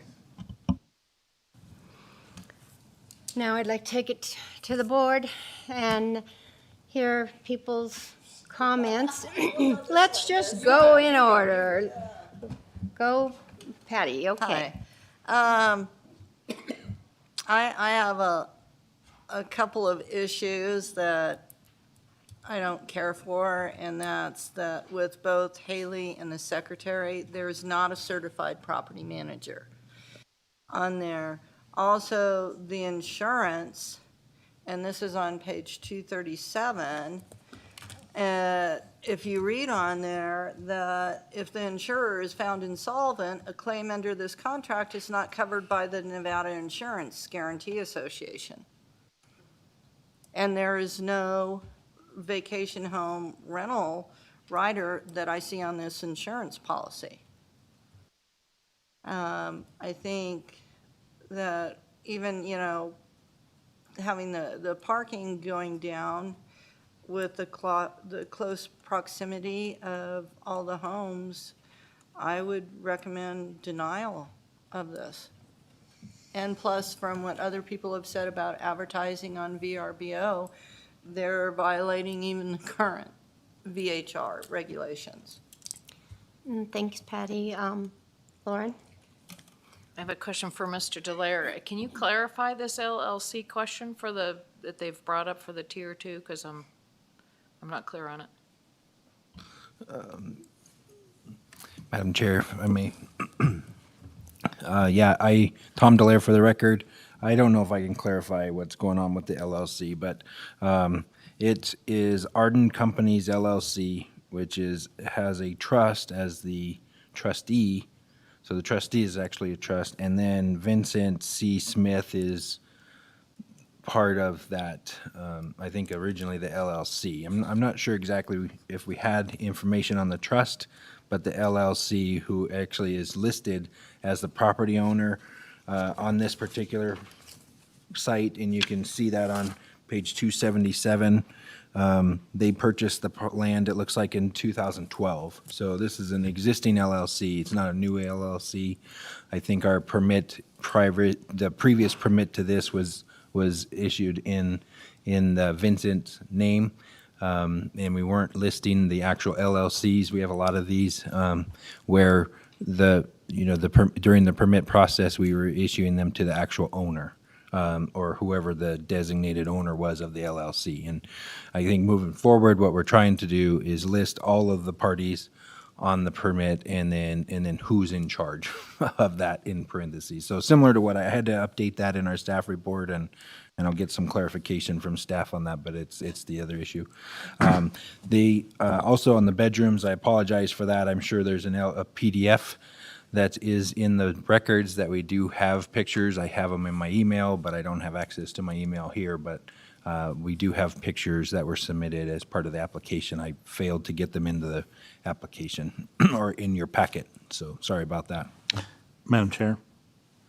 Mr. Taylor? Yes, I would just like to clarify the issue with the LLCs, specifically under the code. This is Sam Taylor for the record, Douglas County DA's office. Under ordinance 2021-1588, or the language as of that date, basically, person means an individual or family, including a family trust, which owns or occupies a VHR property, utilizes a home as a residence. Person does not include a limited liability company, corporation, partnership, or similar commercial legal arrangement, with the exception of permits that have already been issued as of June 3rd, 2021. Thus, if the LLC owned the property prior to June 3rd, 2021, and there was an issue as to whether or not, it should have been in the LLC's name from the outset, then I would say there wouldn't be a problem with this particular case, having the LLC continue under the existing code. Thank you, Mr. Taylor. Lauren? Just a clarification, I'm not sure where I need to get it from, but online, the advertisement is for 6 bedrooms. So I'm not sure, and it says additional bedding is a spare room with a Murphy bed, ensuite bathroom with a standalone shower. So I don't know, I just don't, there's just kind of a discrepancy there, I guess, is what I'm bringing up.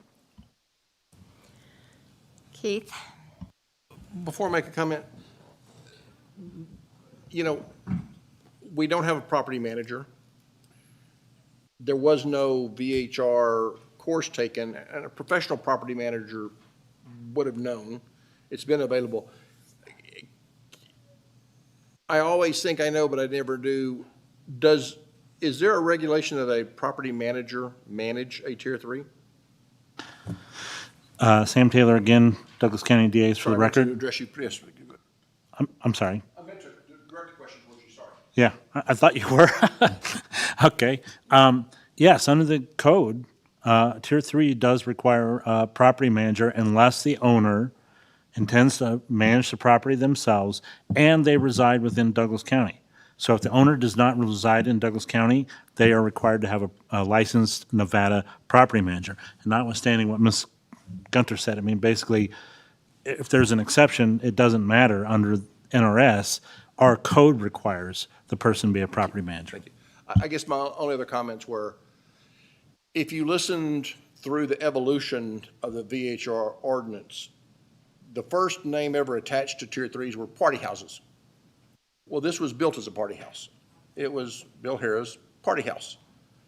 The whole design of this house is meant to have a party. The outside, it's a phenomenal house. It's made to enjoy, and part of enjoyment is noise. So I guess those are my concern. And then lastly, again, I'm trying to starting to go from rebuttable presumption, and I've already said it's somewhere north of 50, and this is 12.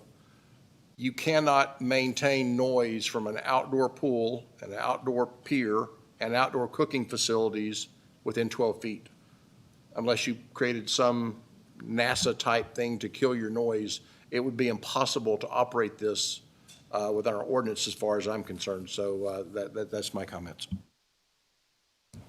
Michael?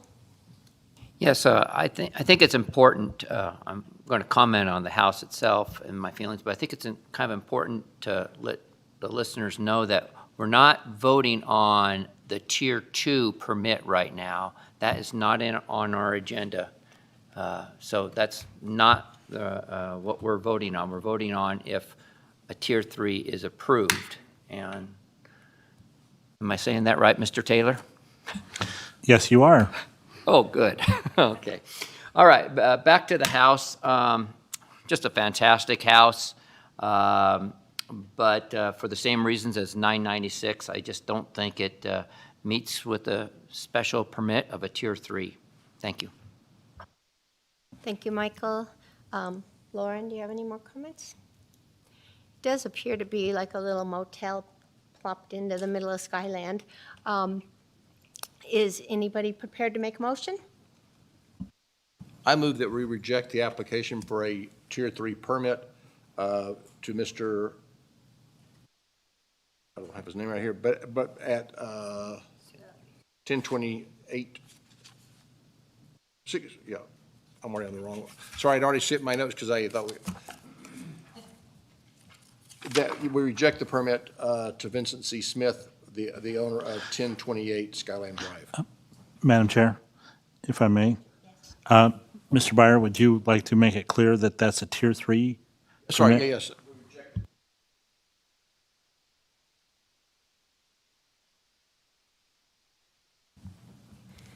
Okay, I have a motion by Mr. Byer. Do I have a second? I'll second. I have a motion by Mr. Byers, a second by Michael Sloan to reject this Tier 3 permit. Is there any further discussion? Seeing none, I'll take it to a vote. All those in favor of denying this permit signify by saying aye. Aye. Aye. Any nays? No. So that would be 5-0 to deny this permit. Does anyone need a break before we go to item number Yes, ma'am, please. 5? Yes? Okay, let's be quick. Yeah, we'll take 10 minutes or so.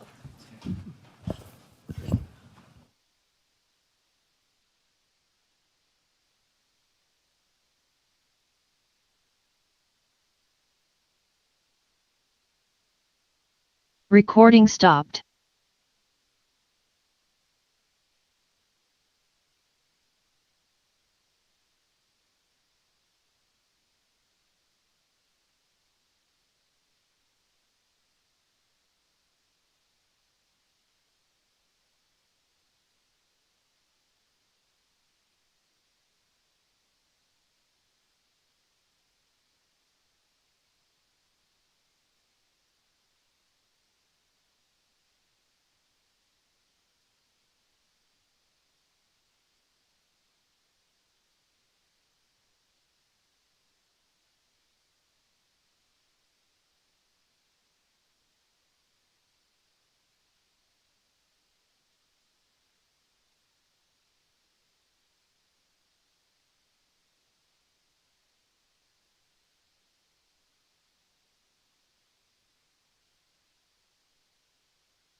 Recording in progress.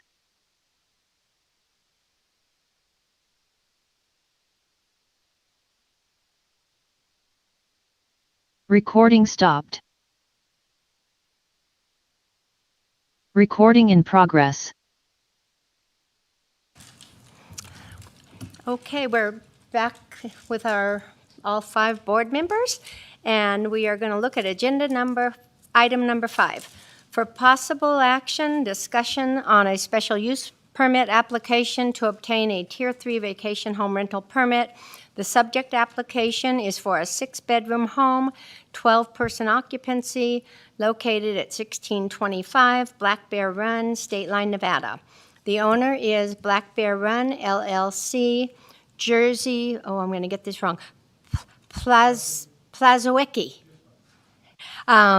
who currently has a Douglas County issued VHR permit, account number 084000493, APN 1319303100021. Mr. Dallaire. Thank you, Madam Chair. Tom Dallaire for the record. As you read into the record, this unit is at 1625 Black Bear Run, State Line, Nevada. It is at the end of one of the roads coming down in an HOA.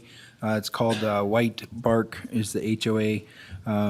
I think this one I went through, these guys have had a permit since 2000, it looks like 2006. So these have been renewals over time. They've been renting the house for quite a while. The total occupancy is 12. There's 6 bedrooms.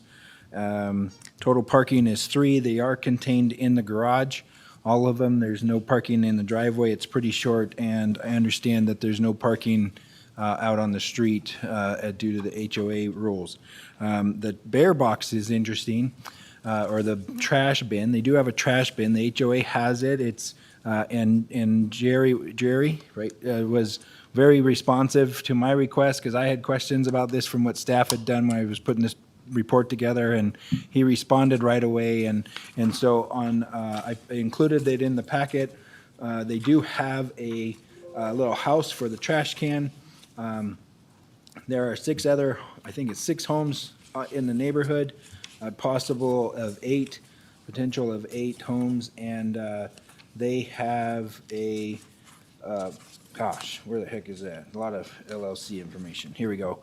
Page 329, they show the dumpster has the locks, and then they have the house to the right. That the gates are broken on it at the time. The HOA is in the process of getting those repaired, and then the dumpster's temporarily stuck out in the road, but it'll be housed, or usually is housed, in that house.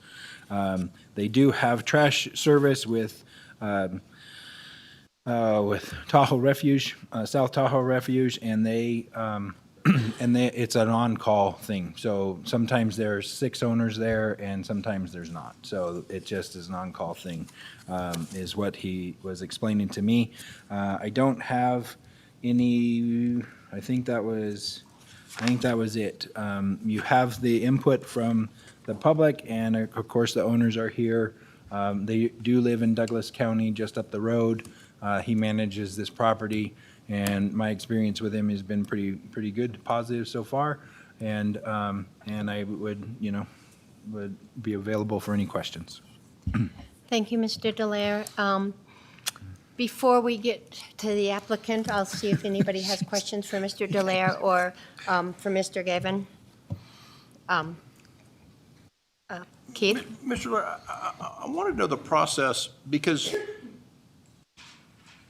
this property was transferred to an LLC in June 2021, correct? I mean, that's when the LLC was set up. So did they go through did we just look through that and issue them a permit even though they changed ownership? Or did they go through the wait list? There was no wait list, and maybe it's, I guess what I'm saying is, did we recognize this as a new permit because it was a new owner coming to us? It was Black Bear Run LLC instead of Mr. Pazowski.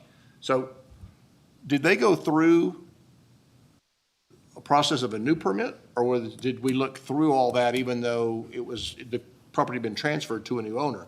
I mean, he owns it, and maybe it doesn't matter, but I mean, that just seemed odd. Yeah, I'm not sure how to answer this. So if the June date, I'm not sure what specific date that was that it was actually created. I think that's in here. What I actually. show is that it was set up in June of 2021, and Yeah. then the new regs would have come in July 2021, so. it was Right, done so- right before the new regs.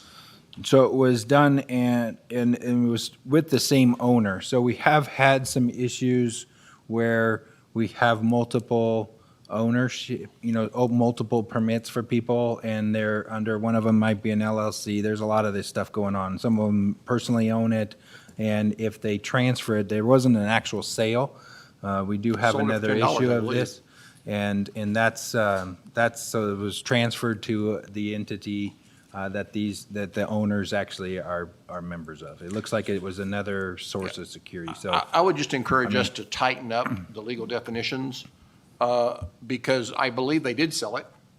They sold it $10. I mean, so it was obviously a transfer price, but the legal owner changed. And I don't think it's, for this application itself, I don't think they were at capacity.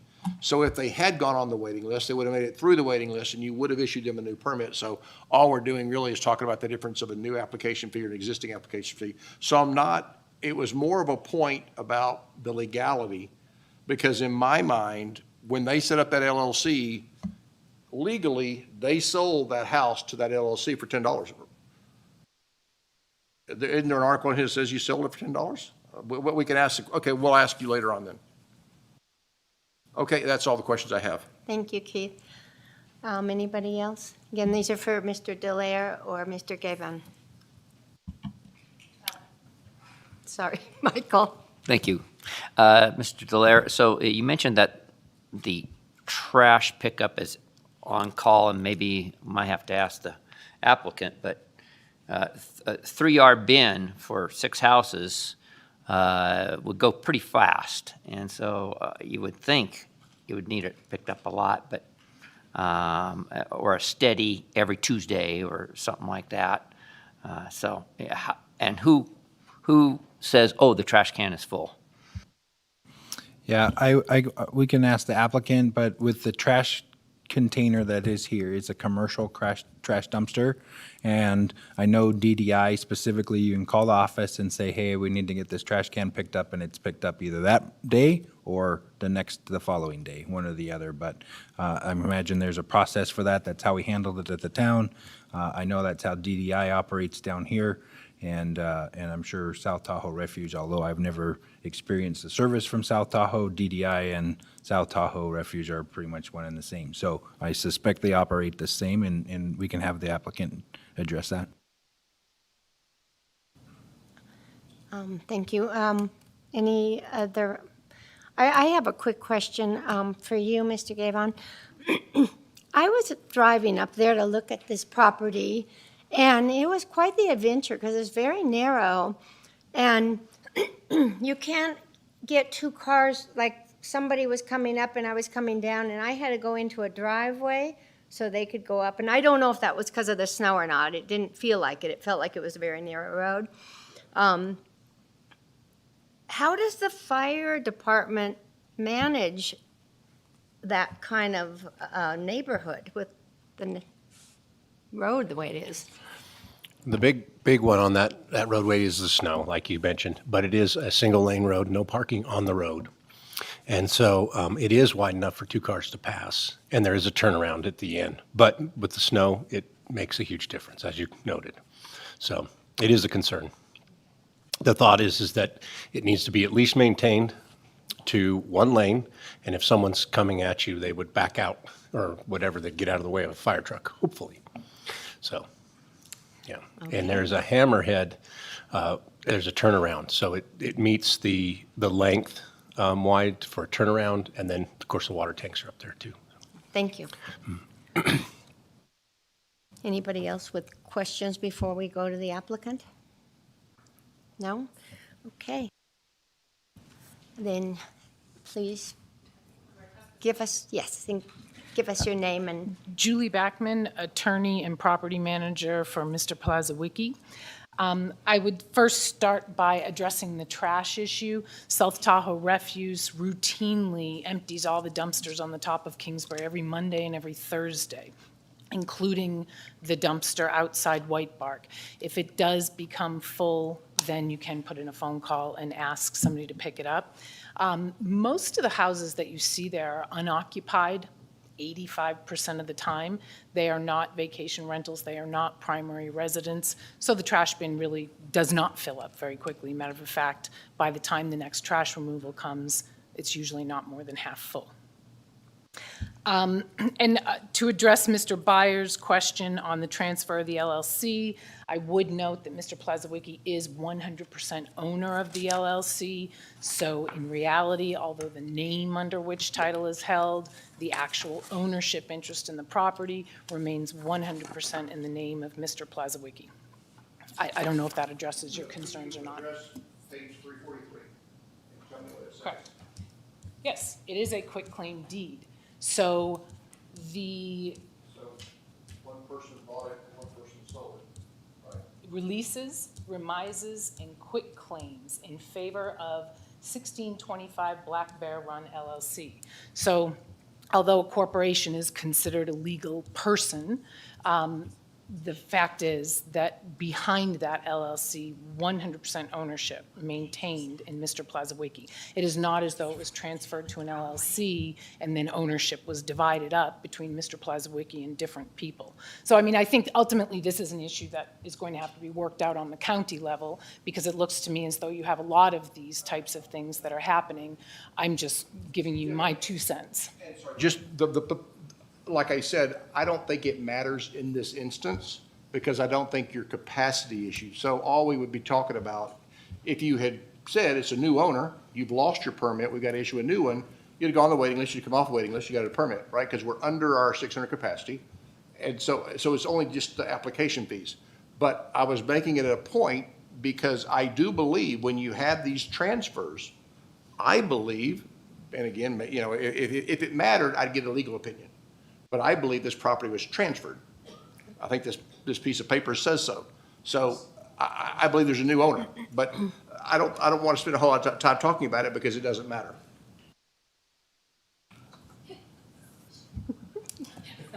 okay. And Mr. Plazawicki would just like the board to know that prior to transferring the property to an LLC, he did inquire of the county whether a new application would be required, and at the time he was advised no. Okay. Again, I think this is an issue that legally the board and the DA's office will have to figure out with the county, but those are the circumstances under which this was transferred. Okay, Michael, do you have any questions? Comments? Not at this time. And I would just like to address the one complaint that came in. I will be as Yes. brief as possible. I would point out first and foremost that Mr. DeArkland discusses that his property is immediately adjacent to Mr. Plazawicki's property. And if you look at the letter that his attorney wrote to the board, the HOA, in September of 2021, he also describes his property as immediately adjacent and that no other properties in the HOA are subject to the same nuisance Mr. DeArkland believes he is subject to. If you take a look at the documents presented today, page 336, Mr. DeArkland's house is not even one of the houses marked within 114 feet, 68 feet, 68 feet, and 121 feet of Mr. Plazawicki's property. There are other owners who are significantly closer to Mr. Plazawicki's property. And I would also note that there was no complaints, no registered complaints. Nobody has called to complain. As we indicated, these houses remain unoccupied about 85% of the time. I would like to give the board a very brief recitation of what's been going on with Mr. DeArkland. In September of 2020, he had a nuisance violation notice issued because he said the hot tub pump on Mr. Plazawicki's hot tub was too loud. He had that issued without a notice and an opportunity to be heard in violation of Nevada law. We took it up with the HOA. We said, hey, we have an opportunity to be heard. Finally, the board did hear it. They instructed Mr. DeArkland to get auditory readings to the sound of the hot tub pump. Mr. DeArkland failed to do that. He failed to prosecute his claim. He had 8 months to do it, and he did not. Then, on the eve of the hearing as to whether Mr. Plazawicki's hot tub pump was an issue, Mr. DeArkland constantly changes his focus. He switches, and he says, well, I don't think the hot tub was legally installed. He called it, quote unquote, bootlegged. He submits some page that was emailed to him today or from the development committee indicating that there was no specific permit pulled. After Mr. DeArkland raised this new issue, Mr. Plazawicki went to the community development, the plans department. They had on file that in 2009, the hot tub was inspected by the inspector. The inspector requested a change to the hot tub, this particular box that goes around the electrical unit, that Mr. Plazawicki complied with that, and that during the final inspection, the hot tub was signed off on. In an effort to put this to rest, Mr. Plazawicki returned to the code. I'm not sure if I'm saying the right name, but the people who issued the permits here. They indicated that they pulled the permits. They indicated that in 2009, there was no specific permit required for hot tubs at that time, but that it had been inspected. They looked at the file. There were photographs of the hot tub in the file. Mr. Plazawicki asked them, would you please send somebody back out to re-inspect the hot tub because I'm having this issue? They sent out an investigator or Inspector Hand. Mr. Hand came out, re-inspected the file, re-inspected the hot tub, and indicated the hot tub is legally installed, and if anybody has any issue with it, they can call me. As far as we know, Mr. DeArkland never followed up on that. In August of 2021, Mr. Plazawicki's house was listed for sale. 5 days before the sale was due to close, Mr. DeArkland calls Mr. Plazawicki's realtor and says, I am going to file a lawsuit to stop the sale of this house unless that hot tub is removed. And if he doesn't remove the hot tub, I will also be filing a lawsuit to outlaw VHRs in white bark, which is a violation of NRS. Once a house is in an HOA and that HOA allows vacation rentals, you cannot then later change that if at the time the person purchased their property, a VHR was permitted. So this specious allegation that he's going to do something contrary to the law, the sale of the home falls through. The written reason is because of the threats made by Mr. DeArkland. Comes September 2021, Mr. DeArkland now has failed to prove that the hot tub pump is a nuisance. He's failed to prove that the hot tub was illegally installed. So now he goes to this renter issue. And I will point out that, again, he's not even within the proximity that this board looked at with respect to the proximity of neighbors. The proximity of these neighbors are significantly further away than, say, for example, the Skyland properties.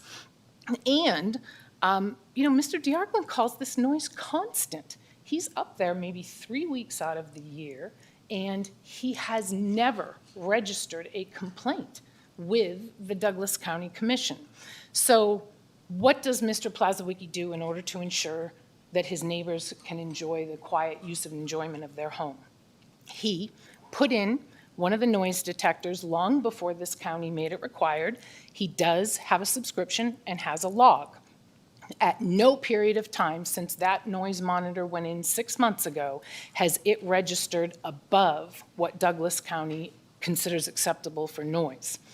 The HOA, White Bark, asked Mr. Plazawicki if he would please include in his renter agreement that as every renter enters, they have to personally sign in pen and paper something saying that renters will not use the hot tub between the quiet hours. I believe at that time it was 10, now it's 9. Every renter that comes in has to sign this. Mr. Plazawicki was requested by the fire department to put up a notice outside around the hot tub, what the quiet hours are. He complied with that. The noise monitor is there are two decks, one right above the other. The noise monitor is right above the hot tub on the deck above it. So, unfortunately, Mr. Diarkland has quite frankly engaged in a course of conduct which can only be considered badgering. He wants this hot tub gone, and he will find one reason or another to try and do it. However, there are other members of the community who are much closer to Mr. Plazawicki's house. None of them have come here today to complain about this.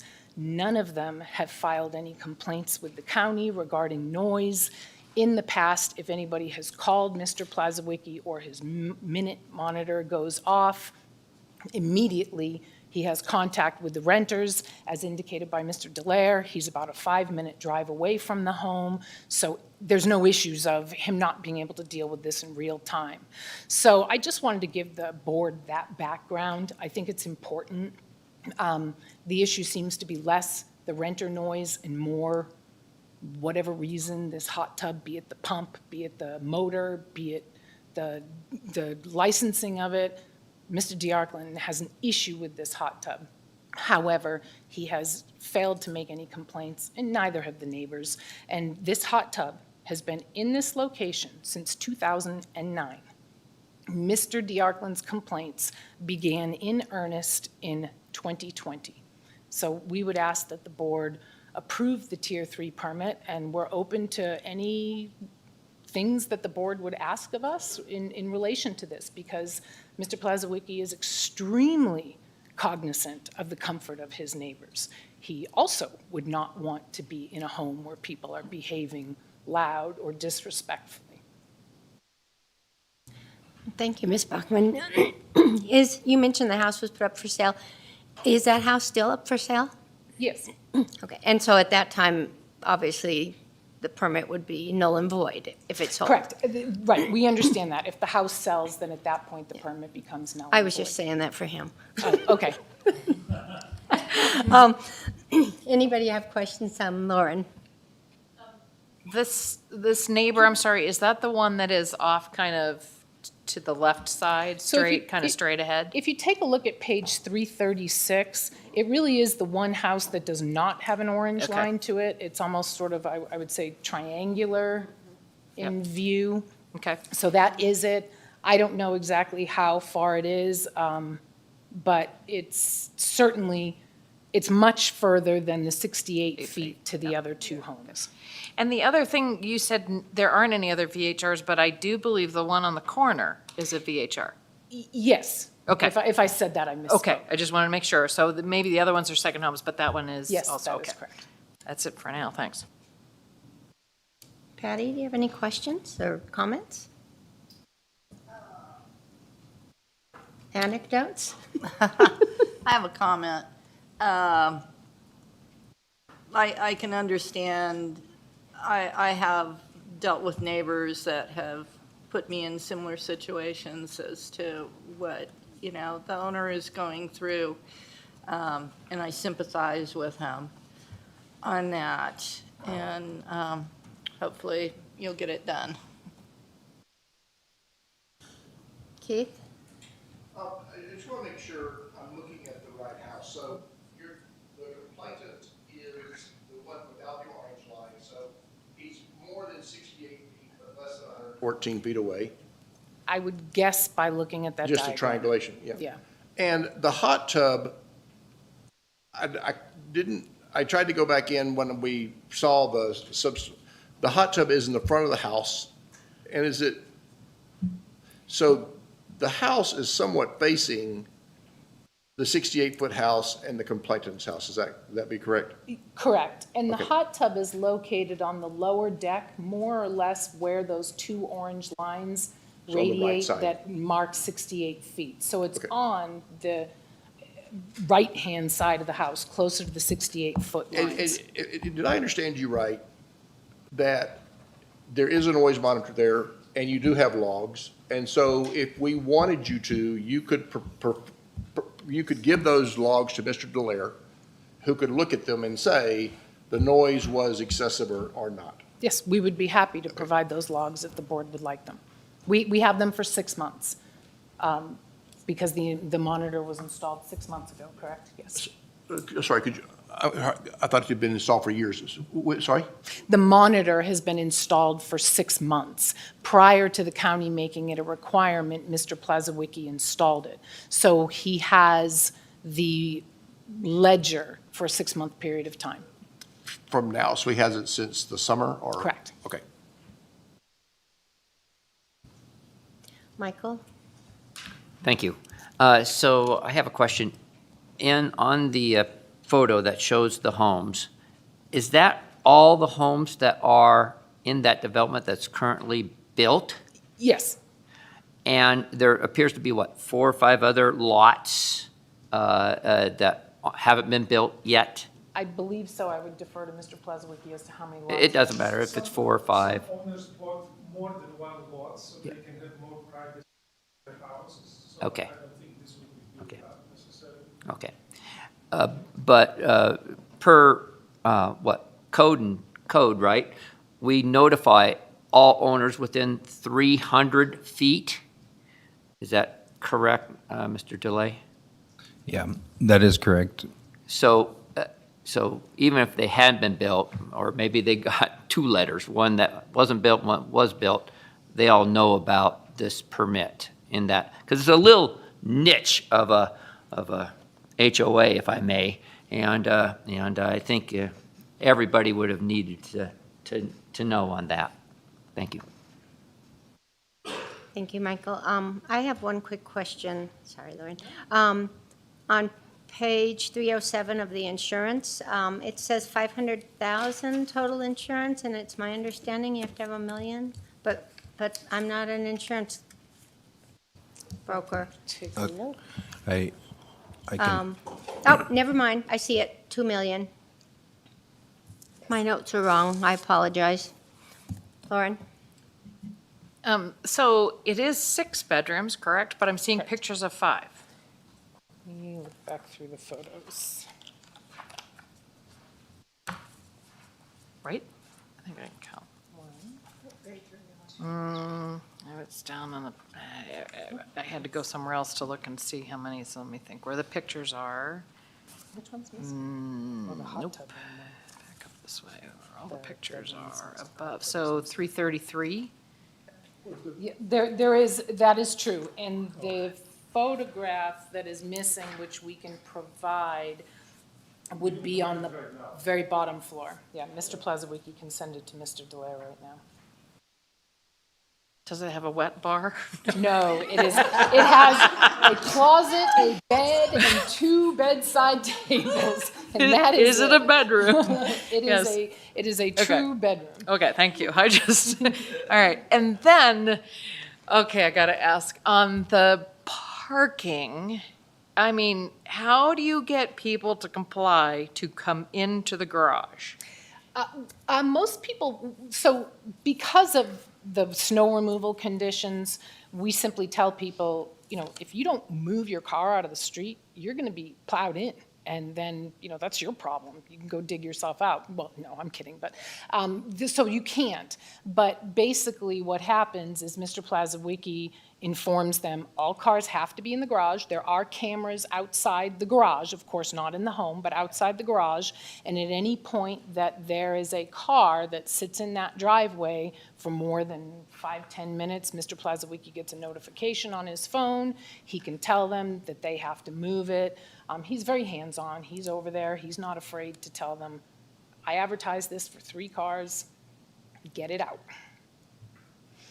And it's just, as whoever drove up there knows, it's just not feasible. So And people his do house not is park. the last one on the street? Correct. Yeah. Yes. There are no other residences above him, only the water tanks. It's an interesting subdivision. During the summertime, they access the water tanks through there. In the winter, I understand Heavenly goes up there with snowmobiles. So it's not a big deal really in the winter time, but okay. Right, correct. And obviously, we understand that having those tanks up there, they have to have access, in the summer. And they have always had access. We have never told people that they can park on the street, and if they do, they're stopped immediately because the cameras are there. So I could be wrong again, but I'm showing Coldwell Banker as the property manager, or is Mr. Puzzle? So Mr. Plazawicki is a resident of Douglas County, and he does live 5 minutes from the property. I am a licensed property manager through Coldwell Banker as well. So Okay.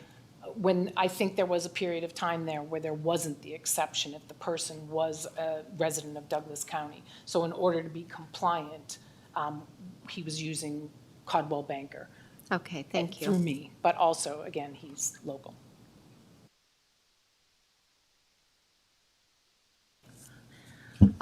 Anything more from the board, or we can go to public comment? Is there anything more? No? Okay, let's go to public comment. Get out of your way. No, take your time. Just be a minute. This one's a short one. Hi, Ellie Waller. The discussion on the monitor, where it's located, did anybody on staff see it? Is it acceptable that it's been told, maybe fire, I don't really know, and is one monitor all that's needed? Obviously, I don't think noise in this neighborhood is a problem. Thank you for asking about the 5 bedrooms. I did have only one comment about that now that a 6th has been identified. There is one picture that shows sleeping area for more than 2 people. Obviously, the rule, that's page 332. Obviously, the rule would be adhered to that only 2 people, no matter how many beds are in that room, is what is the current requirement. So only 2 people would be in there now that the 6-bedroom has been identified.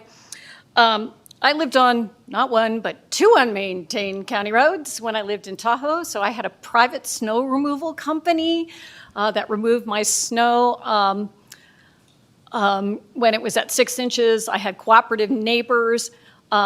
Being unmaintained, I am also the only pervious concrete street that was there, so that was always interesting to get snow removal. So is this road under contract to be maintained by the county? Is this a county-maintained road? So if then a private contract needs to be let, or nobody can get in, nobody can get out? Again, I think sensibility says when it's rented that that road should be plowed. I don't know if that can be a condition, but I know what it was like to live like that. So I just have some concern for safety with a plowed road and ingress egress for the fire department.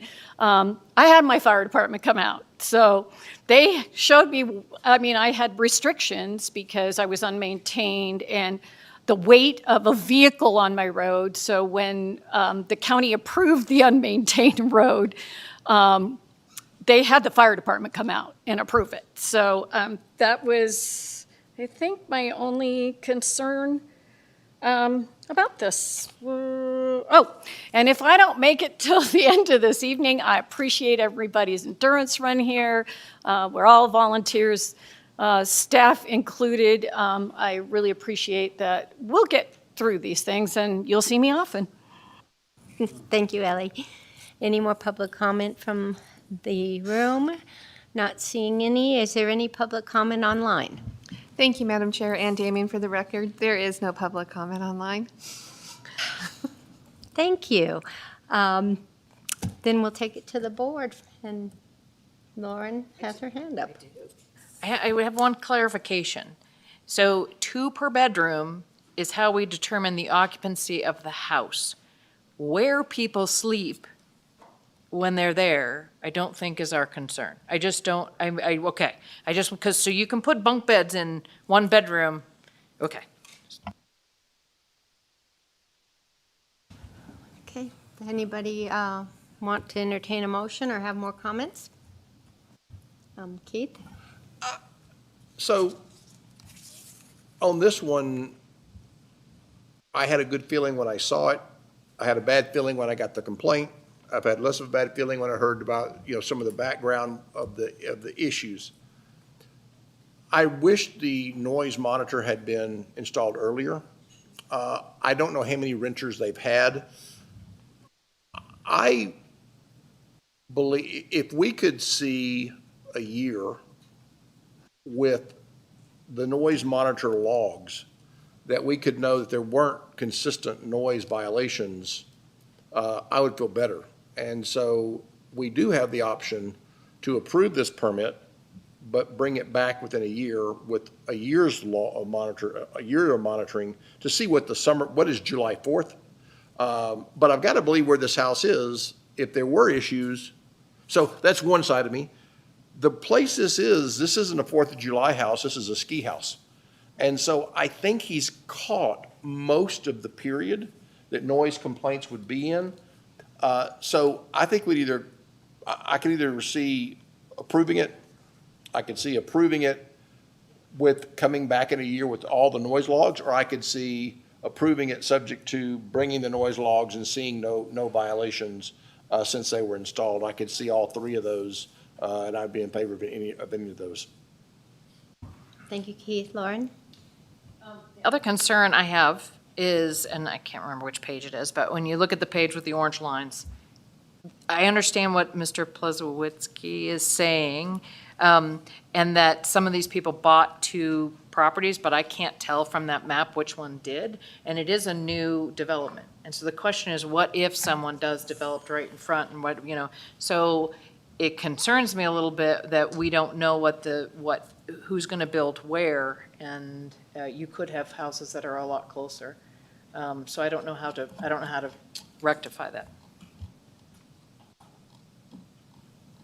Michael? Well, my comment, or back to that, would be that we just approve it for 1 year and see what happens, and then if something's being built, we approve it for another year if we need to. So my feeling on this is that it's pretty close still, but it still meets it. It's down from 16 to 12, right? Is that what it is? It's going to go to 12. So I'd be in favor of approving it. Does anyone want to make a motion with that condition? Since I have my light on, unfortunately, like I always do, I move that we approve the Tier 3 vacation permit for 12 occupancy to Black Bear Run LLC, with the condition that they come back in a year with noise logs for us to monitor the noise outside. Thank you, Keith. Do I have a second? I'll second. I have a motion by Mr. Byers to approve this Tier 3 at 1625 Black Bear Run with the condition that they come back in 1 year and we review the noise and any possible complaints and whatnot. And that's seconded by Lauren. Any further discussion? Seeing none, all those in favor signify by saying aye. Aye. Any nays? No. 5-0.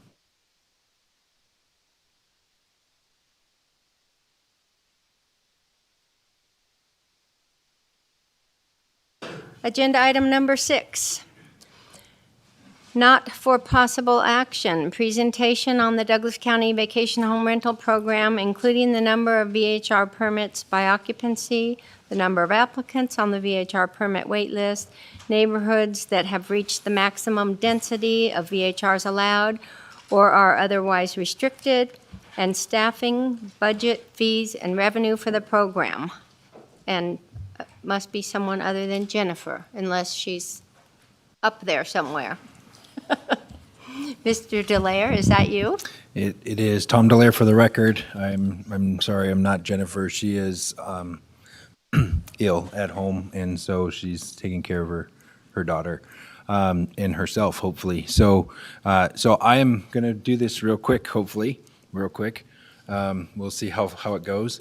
I gave you guys this packet handouts are on the table as well, but there's, in addition to that, I did not get, well, I just have it summarized here, but I gave you guys a handout, 8.5 by 11 snapshot of all the neighborhoods, the percentages, the densities.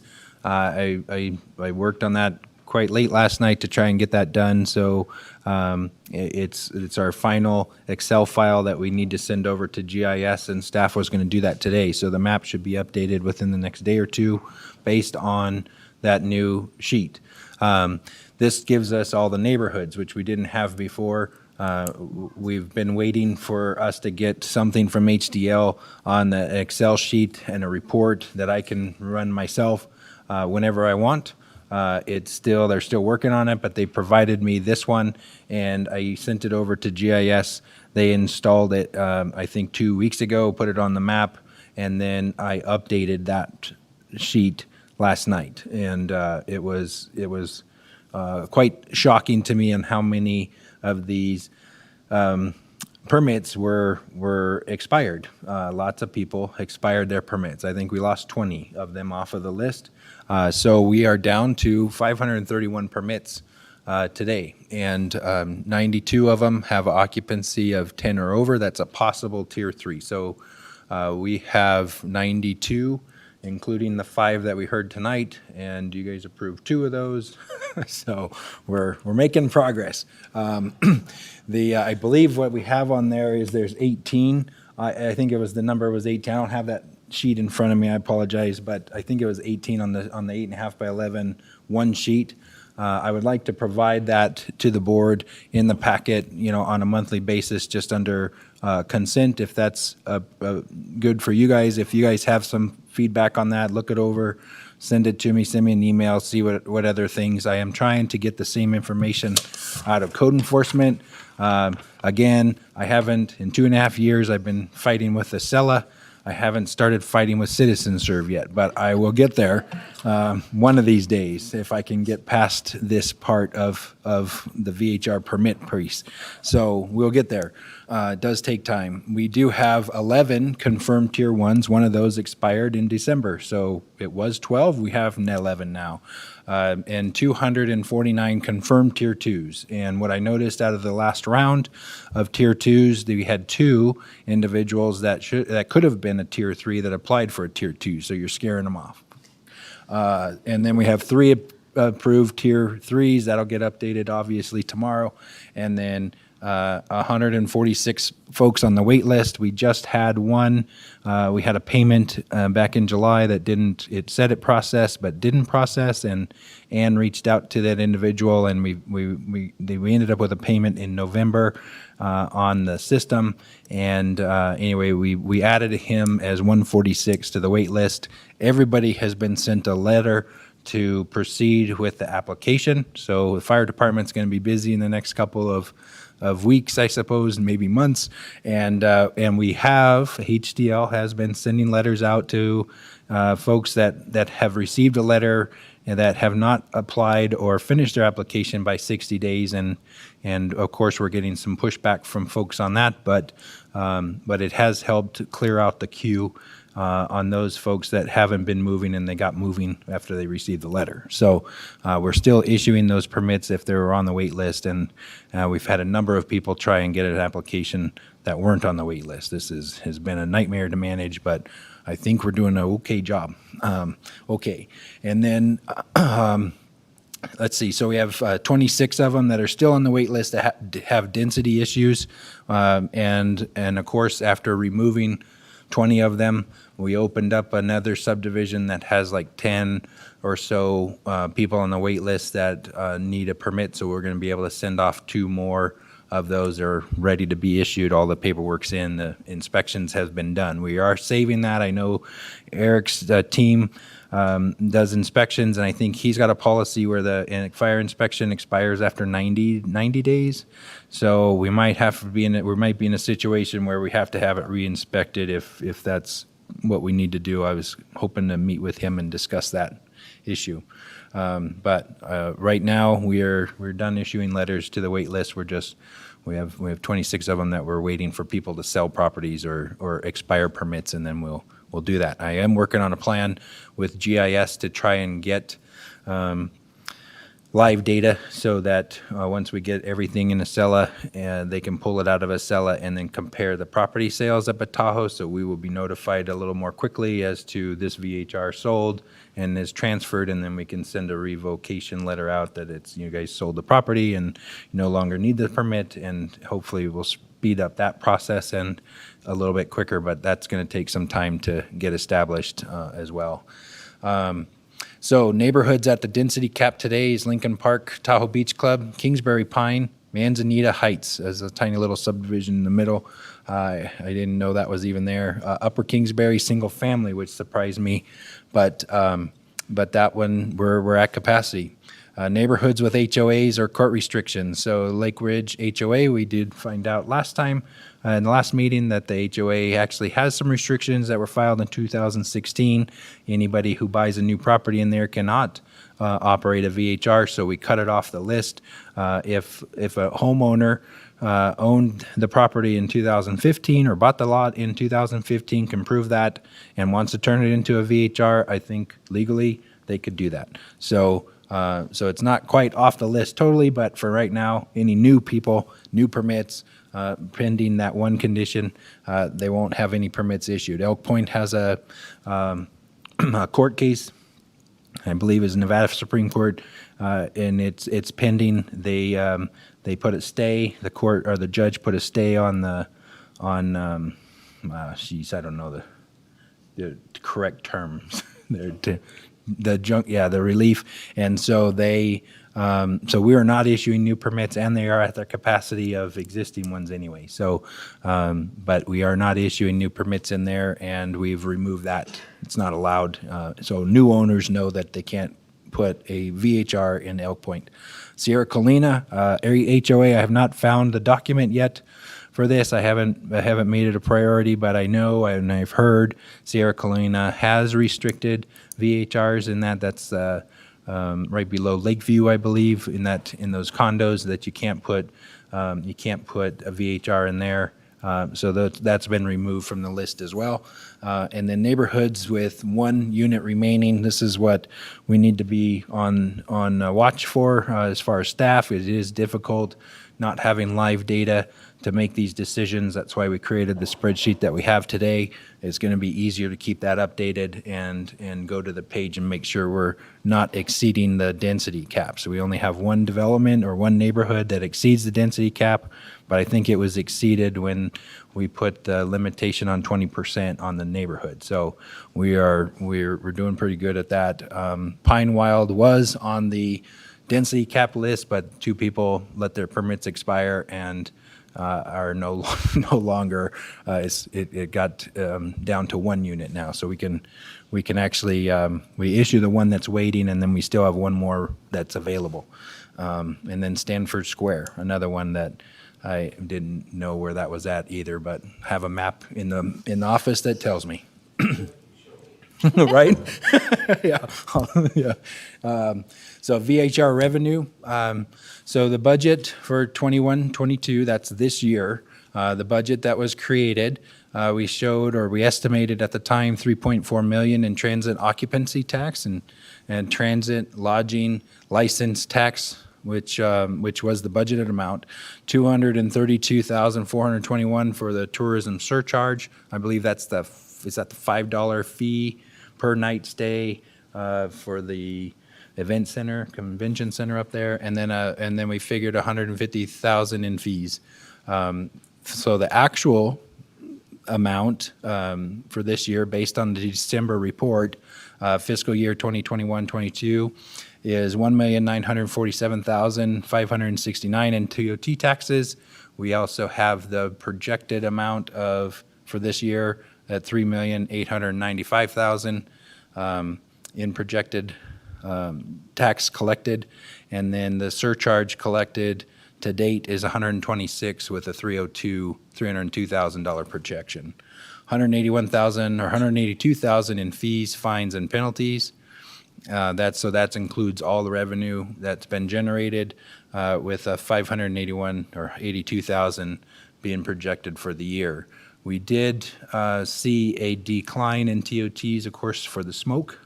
That was a huge issue for us this year, but it seems like we're on track to do at least what was budgeted.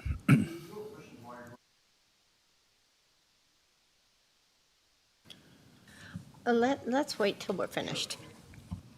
Okay, thank you. Now I can't seem to figure out where my notes went for this, so hopefully I get this right. You guys are from Tahoe. You probably know what TDVA is. Perfect. Okay, so they received 60% of the fees out of TOT. The state gets 2.7%. County Parks and Rec Department gets 24.4%. The admin department 0.6%. And then county roads, and it'll explain on the next slide where that goes to, but it is for roads up in Tahoe, 7.1%, and then the Lake Tahoe Visitors Authority gets 4.5%. That creates 100% of the TOT is the distribution. And then let's see, $5 tourism surcharge, so the Tahoe Douglas Visitors Authority has 99%, and the county admin for 1% on the $5 fee. So here's a pie chart for those guys or folks who like pie charts. The Lake Tahoe Visitors Authority, 4%. The state is the 3%. So if you had, basically what she's showing up here is the revenue distribution. Let's just say you paid $100 in one night. You had 63 cents would go to the Lake Tahoe Visitors Authority. The TD, dang it. The Tahoe, no, TD, Transportation District. Thank you.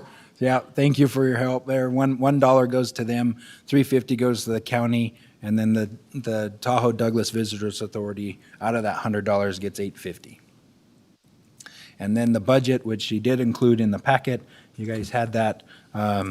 We right now, the way it's set up for VHRs is we got some piece of the budget in code enforcement, which is a 517 fund, and some in our admin, which is a 511 fund. I think what we're doing this year and starting in July, we'll have our own department for vacation home rentals so that all of this stuff will be in the easy report without a whole lot of manipulation on our part to get it in this format, because there was a lot of manipulation for her to get this into this format. So basically, I don't know if you need me to explain this, but basically what I think this was the adopted budget back in July for 21. We showed that we were going to have a 0.9 FTEs. Obviously, we were off on that. We also are, I'm sorry, this is, how did she explain that? The personnel was 4.9 FTEs. We have an HDL contract at 22,500. That was going to be the maximum if we, and at the time when we got the estimate for this, I think we were at a cap of 650, and it changed at the last minute to 600. So this actually would go down. There's no way to even pay HDL that much because they charge us $15 per permit to actually gather the information from the applicant to provide it to our staff. And then services and supplies, they had estimated at 10,000, and then 15% for indirect costs. I think it was like hardware, maybe some software. I can't remember what else I don't know that she ever covered that with me on what that indirect cost was. Since I didn't put this together, I'm just going from memory what Jen ran through with me last night. But we were just approved by the board for 3 new positions. This isn't on here, but we are looking at hiring an office specialist, a VHR manager. Maybe that's on the next slide. It is the next page. There we go. We do have the 3 positions that we're putting through the budget process right now. That was approved for this fiscal year. And we will get a VHR program manager, and they will be in charge of the program and setting up these meetings. And a counter tech, a permit technician, that happens in July. one is when we'll put it in this year's budget, and then an office specialist now. So, and we figured it'll be probably 80% of the time for now, helping with the packets and helping get this, so we have a few more eyes on this packet.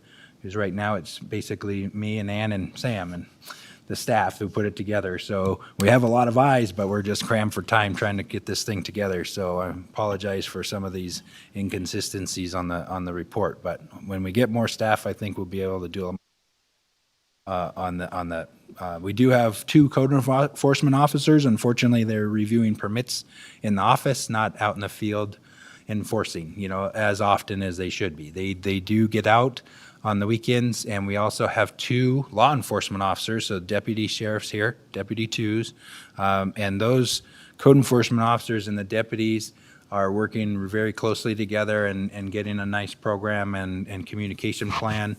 We've provided the officers with a GIS map on their phone, so they have instant access to the emergency contacts for the VHRs and are enforcing the noise issues and the parking.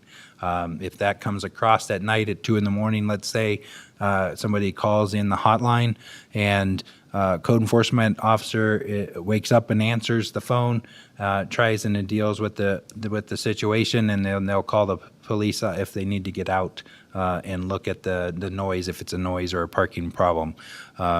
We haven't had a whole lot of complaints on that. I know there are some that we are still, dealing with kind of the process internally, but it is something I think once we get the code enforcement out in the field, we'll have a huge improvement on the enforcement of VHRs. It's just getting the extra office staff on board so we can release the code enforcement officers back into the field. So I think that was it. If there's some questions, it sounds like, so.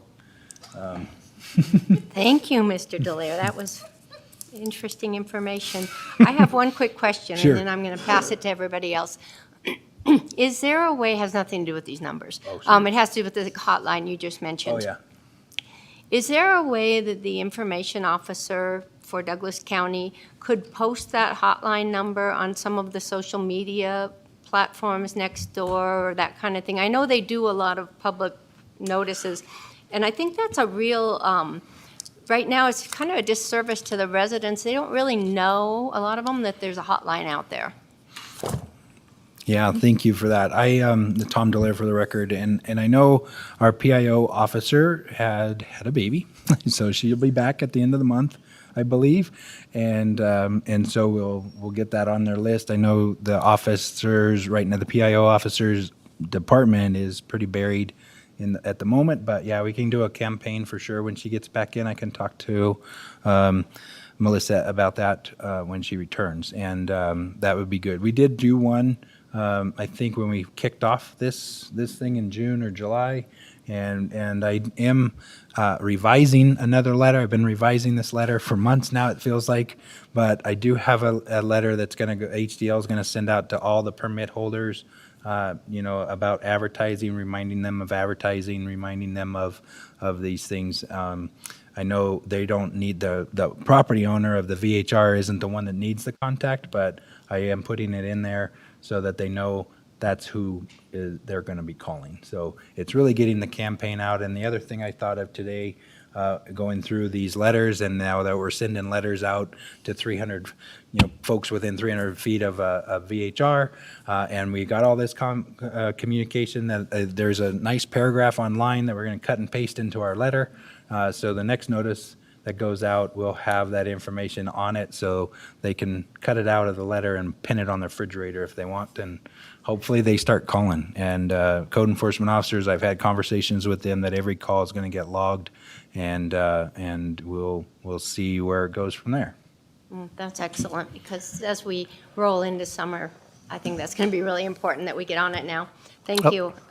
Madam Chair, Tom, I'm going to work with Tom, and we'll get some stuff out too. We can post it at the post office. We'll put a poster up there because everybody gets their mail from the post office, so we can offer that. We'll put it on our social media from the fire department as well. I think a good idea would be some kind of magnet that has maybe bear aware, all that stuff, trash complaints, and then and then the number for this complaint line. So And maybe we can add some fire department stuff to that too, and we can share that expense. So, but that's something we wanted to do. It is our community, and we do have a lot of concern with that. Thank you, that would be fantastic. Do you want to just go down the line, or do you want, Lauren? Sure. Just a quick question on this tax revenue distribution. That's very interesting. Who sets that out? I mean, who makes that determination as to what percentage goes where?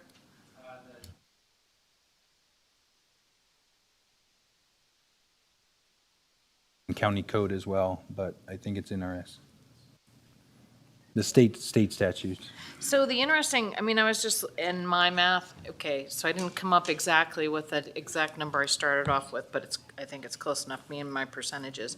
But it just seems interesting to me because we always banter around the 3 million, 3 million, 3 million. Well, if you go down through that list, 2 million goes to TDVA, 91,000 goes to the state, 204 goes to county admin, 204, what's the county admin?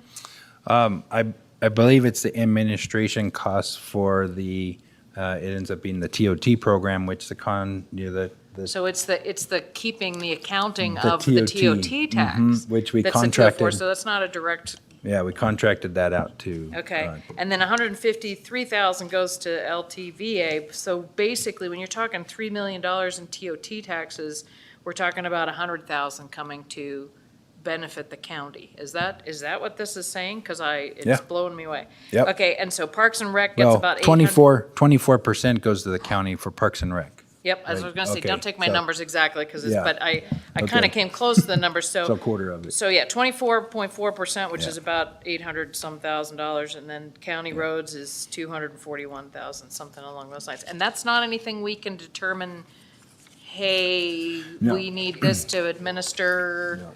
Yeah, there's nothing, It's a Title II, no, Title III. I thought it was Title III. Isn't it? Yeah, Title III of the code is for the TOT taxes. Yeah. And so in the valley down here, like Carson Valley Inn pays TOT at 13%, Tahoe's paying at 14. So there is a difference. That's why there's a Tahoe Township. On that side, it's a funky line. Along the Sierras on this side of the mountain, it doesn't line up with TRPA boundaries at all. But the East Fork then is a lower rate. So there is a little bit difference in TOT in the county because of that. so the reality of it is, and I would rather deal in facts than in other things. So the reality of it is 30% comes directly to the county for other things. It's got to go to roads, it's go to parks and recs, but 30% is basically what the county realizes. Yeah, In just straight, all I'm talking about is just straight TOT tax, because I know there's other benefits and that kind of stuff, but we're Yeah. just talking about this right now. right. Yeah, no, from the pie chart, you can see that it's Tahoe Douglas Visitors Authority gets the 850 out of the 100. I don't know how much that, I guess $14 is the total amount. If it was $100, 14% is $14. I get Out of the $14 then is $850. And then the transportation district, gets $1 for that. And they use it for county roads, is my understanding. Interesting, I appreciate it. Yeah. Real quick before Patty, I asked at one time, and just so I can inform you guys, the money that does come to the county for Parks and Rec is countywide. It doesn't come just to the lake, which I found kind of interesting since it's generated at the lake. And the transportation part goes just to the lake or the roads or whatever. That's all. I just wanted to. Tom, what's the, just curious, what the income for the, I mean, this doesn't show permits, what you guys are bringing in for revenue on your permit fees. Oh, come on. Yeah, I know, Well, it's the same as ours, but I mean, It's the, on this line item here, so the fees, fines, so I don't have that broken down between fees and fines, but if I recall, fines were at like 40-some $1,000. We have 3 people outstanding that owe us or a total of 15,000, so 3 $5,000 fines out there that haven't been paid. So 281 of that 40,000 has been fined. So it's 241,000 roughly in permit fees. We are breaking that up when HDL sends that to us. I didn't realize that we have two revenue accounts, one for new permits and one for renewals that have to be split out from HDL. So I'm working with them tomorrow, actually, on that issue specifically is our meeting. So And we'll I have just, that. if I could, because in the consideration of time, I just was keeping it at that conversation, but I do think we need to have a wider conversation of the extra other, and I know there's other benefits that we need to talk about, but Yeah. in your pie chart, I just wanted to Yeah. discuss that. Okay. So just one comment and then one question. I think we should think about separating in our conversations fines and penalties versus fees. Fines and penalties are because someone breaks the code and harms their neighbor. And I don't think we ought to ever try to balance a budget on, let's make sure enough harm is done. So I really think fees are fantastic to put in our budget calculations, but I think fines and penalties don't belong there, just my opinion. And so it was interesting that and so my question, on your projection of TOT, it's exactly twice what your December 2021 number is. So I'm assuming you just double that. But I was wondering, and the reason I asked the question is, as I make these decisions, I've always assumed that tourism was a little bit higher in the summer months without a fire than it was in the ski season. But is that inaccurate? Are we relatively balanced between summer and ski? Is there really pretty good balance there year round? I think occupancy wise, it seems like it is balanced. Cool. You know, I don't know if it might drop a little bit, but I know Tahoe Roughly. Village is packed, and I'm sure Lauren can attest to Summit Village being pretty packed as well. Well, I guess that's it. in I the guess she lives wintertime, at the so, ski areas, and I yeah. live at the beach areas, so we probably see it different times. Yeah. Right. Yeah, nobody wants to go swimming in Tahoe in February. Much less August, but. Alcohol was involved. Michael? Okay, so I am only going to ask one or two questions. I probably sent Mickey about 50 questions, and, I'm kind of a budget guy, so it comes from property management years.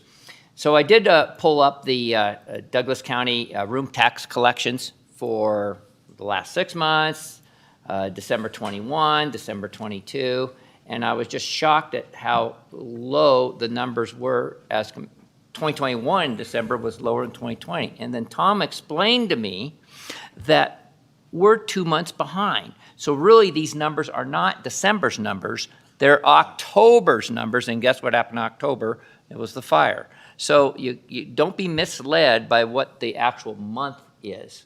I am going to ask a lot of questions, even though it's not in our purview to ask monetary questions, I think.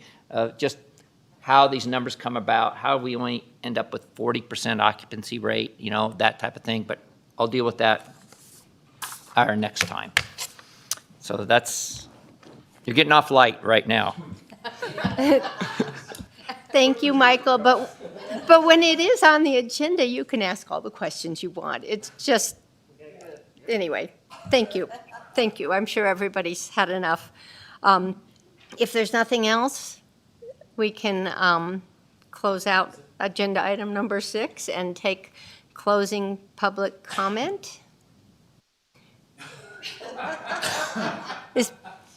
Is there anybody out there? Thank you, Madam Chair.